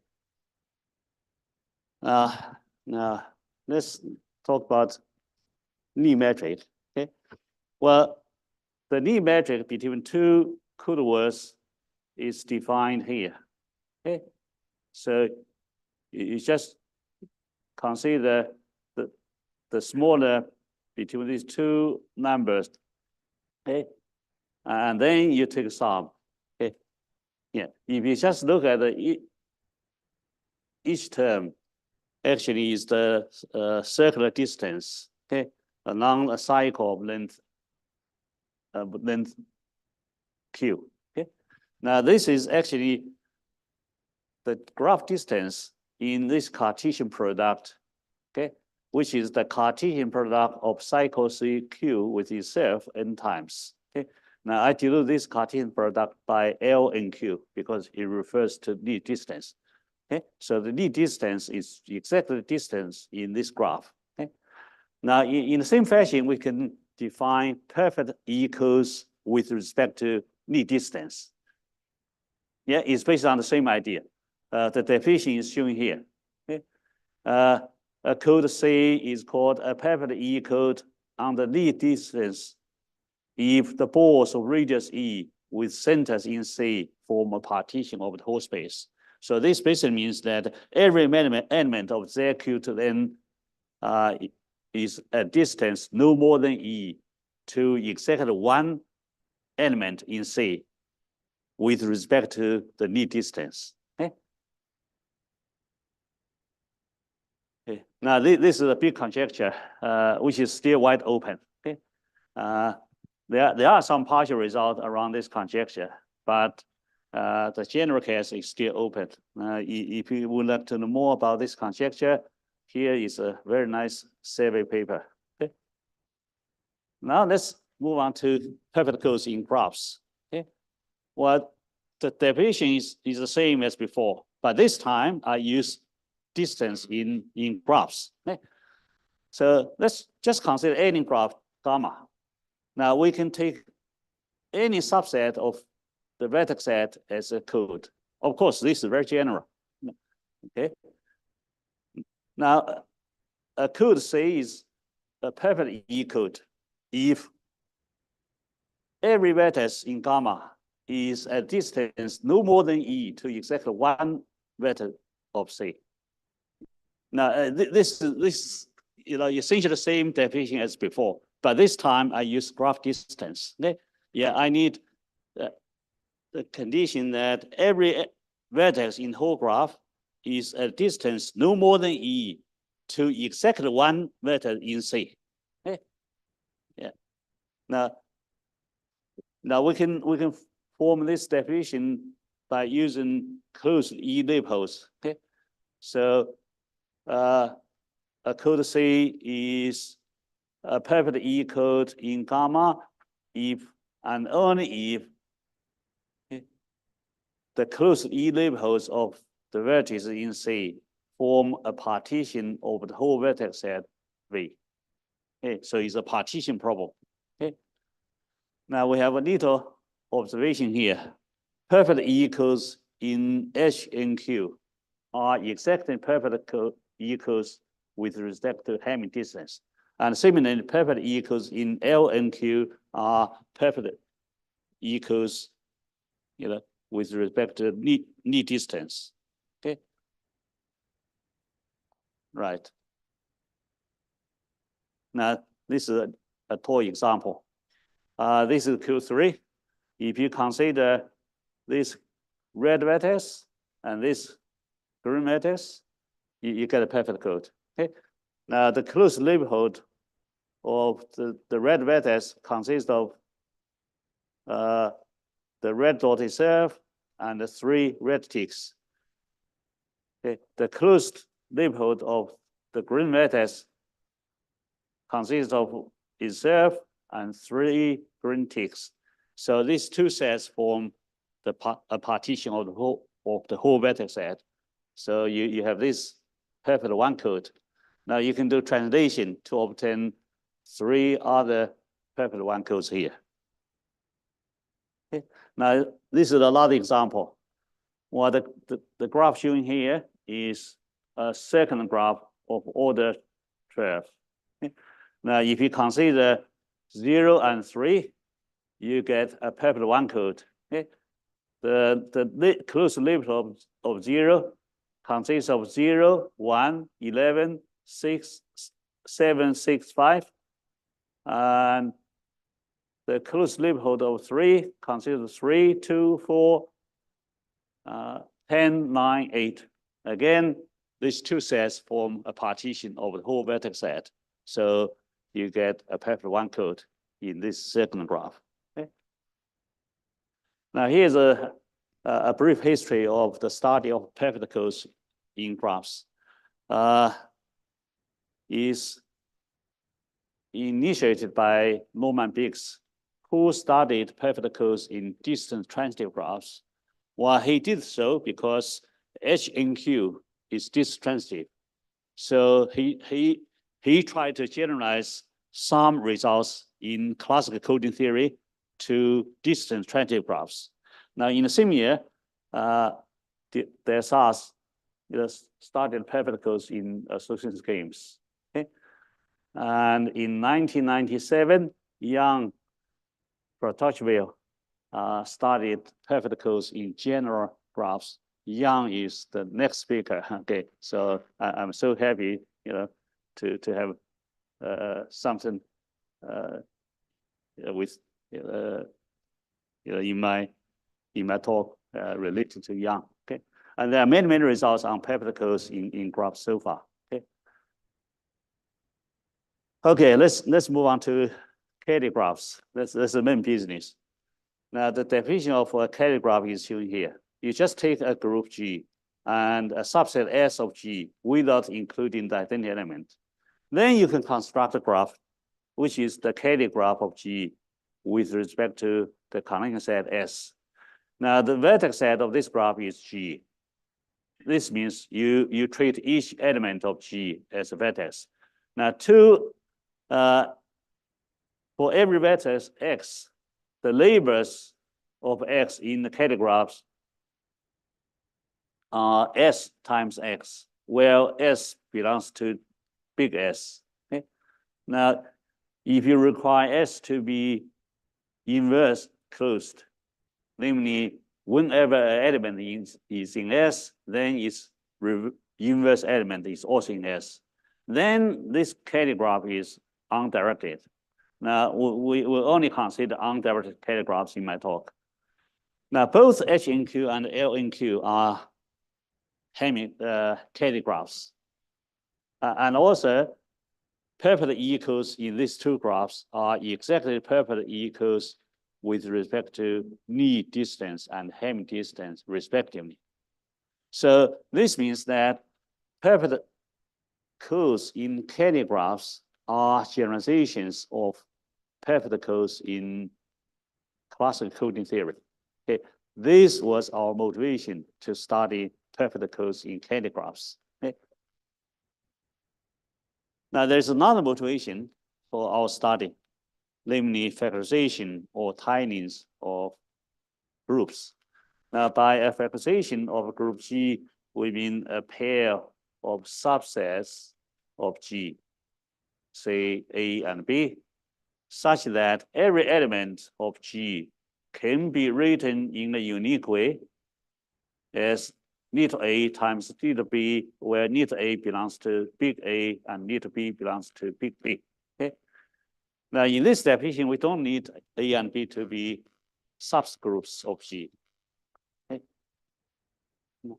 Now, if the identity element of G belongs to both A and B, then we call this factorization a tining of G. Now, it's called a tining of G because you can treat B as a tile. Okay, you basically partition the whole group into a number of copies of B. Okay, so you tile the whole group by using copies of B. Okay, so that's why we call such a factorization a tining of G. Now we have a observation here. Okay, now if you have a tining of G such that A is closed under taking inverse elements, then okay, you get a perfect one code of this Kelly graph, namely B. Okay. Now the converse is also true. If B is a perfect one code of this Kelly graph, then this pair is a tining of G. So basically, this observation says that the study of perfect one codes is the study of tinings of the underlying groups. Okay, there's another motivation for studying perfect codes in Kelly graphs. Now, I just state this observation in terms of perfect one codes, but actually for perfect E codes where E is bigger than one, the same observation is true. Okay. So this error is in the common part of a few research errors. Okay, you can treat a perfect code as a tining. Okay, you can treat a perfect code as an efficient dominant set, which is a term used in group theory, in graph theory, and you can also treat a perfect code as a perfect two-column. Okay. Okay. Now the main problem is problem one. Okay? We want to construct, characterize, or classify perfect equals in a given Kelly graph, or prove there's no such perfect equals. Okay? Of course, this problem is very general and it's hard. Okay? There are many results on this problem for H in Q and L in Q. Yeah, of course. Yeah. All these results are from classical coding theory. Okay. We have also a neat observation here. But apart from H in Q and L in Q, there are not many results on perfect codes equals, in some other Kelly graphs. Okay. Now this is a neat timeline for the study of perfect codes in Kelly graphs. Okay. Now earlier I mentioned that business started with Norman Biggs, but actually I found a paper which was published earlier. Okay, but they didn't present their results in terms of perfect codes. Okay, they present their results in terms of factorizations. Okay, but I can translate their result, as a result on perfect codes. Okay, if a regular graph has a perfect one code, then negative one must be an eigenvalue of the graph. This is just a folklore, and it's easy to prove. Okay. Oh yes, I'm glad that Aura and Delta, did some work in this area. Okay, there's a good reason to give a talk on perfect codes in this conference. Okay. This was the first result on perfect one codes in categories I can find. Okay, it is about the non-existence of perfect one codes in complete transposition graphs. Okay, the result is stated here. Okay, it is in some sense it's a negative result. It says on certain conditions there's no perfect one code in this graph. Okay. Now this result by Jia and Ni basically says that a perfect one code is actually one part of a partition which is related to covering. Okay, so the result is here. If gamma is a regular graph with valency at least 1 and n is a positive integer, then gamma is a cover of the complete graph if and only if the vector set of gamma can be partitioned into n parts such that each part is a perfect one code. Okay, so this relates perfect one codes to covariance of complete graphs. Okay. Now he also studied perfect codes in Kelly graphs in terms of covariance. Okay, the result is here. Now how about the Qn? Well, not every Qn, that means perfect one code. Okay. Yeah, this result says Qn has a perfect one code if and only if n is a power 2 minus 1. Okay. Okay, this is equivalent to saying that Qn is a regular covariant of the complete graph Kn plus 1. Okay.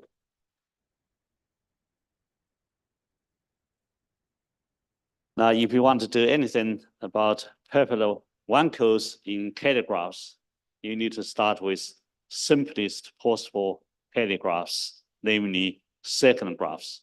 Second graphs are Kelly graphs over cyclic groups. Okay. Yeah. So yeah. So just take Zn. Okay. You consider Kelly graphs on Zn. They are called second graphs. But even for second graphs, we don't know perfect one codes in them. Okay. We only have some partial results. Okay. Now this is one partial result. So in this result, we consider connected second graphs with degree p minus 1, where p is the odd prime. Okay. Now such a second graph, that means a perfect one code if and only if p divides n and the elements in S0 are pairwise disjoint modular p. Okay. So we obtain a necessary and sufficient condition for the existence of peptide 1 codes in connected second graphs with degree p minus 1. Okay. Now, it's very interesting that two groups of people obtained the same result in the same year. And we published our papers in the same volume of the same journal. Okay. But we did this, we proved this result independently by using different approaches. Okay. We didn't know dense results until the editor told us another group of people proved the same result by using the same approach. Okay? So in the end, the two papers published in the same journal. Now, how about the connected second graphs of degree p to the L minus 1? Now, we also obtained some results, but we need L to be the equivalent of P in N, namely P to the L divides N, but P to the L plus 1 does not divide N. Now, in this case, we obtain the same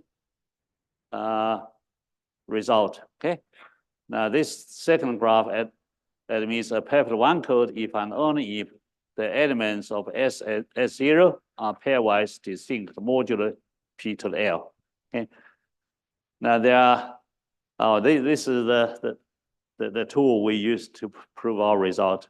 Okay, we use some properties of the cyclotomic polynomials, okay, which is defined here.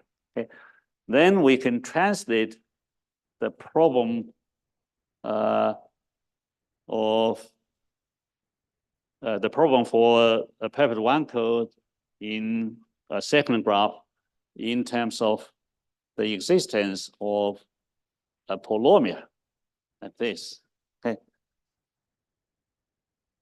Now there are some other results about peptide 1 codes in other families of second graphs. Okay.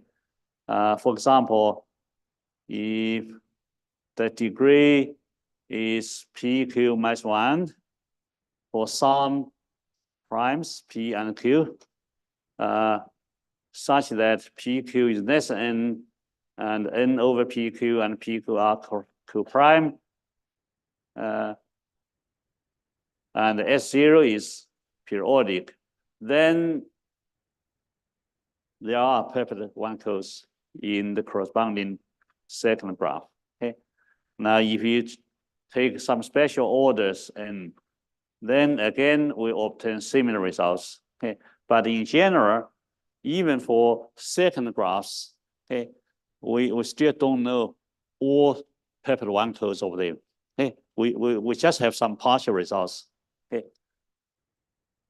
Now these are some recent results about peptide codes in second graphs. Now, the cool thing is that peptide 1 codes in second graphs of small degrees have been classified. Now, if the degree is 5, then the classification is contained in this paper by three mathematicians. Now, a couple years ago, we considered peptide 1 codes in second graphs of degree P to the L minus 1, where L is not required to be the equivalent of P in N. Okay? Now we get a complete classification of all peptide 1 codes in such a second graph. This was a joint work with Ora Serra, a PhD student at Nanjing University, and a professor at Nanjing University. Okay. Now, it's a non-paper. It's a non-paper with more than 30 pages. I remember. Yeah, it's still it has been submitted, but it's not accepted by now. So it's still in process. Okay.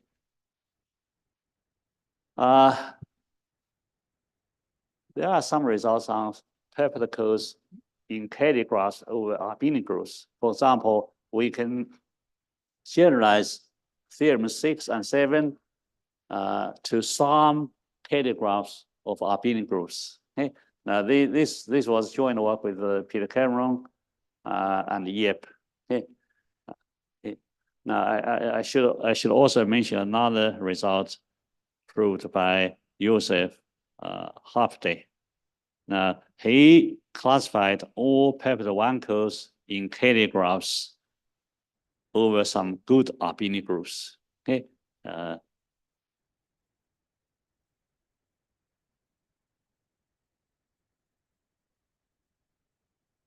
Now, this is about two families of Kelly graphs over some final range. Okay. So let's take a positive integer m, no less than 2. Let's consider the mth primitive root of unity, say theta m. Okay? Then you have this cyclotomic field, Q theta m. The range of algebraic integers of this field is z theta m, okay, which is defined here. Now, all coefficients AIs are integers. Now, of course, you can treat z theta m as a z module whose integral basis consists of 1 theta m up to theta m to the phi m minus 1, where phi is Euler's function. Okay. Now, let's take a non-zero idea of z theta m, say A. Now, z theta m is a ring, so we can talk about its ideas. Okay? Yeah, let's take a non-zero idea of this ring, okay? A. Then you can module everything by A. Okay? So let's define these two sets of the quotient ring. Okay? So the first one is EM module A is defined as the cosets of A in this quotient ring defined by plus minus theta m to the I, where I goes from 0 to m minus 1. The second set is defined in the same way, but we need I to be between 0 and phi m minus 1. Okay. Now, these are two subsets of this quotient ring. This quotient ring is finite. Okay.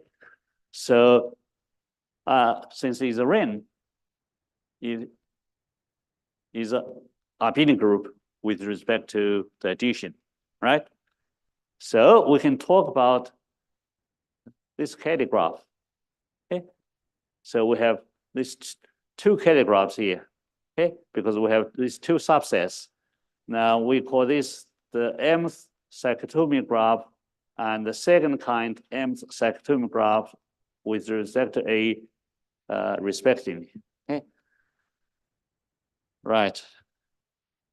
So why do we do this business? Okay. Well, first, this graph have nice properties. For example, G sub MA is connected and arc primitive. It just means that all arcs have the same status in the graph. Okay. Now we understand the distance in GM star, but we don't quite understand the distance in GMA.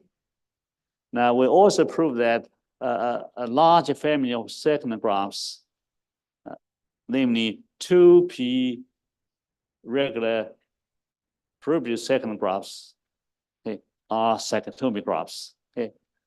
Yeah. And we obtain some general results on the existence of peptide wankels in these two families of second graphs. Okay. But we don't have a complete picture yet. Okay. The good thing is that in a special case, when m is 3 or 4, okay, we have some necessary and sufficient conditions. Okay. Okay. Okay, this is the case when m is 4. If m is 4, you can take theta 4 to be equal to I. Yeah, theta 4 is the fourth primitive root of unity. Yeah, you can take it as I. I to the power 4 is 1, right? Okay. And then z theta 4 is zi, which is the ring of Gaussian integers. Okay. X plus yi. Okay. Now the norm of this integer x plus yi is x squared plus y squared. This is a principal idea domain. So every idea is a principal.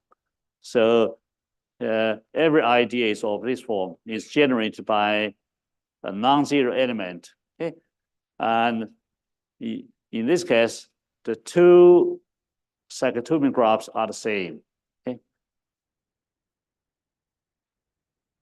Yeah. Okay. So we obtain this less than sufficient conditions for a subset of the quotient ring of this form to be a perfect T code in the Gaussian network. Okay, when I say we obtained, it means some coded theorists prove something, and I prove the rest. Okay, the red part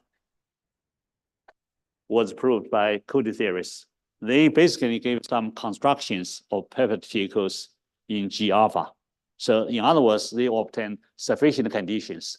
And then we proved that their sufficient conditions are actually sufficient, are necessary. Okay, so we have less than sufficient condition for this subset to be a perfect T code in the Gaussian network. Okay, this is the case when m is 4. When m is 3, you can take theta 3 to be equal to negative rho, which is negative 1 plus square root of 3i over 2. Then the ring is the ring of Eisenhower-Jacobi integers. The norm is defined here. Again, this is a principal idea domain. So every idea is a principal. Okay? And we obtain the so-called Eisenhower-Jacobi graph. Okay. Now this result is similar to the previous one. Okay. Again, it's a less than sufficient condition. And again, the sufficiency was proved by coding theorists, and the necessity was proved by us. Okay. I am running out of time, so I just mentioned briefly another avenue in this research area. Okay. Now, sometimes a subgroup of the group underlining a Kelly graph can be a perfect code. Okay. In which case we obtain a subgroup perfect code. Okay. Now, in some sense, subgroup perfect codes are analog of perfect linear codes. Okay. Now, so we have this problem 2 here. Now, it's still very hard to classify all subgroup perfect codes in a given Kelly graph, but we could do a little bit cheating. Okay. Now, let's do another problem. We don't fix the Kelly graph. Let's fix a subgroup. Let's ask when the given subgroup is a perfect 1 code in some Kelly graph of the mother group. Okay? This is a different problem, which is easier than the original problem. Now, in recent years, there are many results about this problem. Okay, because of time limit, I'm not going to show you all these results. Okay, if you want to look at subgroup perfect codes, you could just do Google search and you will find a lot of papers. Okay, I think I have to stop here. Thank you very much.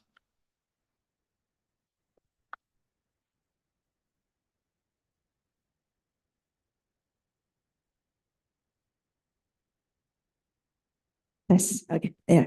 Thank you very much, Professor Zhang. Is there any question or remarks for Professor Sanmingzu?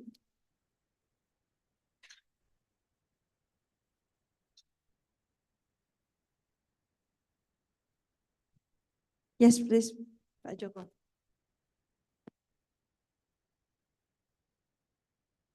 Thank you, Samin, for a very interesting talk. Well, I'm an outsider in perfect coordinate graph, but you mentioned before that there is some work of Delsart regarding the perfect E-codes in distant regular graph. Perfect E-codes in distant regular graph. Yeah. Yeah. My question is, for which E, a kind of problem is still open? I mean, for perfect E-codes in distant regular graphs, is it so for all E or? I talk about the Coulomb conjecture or some other. Sorry. So you mentioned about the work of Delsart regarding perfect E-codes in distant regular graph. Yeah. My question is, for which E, for which number of E, the case is still open? For which number? For which number? Yeah. For which number of E and in distant, especially for perfect E-codes in distant regular graph. Distant transitive regular graph. Distant transitive graphs.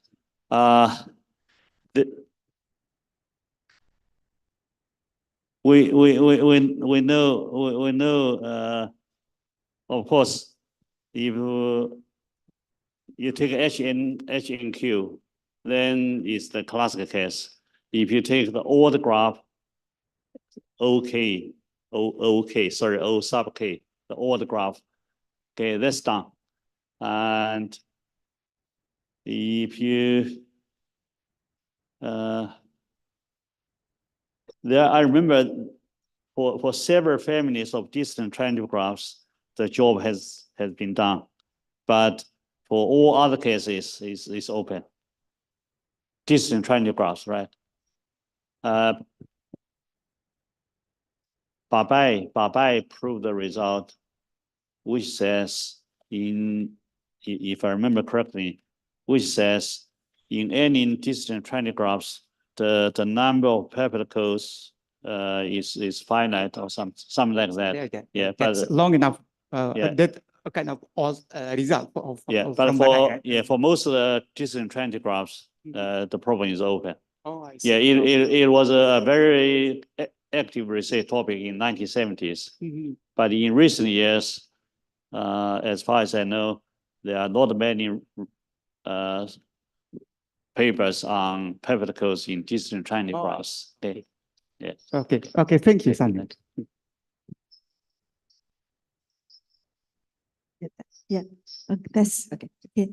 Because we already run out the time, so we will conclude this talk. Thank you very much, Professor Sanmingzu, and we give a big applause for Professor Sanmingzu. Okay, so now we will have our last keynote speaker, Professor Jan Kratorfield. Jan, are you already here? Yes, I am here. Oh yeah. All right. That's great. Before we start, I would like to say hello to Professor Oriol Serra and Professor Ana Lado, who already joined us in Zoom room. Oriol, are you here?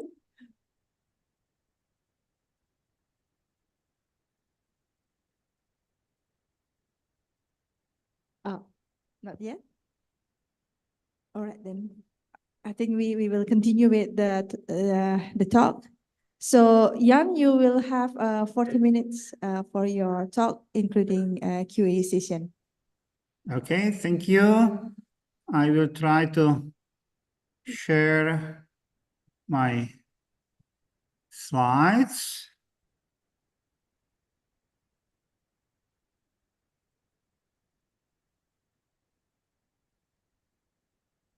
Just tell me if you see my slides. Yes, perfect. Good. Thank you very much. So I will talk about graph covers, which is a notion which stems from topological and algebraic graph theory. But I will mostly talk about the computational complexity aspects. And the second subtitle is strengths of simple graphs, by which I want to show you the special role that simple graphs play in this theory of graph covers and the connection to snarks, what we call generalized snarks. Since I'm not there in person, I am showing you my picture in a neighborhood that I prefer more than classroom. On the first slide, and I would like to mention that I will report about joint work with several people from Charles University, Jan Bock, Jirka Fiala, Petr Hliněný, who was my student but is now in Brno, Nikola Jedličková, a colleague Roman Neděla from Pilsen, and a couple of foreign colleagues, Andrzej Proskurovsky from Eugene, Oregon, Pavel Rzaževský from Warsaw, Jan Arnetele from Bergen, Norway, and Misha Seifertová is from Prague as well. So, definition for simple graphs. A graph is a discrete structure containing vertices and edges. Edges always connect to vertices. And a graph is simple if it has no multiple edges and, of course, no loops as well.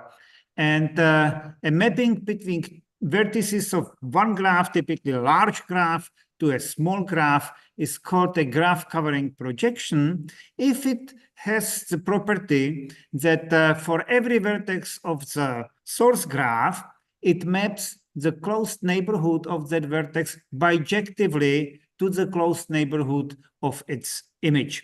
So therefore, it's a corollary of the definition that edges are mapped onto edges, or better say adjacent vertices onto adjacent vertices, which means that such a covering projection is necessarily a homomorphism, and the condition that neighborhoods are mapped bijectively onto neighborhoods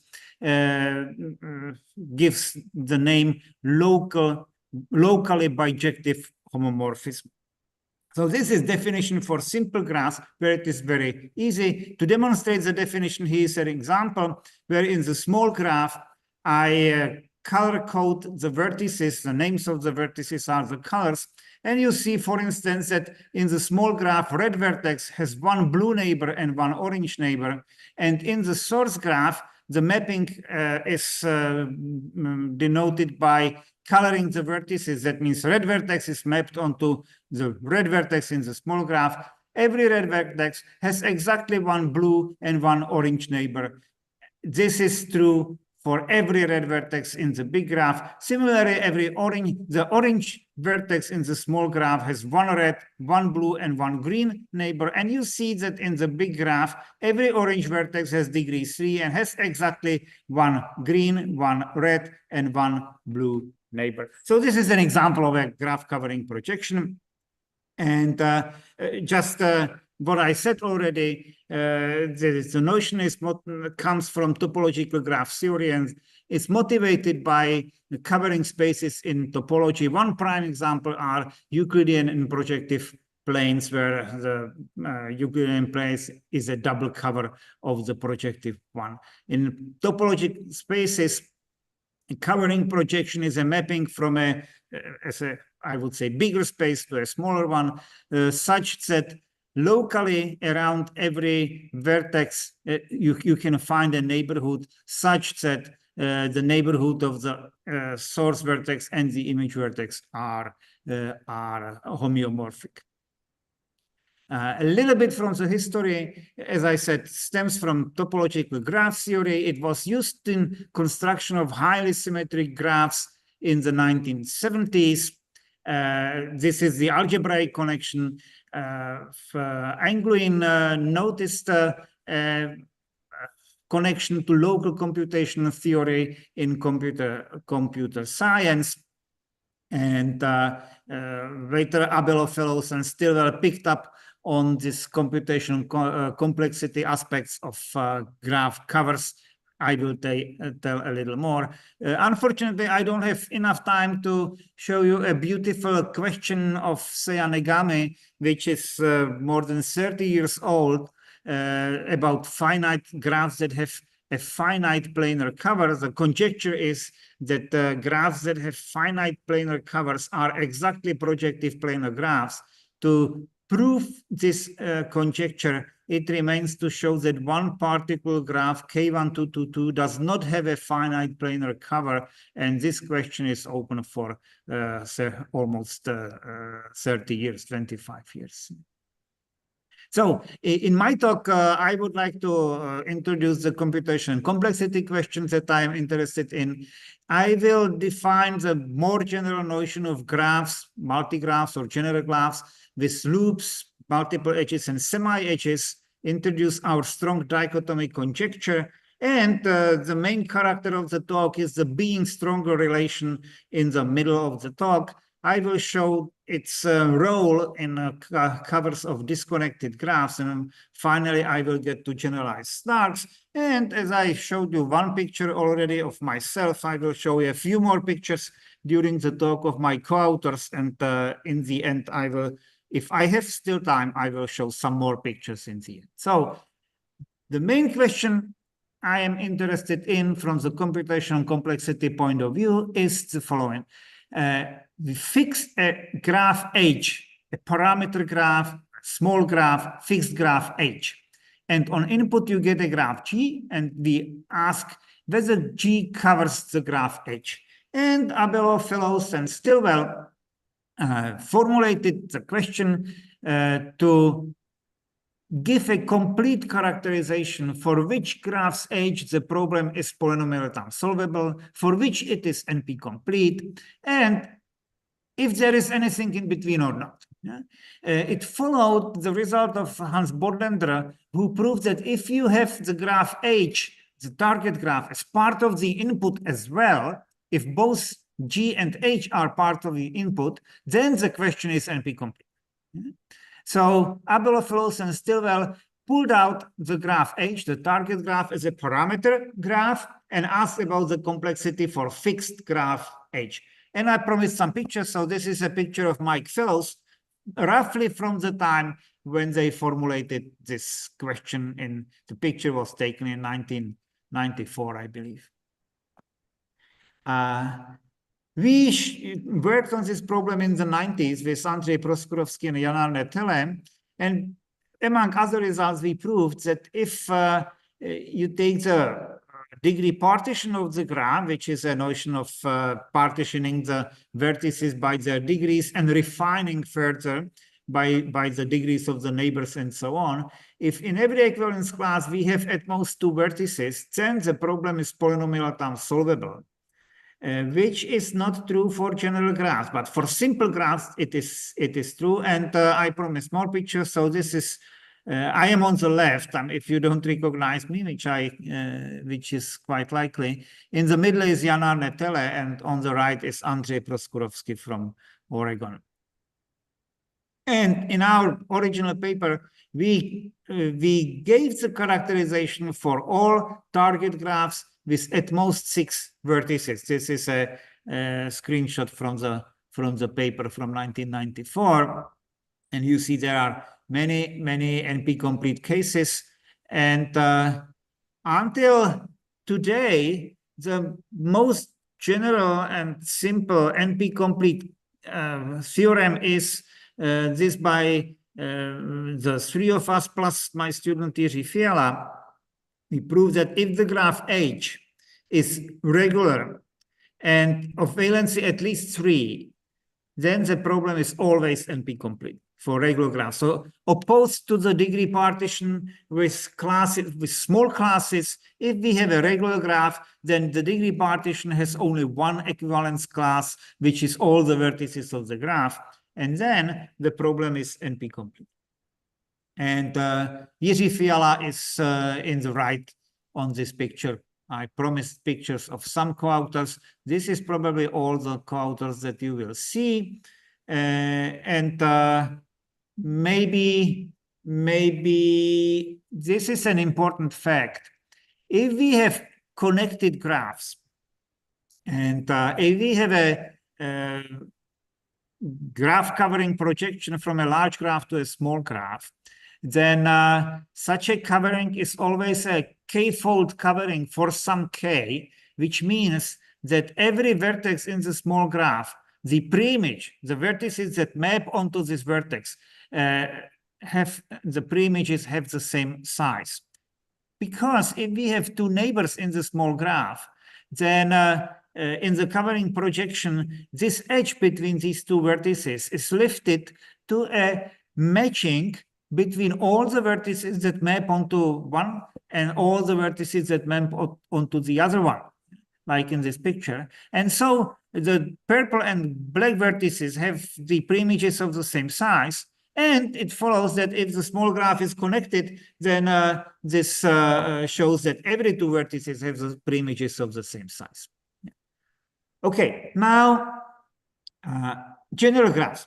General graphs may have multiple edges, may have loops, but they also may have something that is called semi-edges.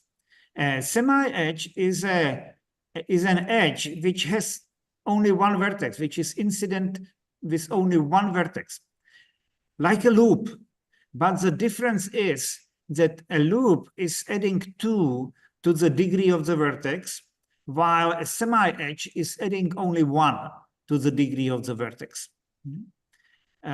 Loops are naturally considered in multigraphs and as multiple edges.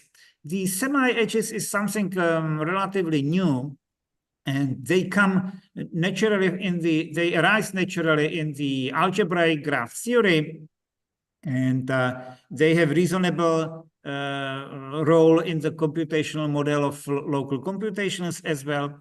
But among others, for me, it is also interesting that they have a connection to some standard graph theoretical invariants, and I will try to show you this. But first, let me define what is graph covering projection in the case of general graphs with loops and multiple edges and semi-edges. The easiest way how to define it is it is a mapping from vertices to vertices, but also another part of the mapping is mapping of edges to edges. These two mappings must be compatible in the sense that an edge which is incident to vertices u and v is mapped to an edge which is incident to vertices fu and fv. I mean, this is natural, but to describe what is a graph covering projection with respect to the edges, the best way is to say what are preimages of loops and what are preimages of semi-edges. Preimages of normal edges are matchings as in the left of the picture. Preimages of loops are disjoint unions of cycles, and loops are also considered as cycles. And preimages of semi-edges are disjoint union of edges and semi-edges in the source graph. So one regular graph in the source graph. We have started the study of computational complexity of covering general graphs already in the end of 1990s with Andre and Jalnar Netele, but that was in the case of loops and multiple edges allowed only, not with semi-edges. And when we started cooperating with the topological graph theorists, mainly Martin Škoviera and Roman Neděla, we understood the role of semi-edges, and we wanted to see how the semi-edges will change the picture. And in the 2021 was the first paper about computational complexity of covering general graphs with semi-edges. And actually, the semi-edges really changed the picture a lot. So a few examples. A semi-claw is a very simple graph, one vertex and 3 semi-edges. What are the graphs that cover the semi-claw? They must be 3 regular. But if in the semi-claw we distinguish the semi-edges by colors, blue, red, and black, then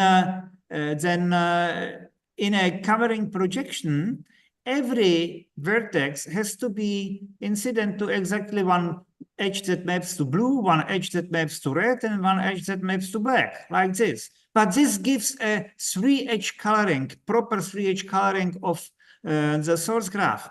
So a graph covering projection of a semiclaw is nothing else than proper 3-edge coloring of the source graph and deciding if such a covering projection exists is therefore NP-complete. What about the lollipop graph? The other very simple graph on one cubic graph on one vertex. That means one semi-edge and one loop. What graph will cover this lollipop graph? Well, it must be 3 regular graphs. And if you look at the edges of the source graph that map onto the semi-edge, every vertex in the source graph has to be incident with exactly one such edge. So these edges must form a perfect matching. But once we have a perfect matching and we delete it from the graph, the rest is a 2 regular graph that always maps onto the loop. So a graph covers the lollipop graph if and only if it has a perfect matching, and this is polynomial time decided. We may ask about a 4 regular graph on one vertex with 2 loops, the bow tie graph. Yeah? And we color distinguish the 2 loops, and we see that a graph covers the bow tie graph if and only if it is a 4 regular graph, such that we can identify a 2-factor that maps onto the red edge, and then the rest of the edges will be a 2-factor that maps onto the blue edge. But here we have a Petersen or Koenig-Hall theorem that says that every simple 4 regular graph can be partitioned into two factors. So just checking the degree, that the degrees are right, we have the positive answer. So this is certainly polynomial time. I show you one more graph just for the history of the hardness results. If we have 2 vertices joined by an edge and a loop on each of the vertices, then the graph that covers it will be 3 regular graph, such that the vertices can be partitioned into 2 parts, and say yellow and green. And on the green vertices, we have a 2 regular subgraph. On the blue vertices, on the yellow vertices, we have a 2 regular subgraph. And then we have a matching that matches the yellow to green vertices. And deciding if such a partition exists was shown NP-complete already in the first paper of Abelo and Fellows, but in the case when they allowed loops in the input graph, which made the hardness reduction relatively simple. It was much more complicated to prove that this is the problem is hard for simple graphs on input, and actually it is rigorously written down in a paper of Ondra Bilka and co-authors in 2011. And recently we proved that the problem is NP-complete even for simple and bipartite graphs, which was much harder to show this hardness, but the bipartiteness was very important for other consequences. I'm showing this history to stress out the role of simple graphs, showing the hardness for simple graphs on input, that this is more complicated or takes more effort than showing the hardness for general graphs on input. And this brings me to the strong dichotomy conjectures that we expressed in our IVOCA paper from 2022. And we conjecture that for every graph H, general graphs, with loops and semi-edges and so on, for every graph H, the H-cover problem is either polynomial time solvable if the input graphs are arbitrary, or it is NP-complete, but in that case, it is NP-complete for simple graphs on input. in all cases where we know the computational complexity of the H-cover problem, we are able to prove that if it is hard for simple input graphs, and if it is easy for general graphs on input. A quick remark about the dichotomy of the CSP problem, which is now a famous theorem in computational complexity and theoretical computer science, and that any CSP problem is either polynomial unsolvable or NP complete. We can formulate existence of graph covering projection as a constraint satisfaction problem, but the dichotomy for CSP does not imply dichotomy for the graph covers, because in the reduction to CSP, mostly the CSP problem is hard that we reduce to, but the hardness lies in non-regular inputs to the CSP problem, while in the graph covers, we want the regularity of keeping the degrees of the vertices. And now I'm coming to the main character of my talk, the being stronger relation on connected graphs. It's defined as follows. If I have two graphs A and B, I say that A is stronger than B if the following is true. Whenever you take a simple connected graph G and it covers graph A, then it also covers graph B. This means this is the implication here. If G covers A, then G covers B, and this should hold for every simple graph G. A and B are not necessarily simple graphs. One example, if A covers B itself, then A is stronger than B. Well, if A covers B, then covering projection is a transitive relation. So if G covers A and A covers B, then G also covers B. And this holds true for every simple graph. Actually, this holds true for every graph. Yeah? So A is stronger than B. Here is another example. What we have seen already, the semi-tripod, or the semi-claw, and the lollipop graphs.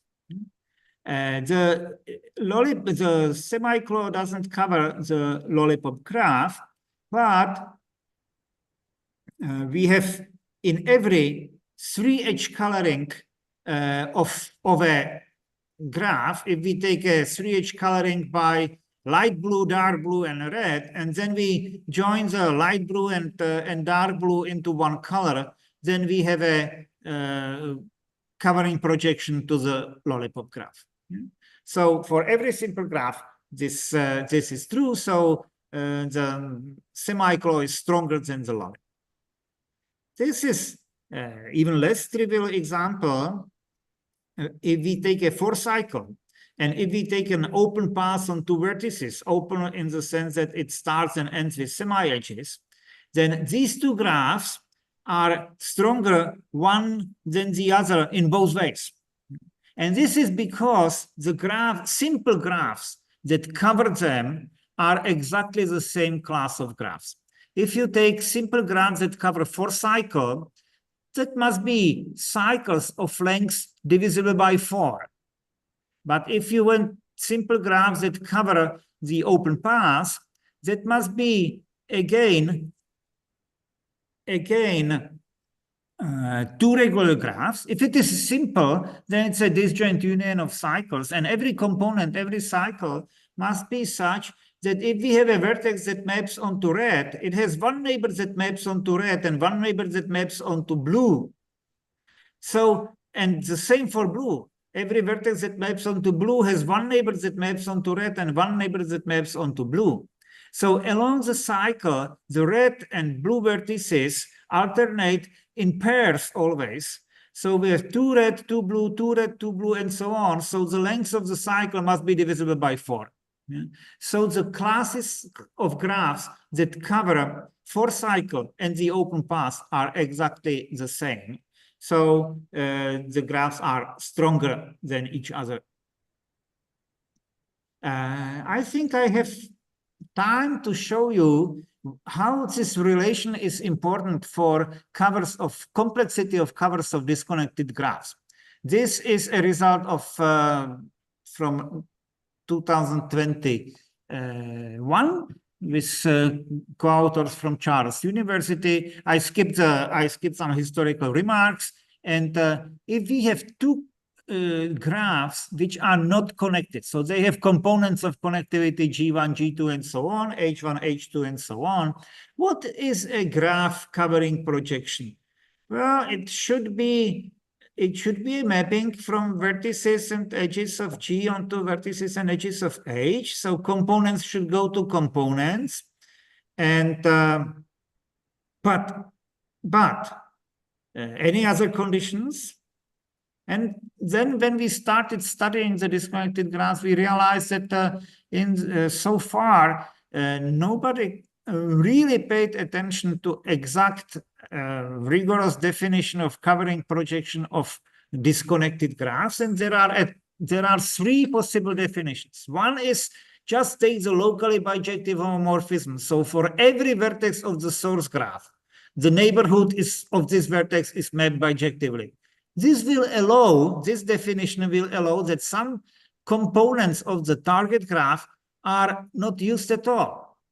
So this would be a proper locally bijective homomorphism, but the topology graph theorists immediately say, but this is not what we mean by covering projection in topology. We want a surjective cover. But in a surjective cover where every vertex or every component of the target graph is used as image of some component of the from the source graph, we may have vertices of the target graph that are the preimages of different sizes, like in this picture. And we have seen that in case of connected graphs, the preimages should be of same size. So we add this condition and say that an equitable cover is a cover such that every vertex of the target graph is the image of the same number of vertices of the source graph. And we argue that this should be the most suitable, the really proper definition of covers of disconnected graphs. But then the question is, as was expressed in some early papers, how is it with the complexity of covering disconnected graphs? And it was expressed that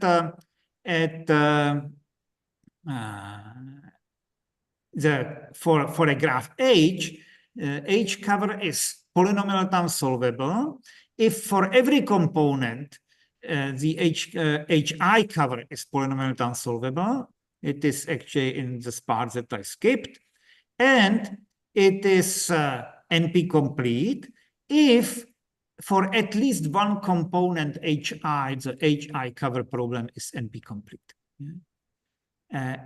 This is, however, not true for the locally bijective homomorphisms.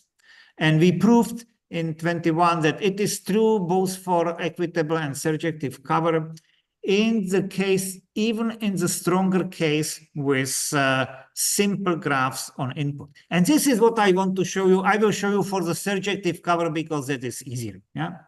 No, don't pay attention to this. This is a verbal description of the reductions that I will now describe. So we will have a graph H, which is disconnected. And for some components, say H1, we know that the problem of covering H1 is NP complete for simple inputs. So take a graph G1 and ask if it covers H1. This is a hard problem. So take such a G1 and look again at H1 being part of the disconnected graph H and construct G as an input of the surjective cover problem by adding components G2, G3, G4, and G5. Now, it would be easy to use H2 instead of G2 and H3 for G3 and so on, except that H2, H3 do not have to be simple, and we want G2, G3, and so forth to be simple graphs. Yeah? So for as G2, we choose a simple graph that covers H2, but not an arbitrary one, we would try to avoid G2 covering H1. This may be possible or may not be possible, depending whether H2 is stronger than H1 or not. So if H2 is stronger than H1, every simple graph that covers H2 also covers H1, then we take such a simple graph G2 and don't care. If it is not stronger, then there exists a witness G2 that covers H2 but does not cover H1, and we take such a witness as G2 and construct G in this way, and we claim that G constructed in this way covers H if and only if G1 covers H1. If G1 covers H1, then the covering projection of G is simple to construct. For the other direction, suppose that G covers H, and it can be in such a way that G1 actually covers component H2, G2 covers some H3, G3 covers something, and finally something covers H1, so that would be G3 covers H1. It has to go in such a cycle because we have the same number of components for H and same number of components for G, and we want a surjective. And now look at the argument. We see that G1 covers H2, G2 covers H3, G3 covers H1. How did we choose G3? We chose G3 in such a way that it covers H3, and it only is allowed to cover H1 if every simple graph that covers H3 also covers H1. Now G2 covers H3 is a simple graph, so G2 covers H1. Now how can it be that G2 covers H1? We chose G2 in such a way that it only is allowed to cover H1 if and only if every simple graph that covers H2 also covers H1. But G1 covers H2, so therefore G1 also covers H1, and this is what we wanted to show. This is the reduction. You see the role of the being stronger relation here. You also see that this is an example of a non-constructive hardness reduction, because I don't know how to construct G2, G3, G4. I only know it exists. Somewhere it exists. So this is an existence result for a hardness reduction. And this brings me to the hunting of snarks, the last topic of my talk. And a snark is a cubic graph which is not 3H colorable, and more demanding is to call a snark a two-connected graph, which is not 3H colorable, as some people do. So I say two-connected graph that is not 3H colorable, but two-connected graph, which is cubic, always has a perfect matching. So it always covers the lollipop graph. And if it is not H3 colorable, it does not cover the semiclaw. So a snark is a witness of the fact that the lollipop is not stronger than the semiclaw. And in this sense, for every two graphs A and B that we claim that A is not stronger than B, there must be a witness, a simple graph that covers A but does not cover B. And such a witness is a generalized snark in the sense of snarks in 3H colored. But question is how big such a witness has to be. Yeah? Is there any bound? Given the sizes of A and B, is there any bound of the size of such a witness? Can such a witness be constructed easily?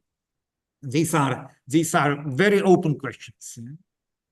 And another open problem is describe all pairs of connected graphs A and B such that A is stronger than B and A does not cover B. Because if we allow A covering B, then the question is at least as difficult as whether A covers B, and we still don't understand completely this question from computational complexity point of view. And in this direction, we had a conjecture that if A has no semi-edges, then actually the being stronger relation is exactly the relation of A covering B.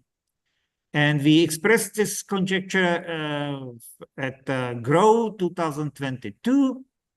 And in 2023, with Roman Neděla, we proved this conjecture for the case of two graphs SB. The two graphs that we have seen several times already, the semi-claw and the lollipop graphs.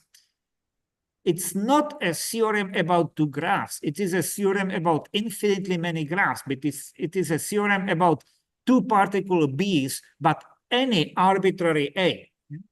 And I am afraid I don't have time to show you details of the proof. I will just skim through the slides, because we actually have stronger theorems. Not only we proved that conjecture, we show characterization of graphs H which are stronger than lollipop and stronger than semi-claw.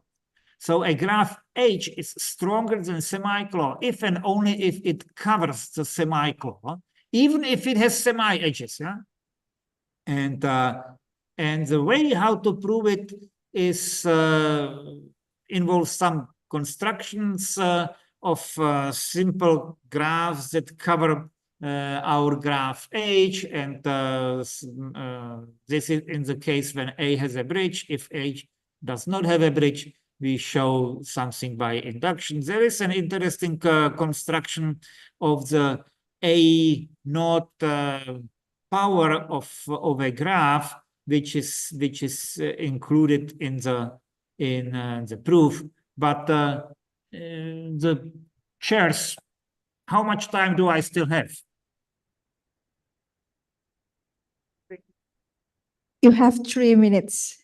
3 minutes. This is about the time I need for showing the few photos in the end. So I will just tell you the theorem for the lollipop graph.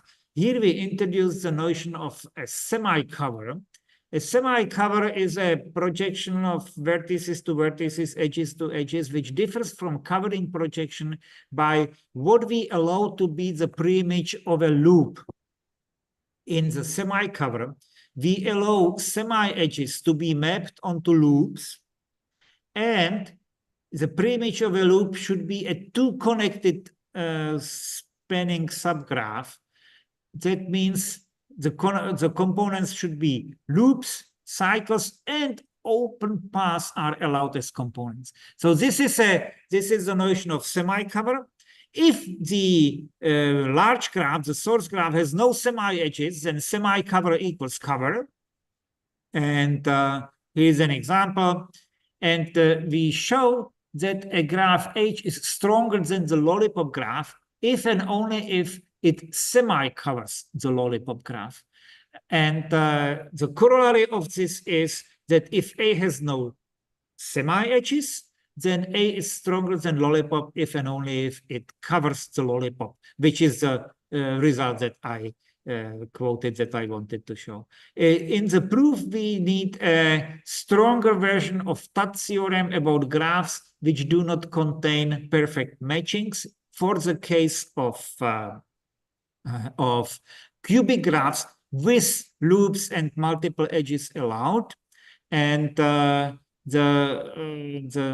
result, what we call the stronger Tat theorem, is that again, as in Tat theorem, if the graph does not contain a perfect matching, there exists a set of vertices such that if you delete it, the number of odd components is bigger than the number of vertices in the cut. And moreover, we show that we can choose the cut in such a way that no cut vertex is incident with a loop or with a multiple edge in the graph. So this would be a cut that proves that the graph does not have a perfect matching, but it's not good for us because the bottom vertex is incident with multiple edges. But this is another cut which is good for us. And based on these cuts, we build, if we have a graph which does not have a perfect matching, we build a simple graph that covers it and still doesn't have a perfect matching based on this. Okay, I promise this is all about the scientific part of my talk. And I just conclude with saying that there are many open problems in this area of generalized snarks. Take any graph with one vertex, but higher valency than 3, 4 regular, 5 regular one vertex graphs as B and prove the conjecture, or take a cubic graph on 2 vertices, like the dumbbell graph, for instance. For none of them we know how to prove the conjecture. But I admit we are still working on this. But anybody is welcome to join the research in this direction. So that concludes the professional part of my talk, and I promised some more photos. And now I do hope that that Oriol Serra and Anna Liado are participating in the audience, because as this is a conference to celebrate Oriol and Anna, I looked in my archives and I found a couple of pictures that I want to share with you.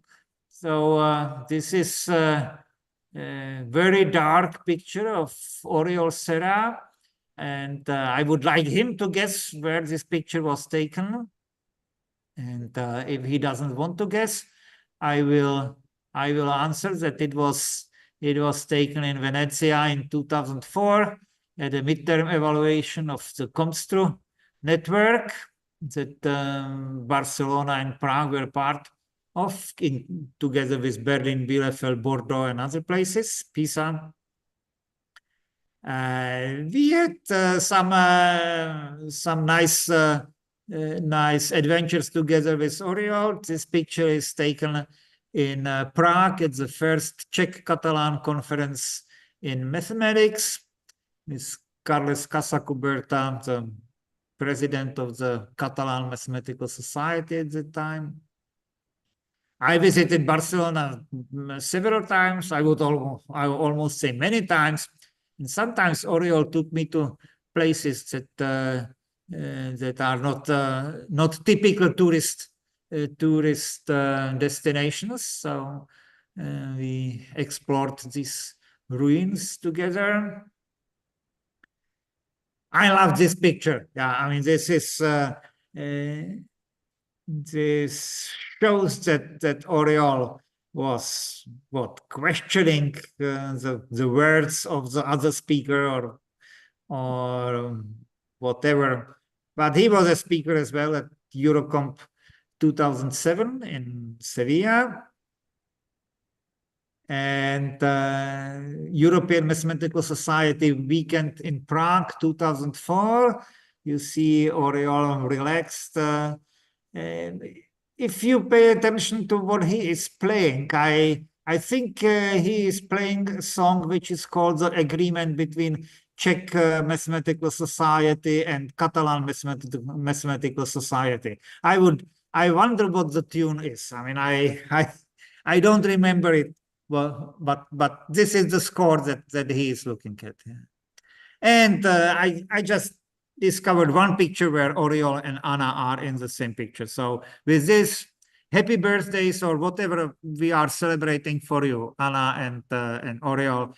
It's thank you, the organizers, for the honor to give a talk at a conference which is devoted to you, and I enjoyed over the years meeting you and collaborating with you. And as I said, happy birthdays, many happy returns. Okay, thank you very much. Big applause for Professor Jan Ratosville, especially for the very nice pictures in the end of your talk.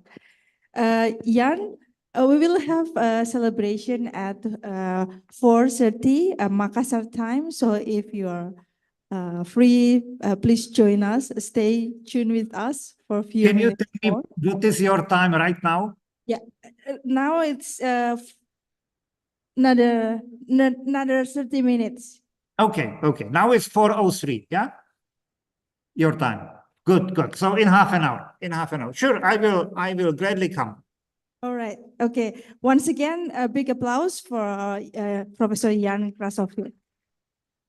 Now I would like to call Thank you. again Anna and Oriel. Are you here, Anna and Oriel?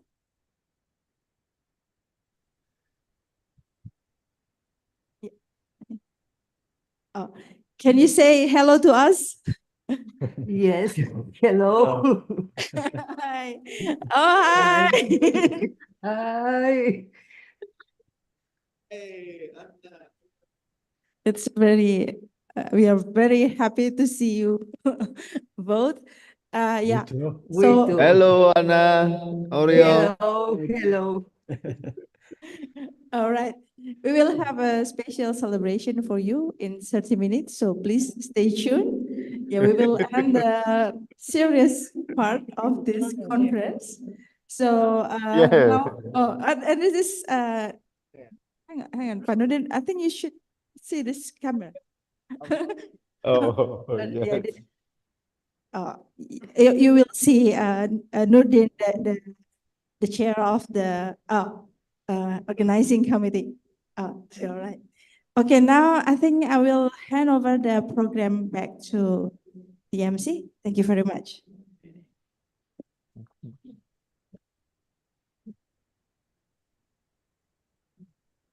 Okay, I would like to thank Professor Hilda Siatun, PhD, to be such a wonderful moderator for the second session. And now, in each of the session, we dedicate our time to give our speakers and our moderator a token of our gratitude as a form of certificate and souvenirs from us, from the conference committees.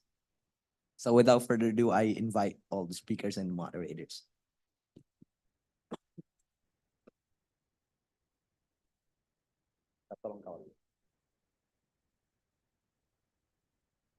And also would like to invite the Honorable Professor Dr. Nurdin, SSCMSE, to come on the stage to hand over the certificates to our speakers and moderators.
Okay, take a photo session. And please give a round of applause for Professor San Ming Zhou.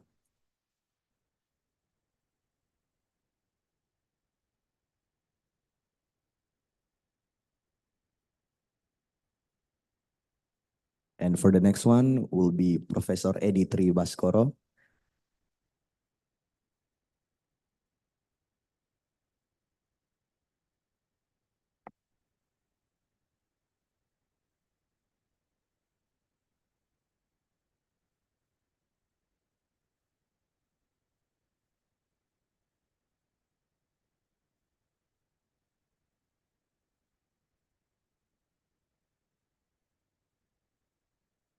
And the next one for our beloved moderator for the second session, Professor Hilda Siatun, PhD, as the president of Indonesian Combinatorial Society, or INACOMS.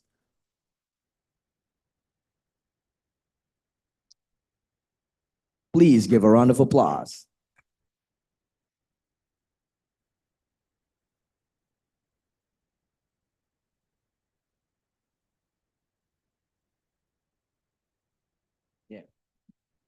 For our speakers that are giving their presentations online will be handed their certificates online, and the certificate will be presented on the screen.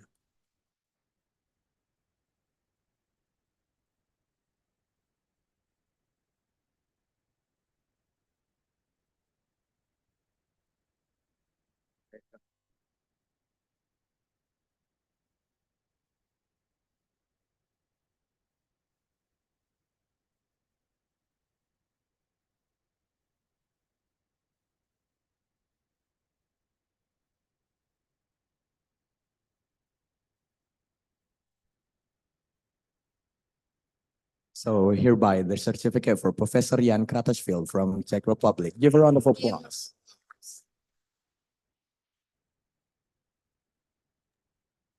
Thank you, thank you. Will you send it to me or should I take a print screen photo?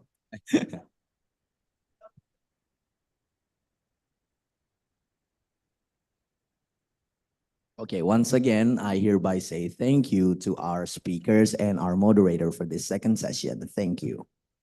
Okay, so ladies and gentlemen, we have now completed the second session and we will now take a break for you to relax and pray until 16:30 p.m. Please ensure you return back on time as we will be starting again promptly. So ladies and gentlemen, please enjoy your break and see you back here in 16:30 p.m. Thank you. Okay. Assalamualaikum warahmatullahi wabarakatuh. So Honsa, you can come here to collect your certificate next year. Okay, one day, keep it for Yes, me. yes, we keep it for you to come Good, here. good. So this is an invitation. Thank you, thank you. Okay. I'm saving the rain check. Yeah. Okay. Okay, so we take a break first, and then we will join you again. Yeah. Yeah.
Mana turun? Kira penyok. Harus kiri saya. Kira saya. Adik orangnya. Tidak ada orang lain.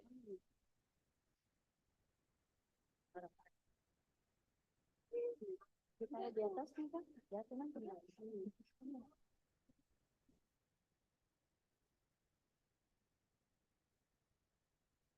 Tapi taruh di bawah nih. Nggak ada pisaunya, Dik? Ini ada. Oke.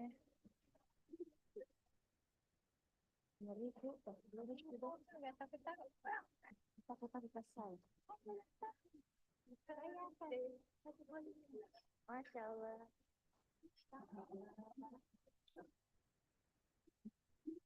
Oh.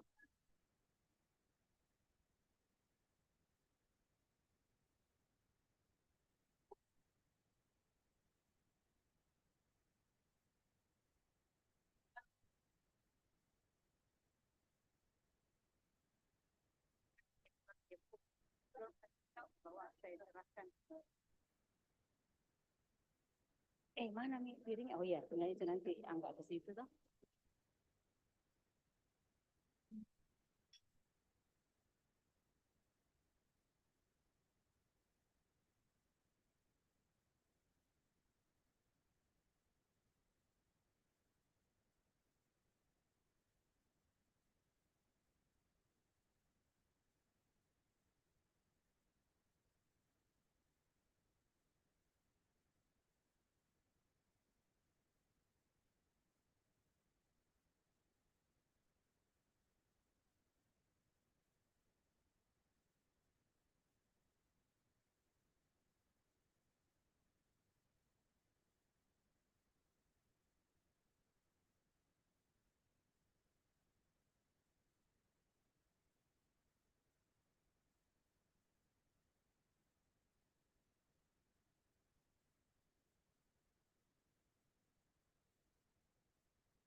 Jadi gue begini kak? Insya Allah.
Ladies and gentlemen, please kindly take note that our break will conclude in a few minutes.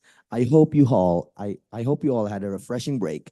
We kindly request all participants to gather back in the main hall promptly. Thank you for your attention, and let's continue our next session today. Thank you.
Ladies and gentlemen, The next agenda is celebration ceremony dedicated to Professor Ana Iado and Professor Oriol Serra. But before we commence the ceremony, we will provide brief explanation about the next presentation, the multi-ethnic dance.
Ladies and gentlemen, the multi-ethnic dance highlights several life philosophies of the people of South Sulawesi, Mandar, Bugis, Makassar, Toraja, and Mamasa communities.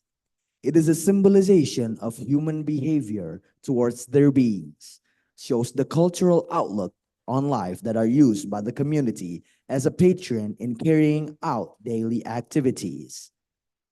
tari multi etnis menunjukkan beberapa filosofi hidup masyarakat Sulawesi Selatan. Masyarakat Mandar, Bugis, Makassar, Toraja, dan Mamasa. Tari ini merupakan simbolisasi terhadap sesamanya, menunjukkan pandangan hidup budaya yang digunakan oleh masyarakat sebagai pelindung dalam menjalankan aktivitas sehari-hari. Ladies and gentlemen, we're pleased to present traditional dance performance represented by UKM Seni Tari Universitas Hasanuddin.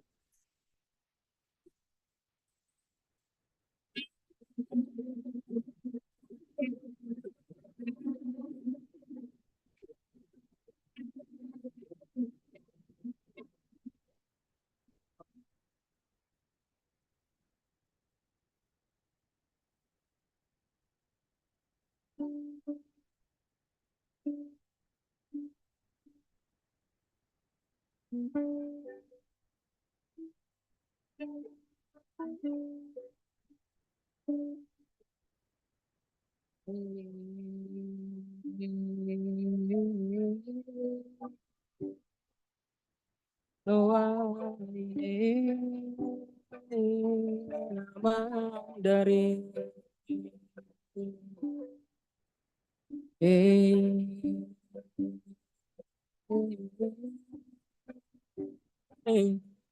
doa ini nama dari Zalili undani yauna marusa barani Pemantona mapalak tusuk di salah kami Nasa lima ini Wa istatama putus di maindo doa ini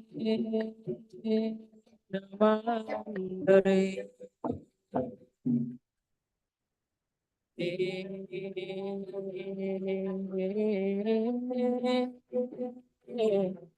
doa ini nama dari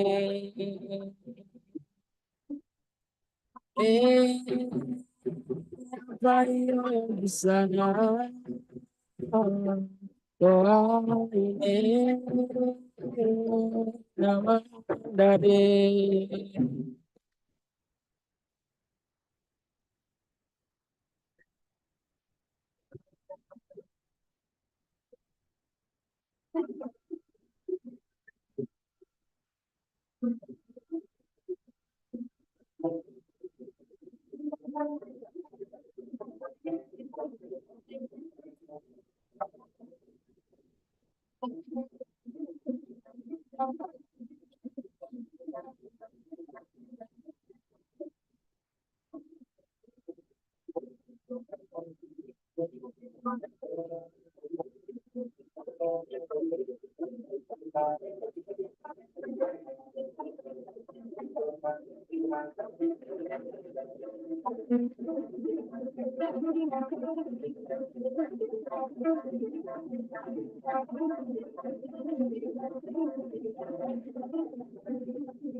So I want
Please give a round of applause. And now, as your masters of ceremony, I would like to hand out this session to Mrs. Rino Simanjuntak. You may take the floor. Okay, thank you to the master of ceremony. So I would like to say my hello to Anna and Oriol. Are you still in the Zoom? Anna and Oriol? Yes, yes. Okay. Happy birthday, Anna and Oriol. Many happy returns and Thank you. from all of us in Indonesian Combinatorial Mathematics Society. Yeah. So we have a birthday cake here, but unfortunately, probably you could not, you could not taste the with us in here. Yeah. Okay. Okay, but I hope you enjoy the traditional presentation that we had earlier. And also as an additional birthday present, please enjoy the following video. Can you help me to play the video, please? Okay, so please enjoy the video.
Cumpleaños feliz, cumpleaños feliz, te deseamos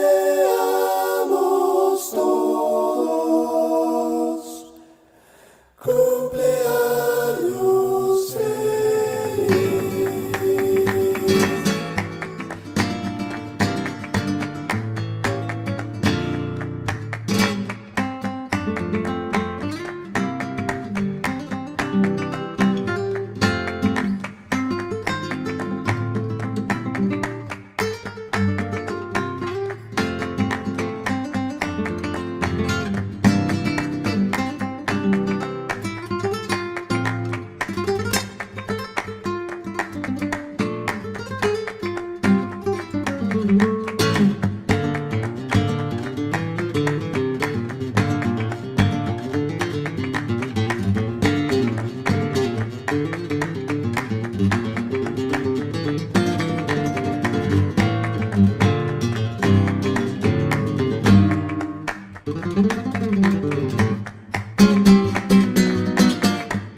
Cumpleaños feliz.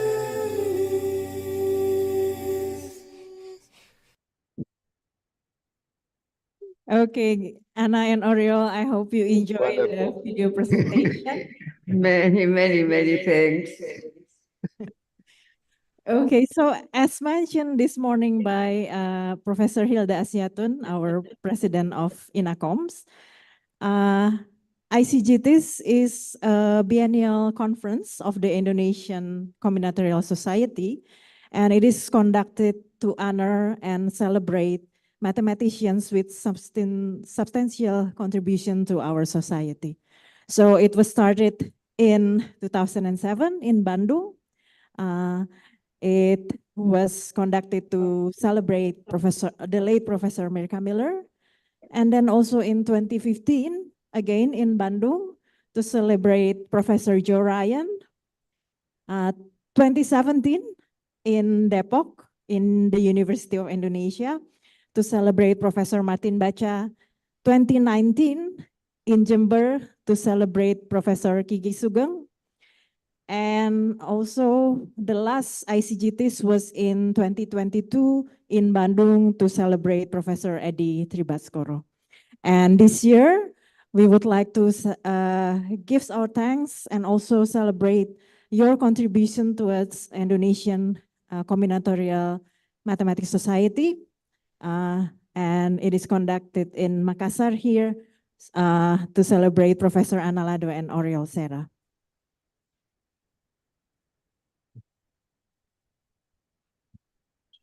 And personally, I'm very grateful to Anna and Oriol for their generous support in hosting one of my research visits during my PhD study. So I studied in the University of Newcastle, Australia, under the supervision of Professor Mirka Miller. And in 2001, I went to Spain to visit UPC. And I stayed for 3 weeks, I think almost 1 month, in Anna's and Oriol's house. So probably you still remember that. Yeah, so I remember vividly that Anna and Oriol are very kind and helpful during my stay in Spain. So I think Anna and Oriol also continue to host several of our PhD students from ITB, and some of them are also here. I think it's in the Zoom. So maybe I can mention Professor Wayan Sudarsana, Professor Adi Wijaya, and Professor Inaya, who also were hosted by Anna and Oriol in UPC Barcelona. So today I would like to invite some of you here to extend your congratulations and also best wishes for Anna and Oriel. So probably I will start with Professor Inaya. Are you in the Zoom? Ready, Bu Rino? Okay, please, Bu Inaya. Thank you very much.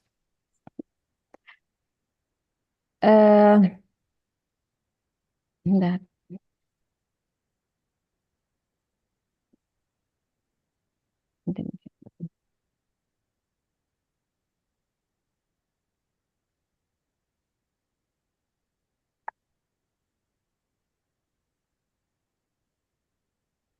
Sorry.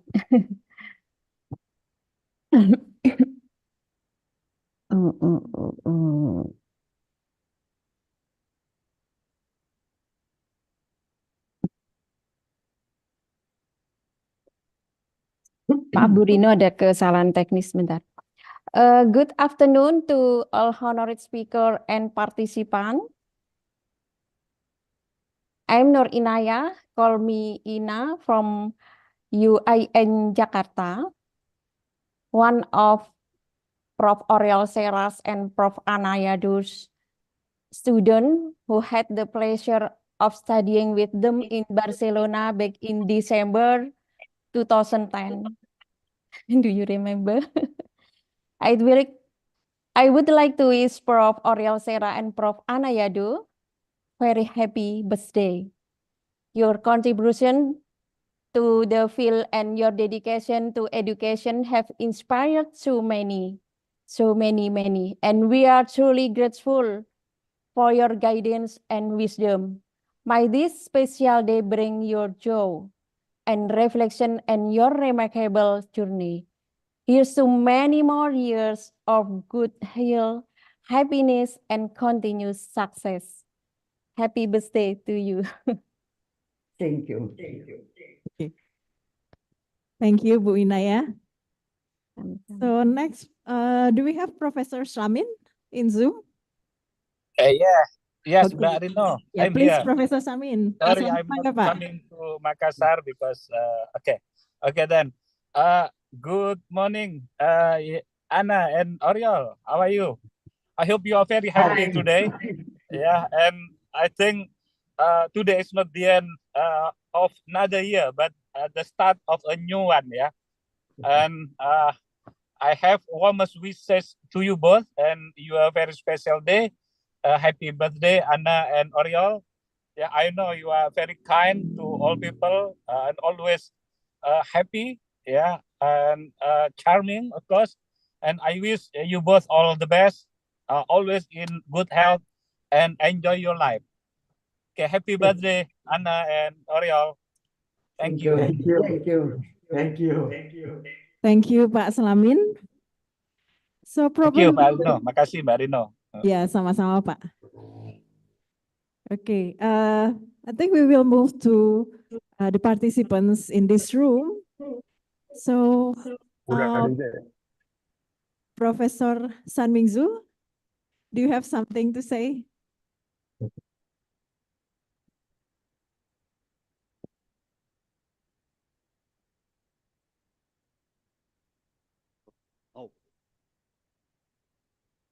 Oh, okay. Okay. Yeah. And Aura. Okay. Yeah, it's very nice to meet you virtually. It will be even better to meet you here. But I understand, for some reason you may not be able to come here. I would like to say happy birthday to you. Okay. We met several times. In some conferences, especially at one conference in Indonesia, probably about 10 years ago. Okay. And I also visited both of you a little bit more than 10 years ago. I still have very fresh memory of my visit to you in Barcelona. Okay. And I am very impressed by your hospitality when I was in Barcelona. Okay, thank you very much for hosting me. And I wish you all the best. Okay, and good health. Okay, and good mathematics. In years to come. Okay, happy birthday. Okay, thank you, Sanwing. So the next one probably Professor Adi Wijaya. Hello, Pak Adi. Hello, Hello. can you hear me, Oreo? Yes, yes. Okay, thank you, Prof. Hilda. Bon dia, Oreo and Anna. Bon dia. Happy birthday, my Prof. Thank you. Oreo and Prof. Anayado. Always be in his good health. Uh, one of thing I remember from a long time, 15 years ago when I stay in Barcelona, 15 years ago, right? 2009, I think. Yes. How Professor Aurel and Anna gave me their full attention and taught me how to manage research, including maintaining the quality of publication. Okay. Another moment I remember about this one, Professor Aurel. I recall when I after the doctoral defense, your student, and when everyone was getting ready to drink, perhaps wine, I think. Oriol immediately prepare mineral water for me. You remember that? Oriol was not just a doctoral supervisor for me, but also like an elder brother or a parent who provide guidance on culture adaptation and direction, helping me to grow and develop. I have the highest appreciation for Oriol and Anna. May you always be in good health and God's protection all of you. Thank you so much. Happy birthday. Thank you. Thank you, Prof. Hilda. Terima kasih, Pak Adi. Sama-sama. Ya, terima kasih, Pak Adi. So the next greetings, I think, will be given by Professor Kiki Sugeng. Please, Bu Kiki.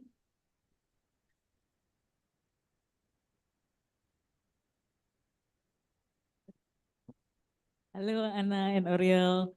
How are you doing? Hello. Yeah, Hello. I haven't got Hello. any opportunity to collaborate in research with Anna and Oriel, but I'm like thank you very much for your warm hospitality when I visited Barcelona like long time ago. Yeah, and also like I learned a lot from Anna's work when I was in PhD and also after that. So I'm today I would like to wish you a happy birthday and wish you like all the best for the next future. I know this is not your real birthday, but I hope that you enjoy this celebration. Okay.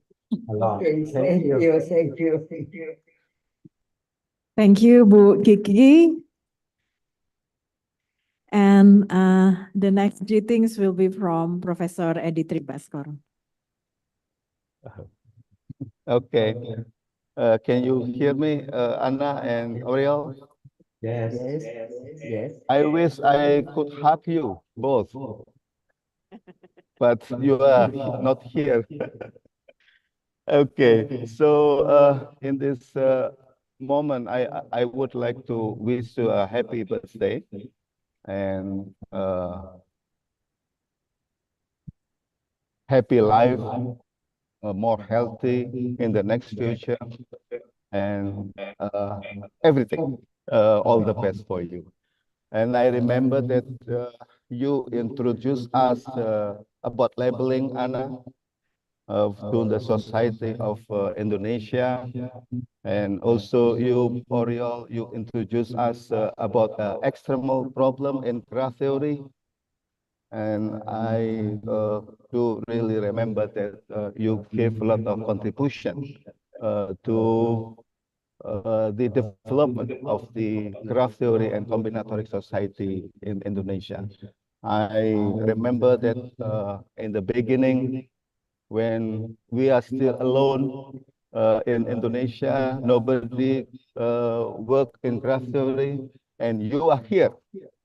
You are here to help us to establish the society. So this is, we are thankful to all of you, both, always with us when we are developing the society. I think you come here for 100 times, right?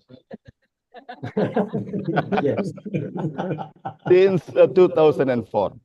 Yeah, you first come here, I think we had a vocal, yeah, in Malang, yeah. And I remember that in the first day, you lost your luggage. Yes. I remember. And you bought some clothes, probably one or two clothes from Malang to wear for 1 week. Yes.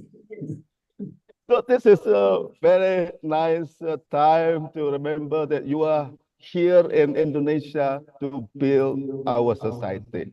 So again, thank you very much for your effort, for raising up Indonesian Math Society and also graph theory to the international level.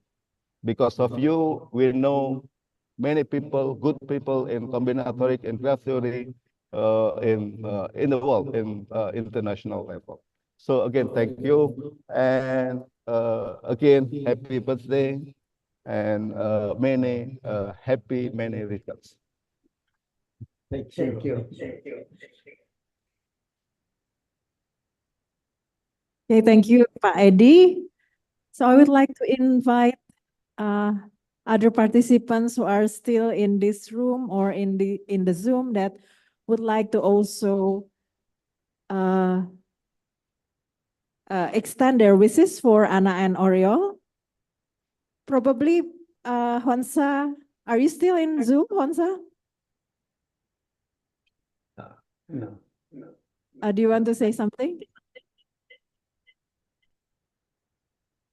Okay, so probably Professor Ian Kratovil, are you still with us? Yes, I am here. I Okay. am here, of course. Yeah, yes.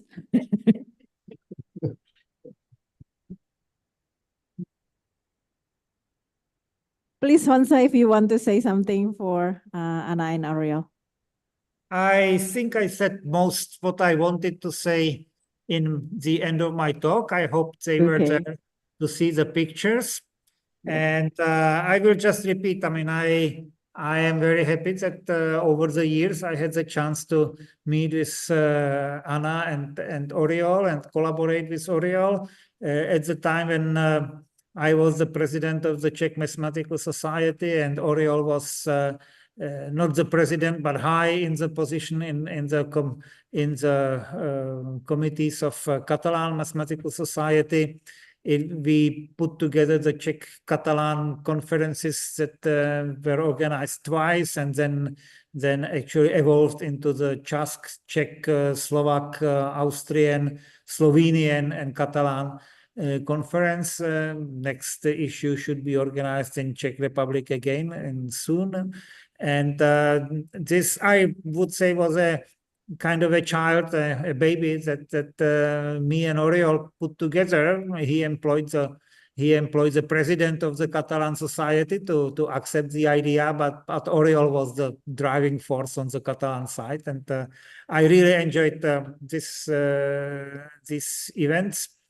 I would say that we also had plans with Edi Baskoro to organize a Czech Indonesian mathematical conference, and I am sorry that this didn't come true. But I mean, sometimes the goals that you put are too high. Yeah? But this coming back to the times that we were both in administration positions in the societies, I enjoyed working that. I enjoyed working in mathematics with Oriol, visiting Barcelona many times, and I have only the best memories about Barcelona, and then best memories about Oriol visiting Prague. I only in this context I only regret that Anna didn't visit Prague so often as Oriol. But I was happy to meet her in Barcelona. So, as I said, I hope that this collaboration and friendship will continue, and I am wishing both of you all the best. Thank you. Thank you. Thank you, Hansa. Okay, thank you, Hansa. From participants in this room, Professor Salman, probably. Hello, good morning, Hannah and Oriol. You still Hello. remember about me? Hello. Yes, I would like to thank you very much. You are both my good lecturer. I studied much about how to supervise some students. So I sent two of my students, Hinaya and Adi, to learn about good in research. So now I would like to thank you very much for your supervise them, and I hope you every year next time. See you in Indonesia. Okay, goodbye. Okay, thank you, Professor Salman.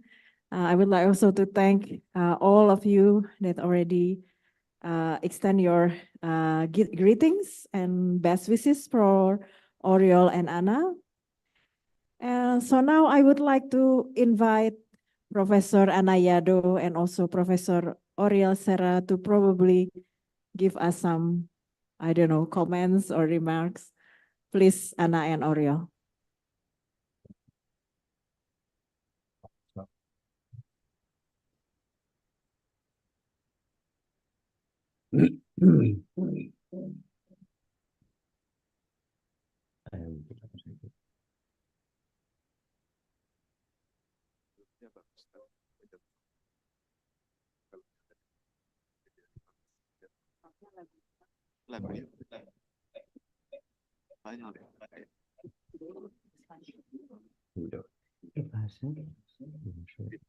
Okay. Wait a minute. We are trying That's to. okay. We'll wait. No, it's all right. Want to start from again? See, I don't know. No, proceed. Okay.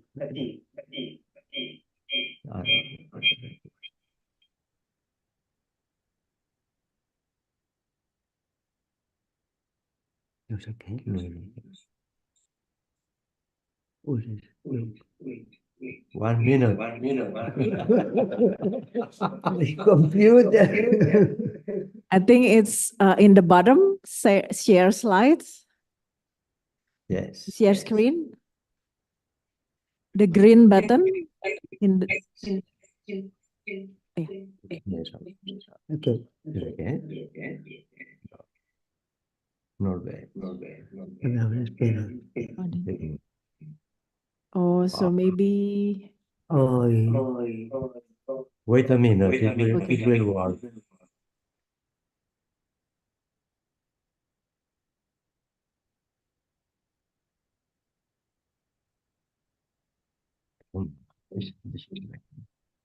Oh, I'm sorry. That's fine. That's fine. So many windows.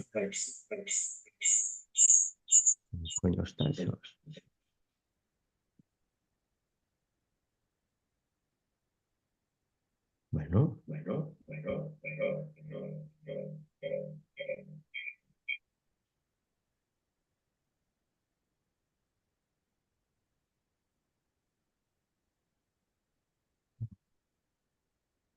We have a very nice presentation.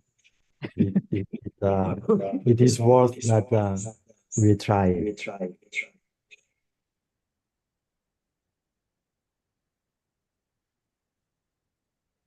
So probably you can stop share screen first and then Okay. start again with the file. Yeah.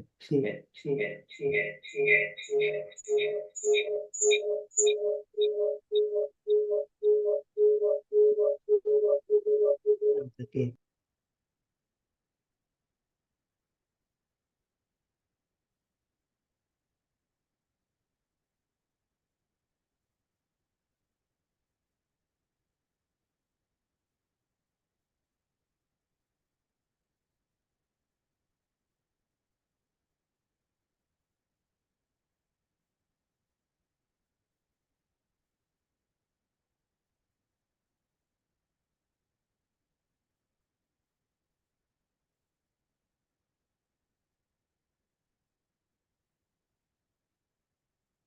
Okay, we can see your slide now.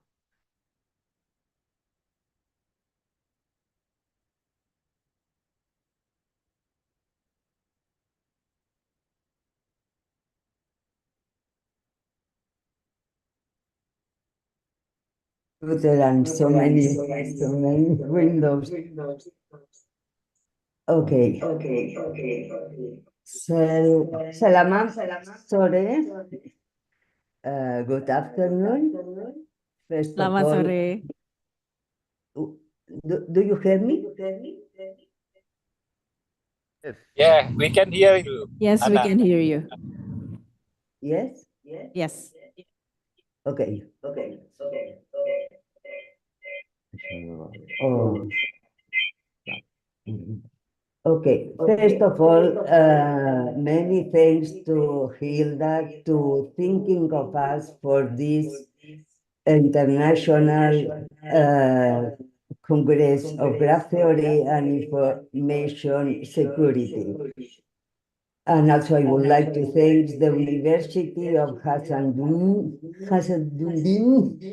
the Makassar, for organizing it.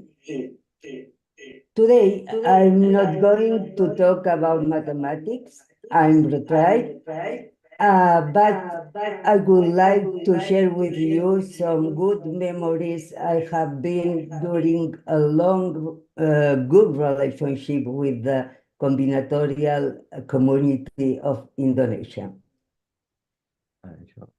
Okay. A ver si es aquí. Okay. Well, my first visit, can you put, yeah. My first visit in Indonesia was in Yogyakarta around the 2000, but I don't remember properly, and I really don't have pictures of the mathematical event.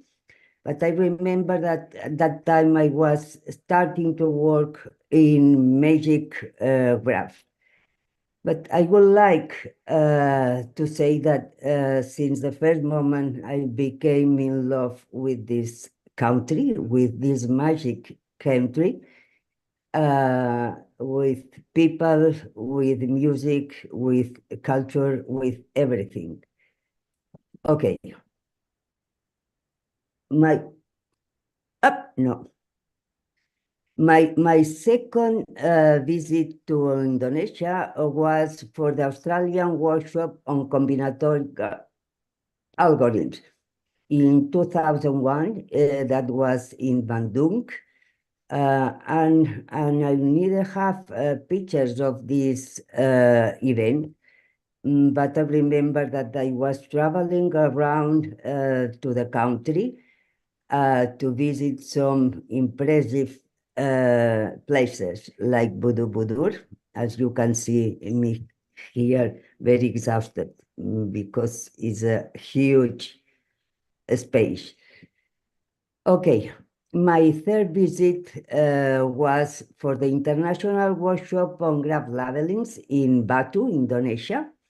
And here you can see Hilda and also Eddie, and a lot of people, except us.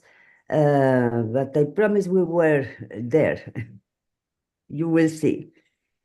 Here, during this time, I met again Rino, and I really, really remember your stage in Barcelona, and I have very, very nice memories of that time.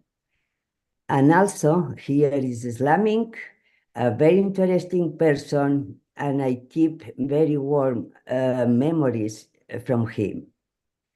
In here, I'm with Alex Rosa, which is the father of the graph labelings, in which I was very, very involved during that time.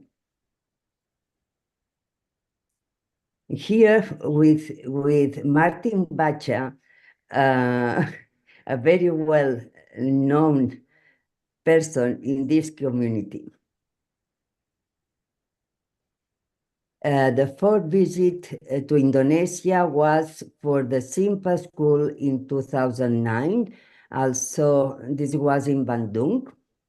And here I'm with Michelle Jambo, the representative of this event. And here, the big Eddie Tree Baskorov, the organizer. The father also, the combinatorial community of Indonesia. Many thanks, Eddie, for all your work. In here, Oriol also came to this event, and here we are with Evelyn, with Joe, and Oriol, one of the speakers of this school. And here also with Reno, Joe, and Mirka, the mother of this community, our loved mother. Good memories. And in here, they make me blow the candles of my birthday. That was in February, not in August, but it's okay. It was a nice day. And here you can see the good ambience we have with the students, mainly with the ladies. I was very, very happy to see that they were all very interested in mathematics, and I hope all of them keep working. Here again with Mirka, Rino, Evelyn, and these two Pakistani ladies, which I don't really remember the names. And here you see the teams we organize with the students to work in some different problems we propose during the talks. That was a very interesting experience, and I hope we could help a little bit to these people to keep working in mathematics. And here you see Oriol, Evelyn, and Joe enjoying life. Here, my first visit to Indonesia was in the International Workshop on Graph Labelings in 2012 in Bogor with Java. And in here, we are with Slaming, Mirka, Kiki, Martin, Saming, and the rest of the participants. This is another picture of the same event. Well, there is more or less the same people as in the last picture. And here, I would like to thank very, very, very much to Kiki, Eddie, and Mirka, the organizers of this nice meeting in this beautiful place.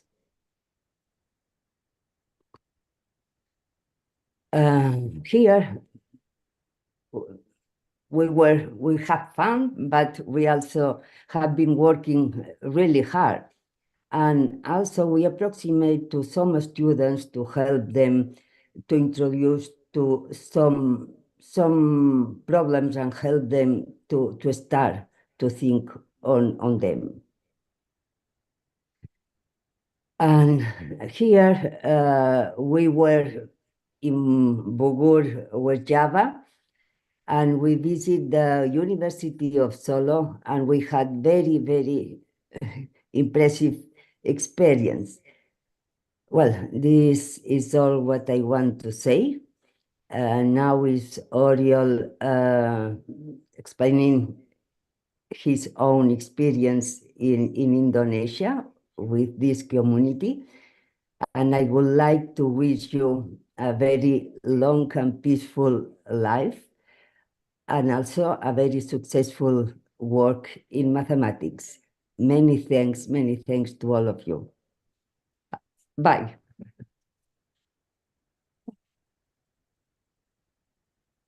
Okay, thank you, Anna. Okay. I'm not talking too much. I just wanted to express my gratitude to all the connections that we had with the Indonesian combinatorial community, as Anna has explained. In addition to these travels to Indonesia, which we enjoyed so much, there were also some returns. So Eddie and Rino, and they have mentioned Adi and Iwayan and Ina too, and they were in Barcelona. They came back. With Eddie, we had many adventures. One of the ones which I had in my memory is the organization of another simple school, this time in Laos. That was an extremely nice experience.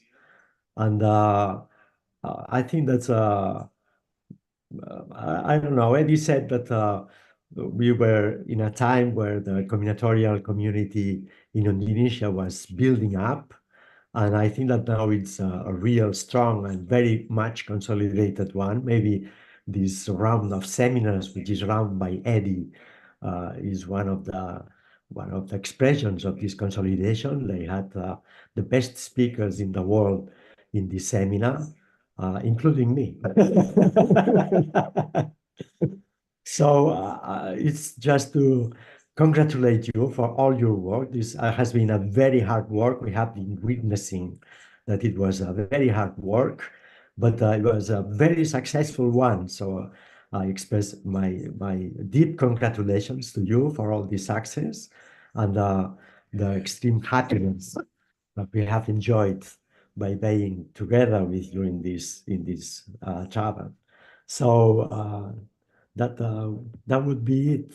So terima kasih to all of you, Slaki, and thanks a lot for remembering us. You are also in a high place in our memories. Thank you very much. Hi, Mia. Ah, Mia. Thank you, Anna and Oriol. Okay. We So are very many, glad to see you. yeah, so many memories from your photo that I think we can remember. And I think you also show a picture of Ina Singgi, yeah, from Puncak Bogor. Is it true that there is a picture of Ina Singgi? In this presentation? Yes, yes. So she's now already teaching in University of Cincinnati in USA. Oh, Yes, la la. she already finished her PhD and teach there. Now I also would like to invite maybe some greetings from non-mathematician. I think who you know very well. So I would like to invite Ibu Prima. Hi, Prima. Yo, Rio, Anna. Ya, langsung. Hi. Hey, Anna. It's been a Hi. while. We haven't seen each other. Good, good. Sorry. Hang on.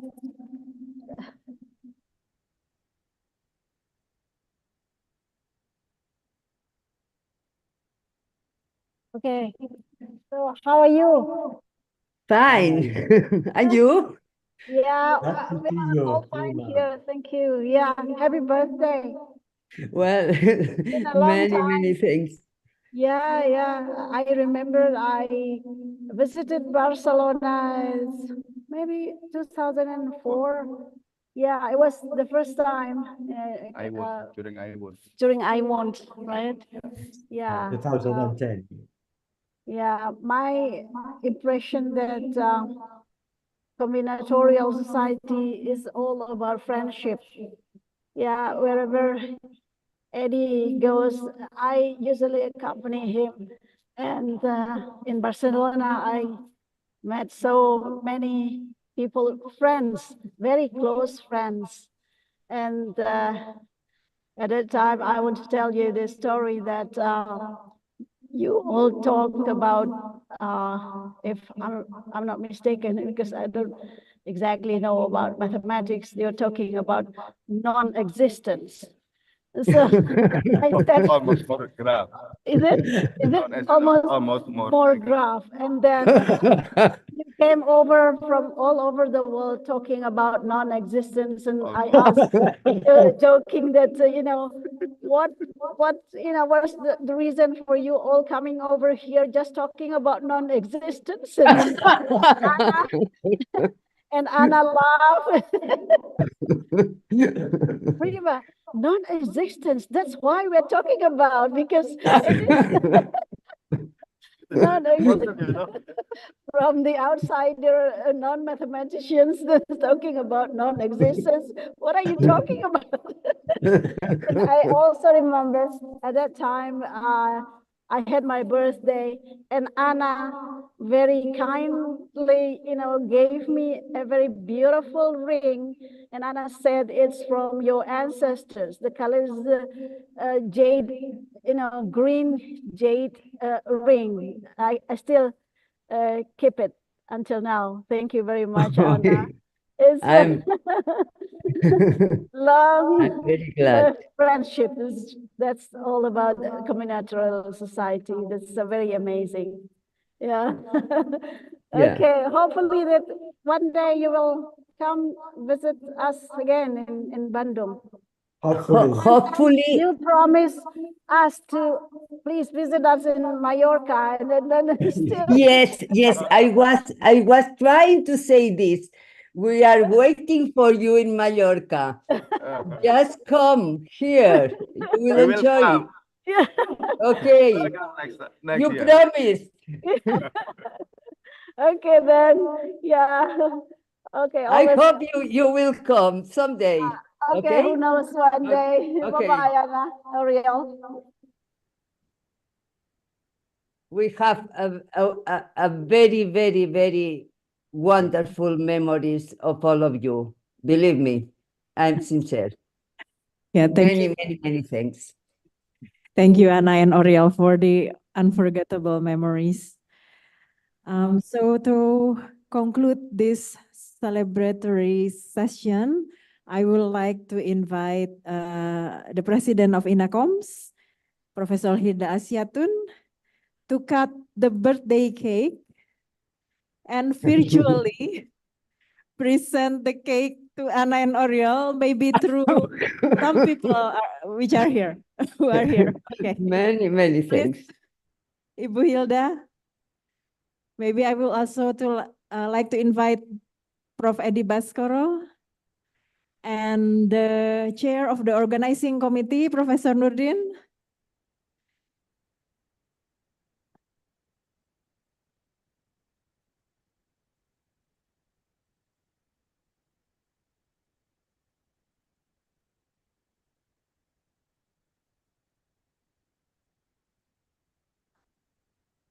Anna and Oriel. So Yeah. on behalf of both of you, I will cut the birthday cake. Okay, send, with you, with your the help. cake virtually with lots of love from Makassar. Many thanks. Kelihatan nggak kalau saya potong ini? Kelihatan? Just we are very grateful Professor Nurdin and the committee who have been working very hard to prepare this conference. Many thanks.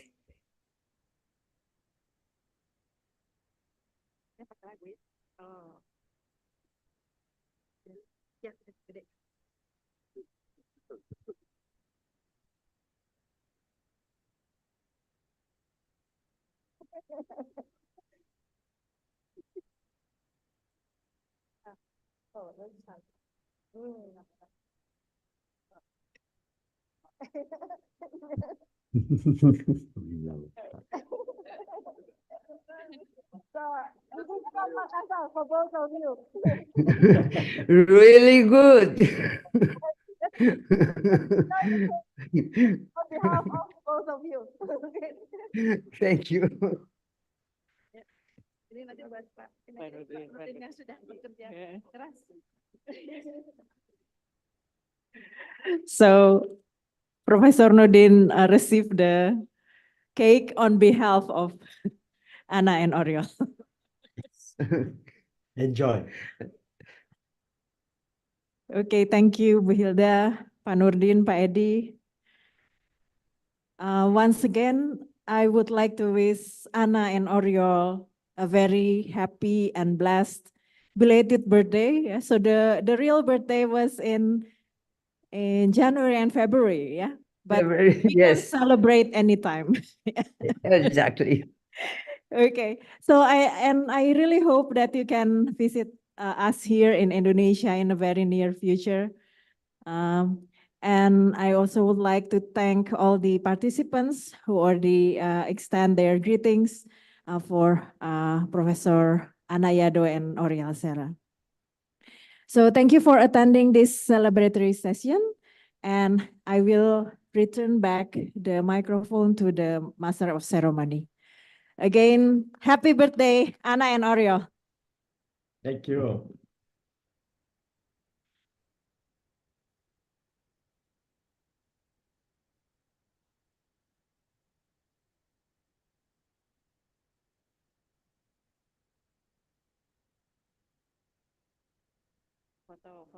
Foto lagi.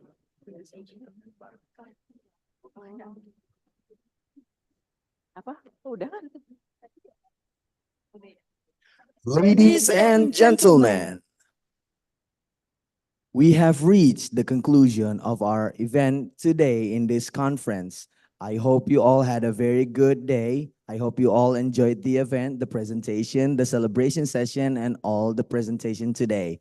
We, as your masters of ceremony, hereby apologize if we have ever uttered words that may be inconvenient or probably it's something that is unforgivable. But nonetheless, we as your masters of ceremony for today officially resign. Thank you very much. See you on the next ICGTIS. Assalamualaikum warahmatullahi wabarakatuh.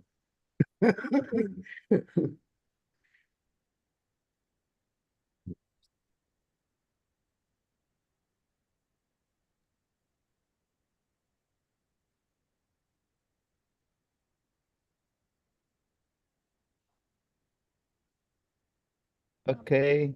Bye-bye, Anna and Oriol. Bye. See you next time in Indonesia, yeah? See you next time. See you next Okay. time in Mallorca. Yes, okay, definitely.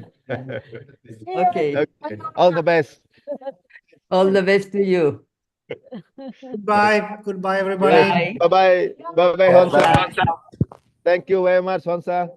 Yeah, Thank my you. pleasure. Thank you to Thank you. you for inviting me. See you soon somewhere. Great. Yeah. See Yes. you. See you, Rino.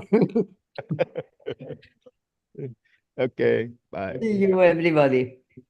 See you.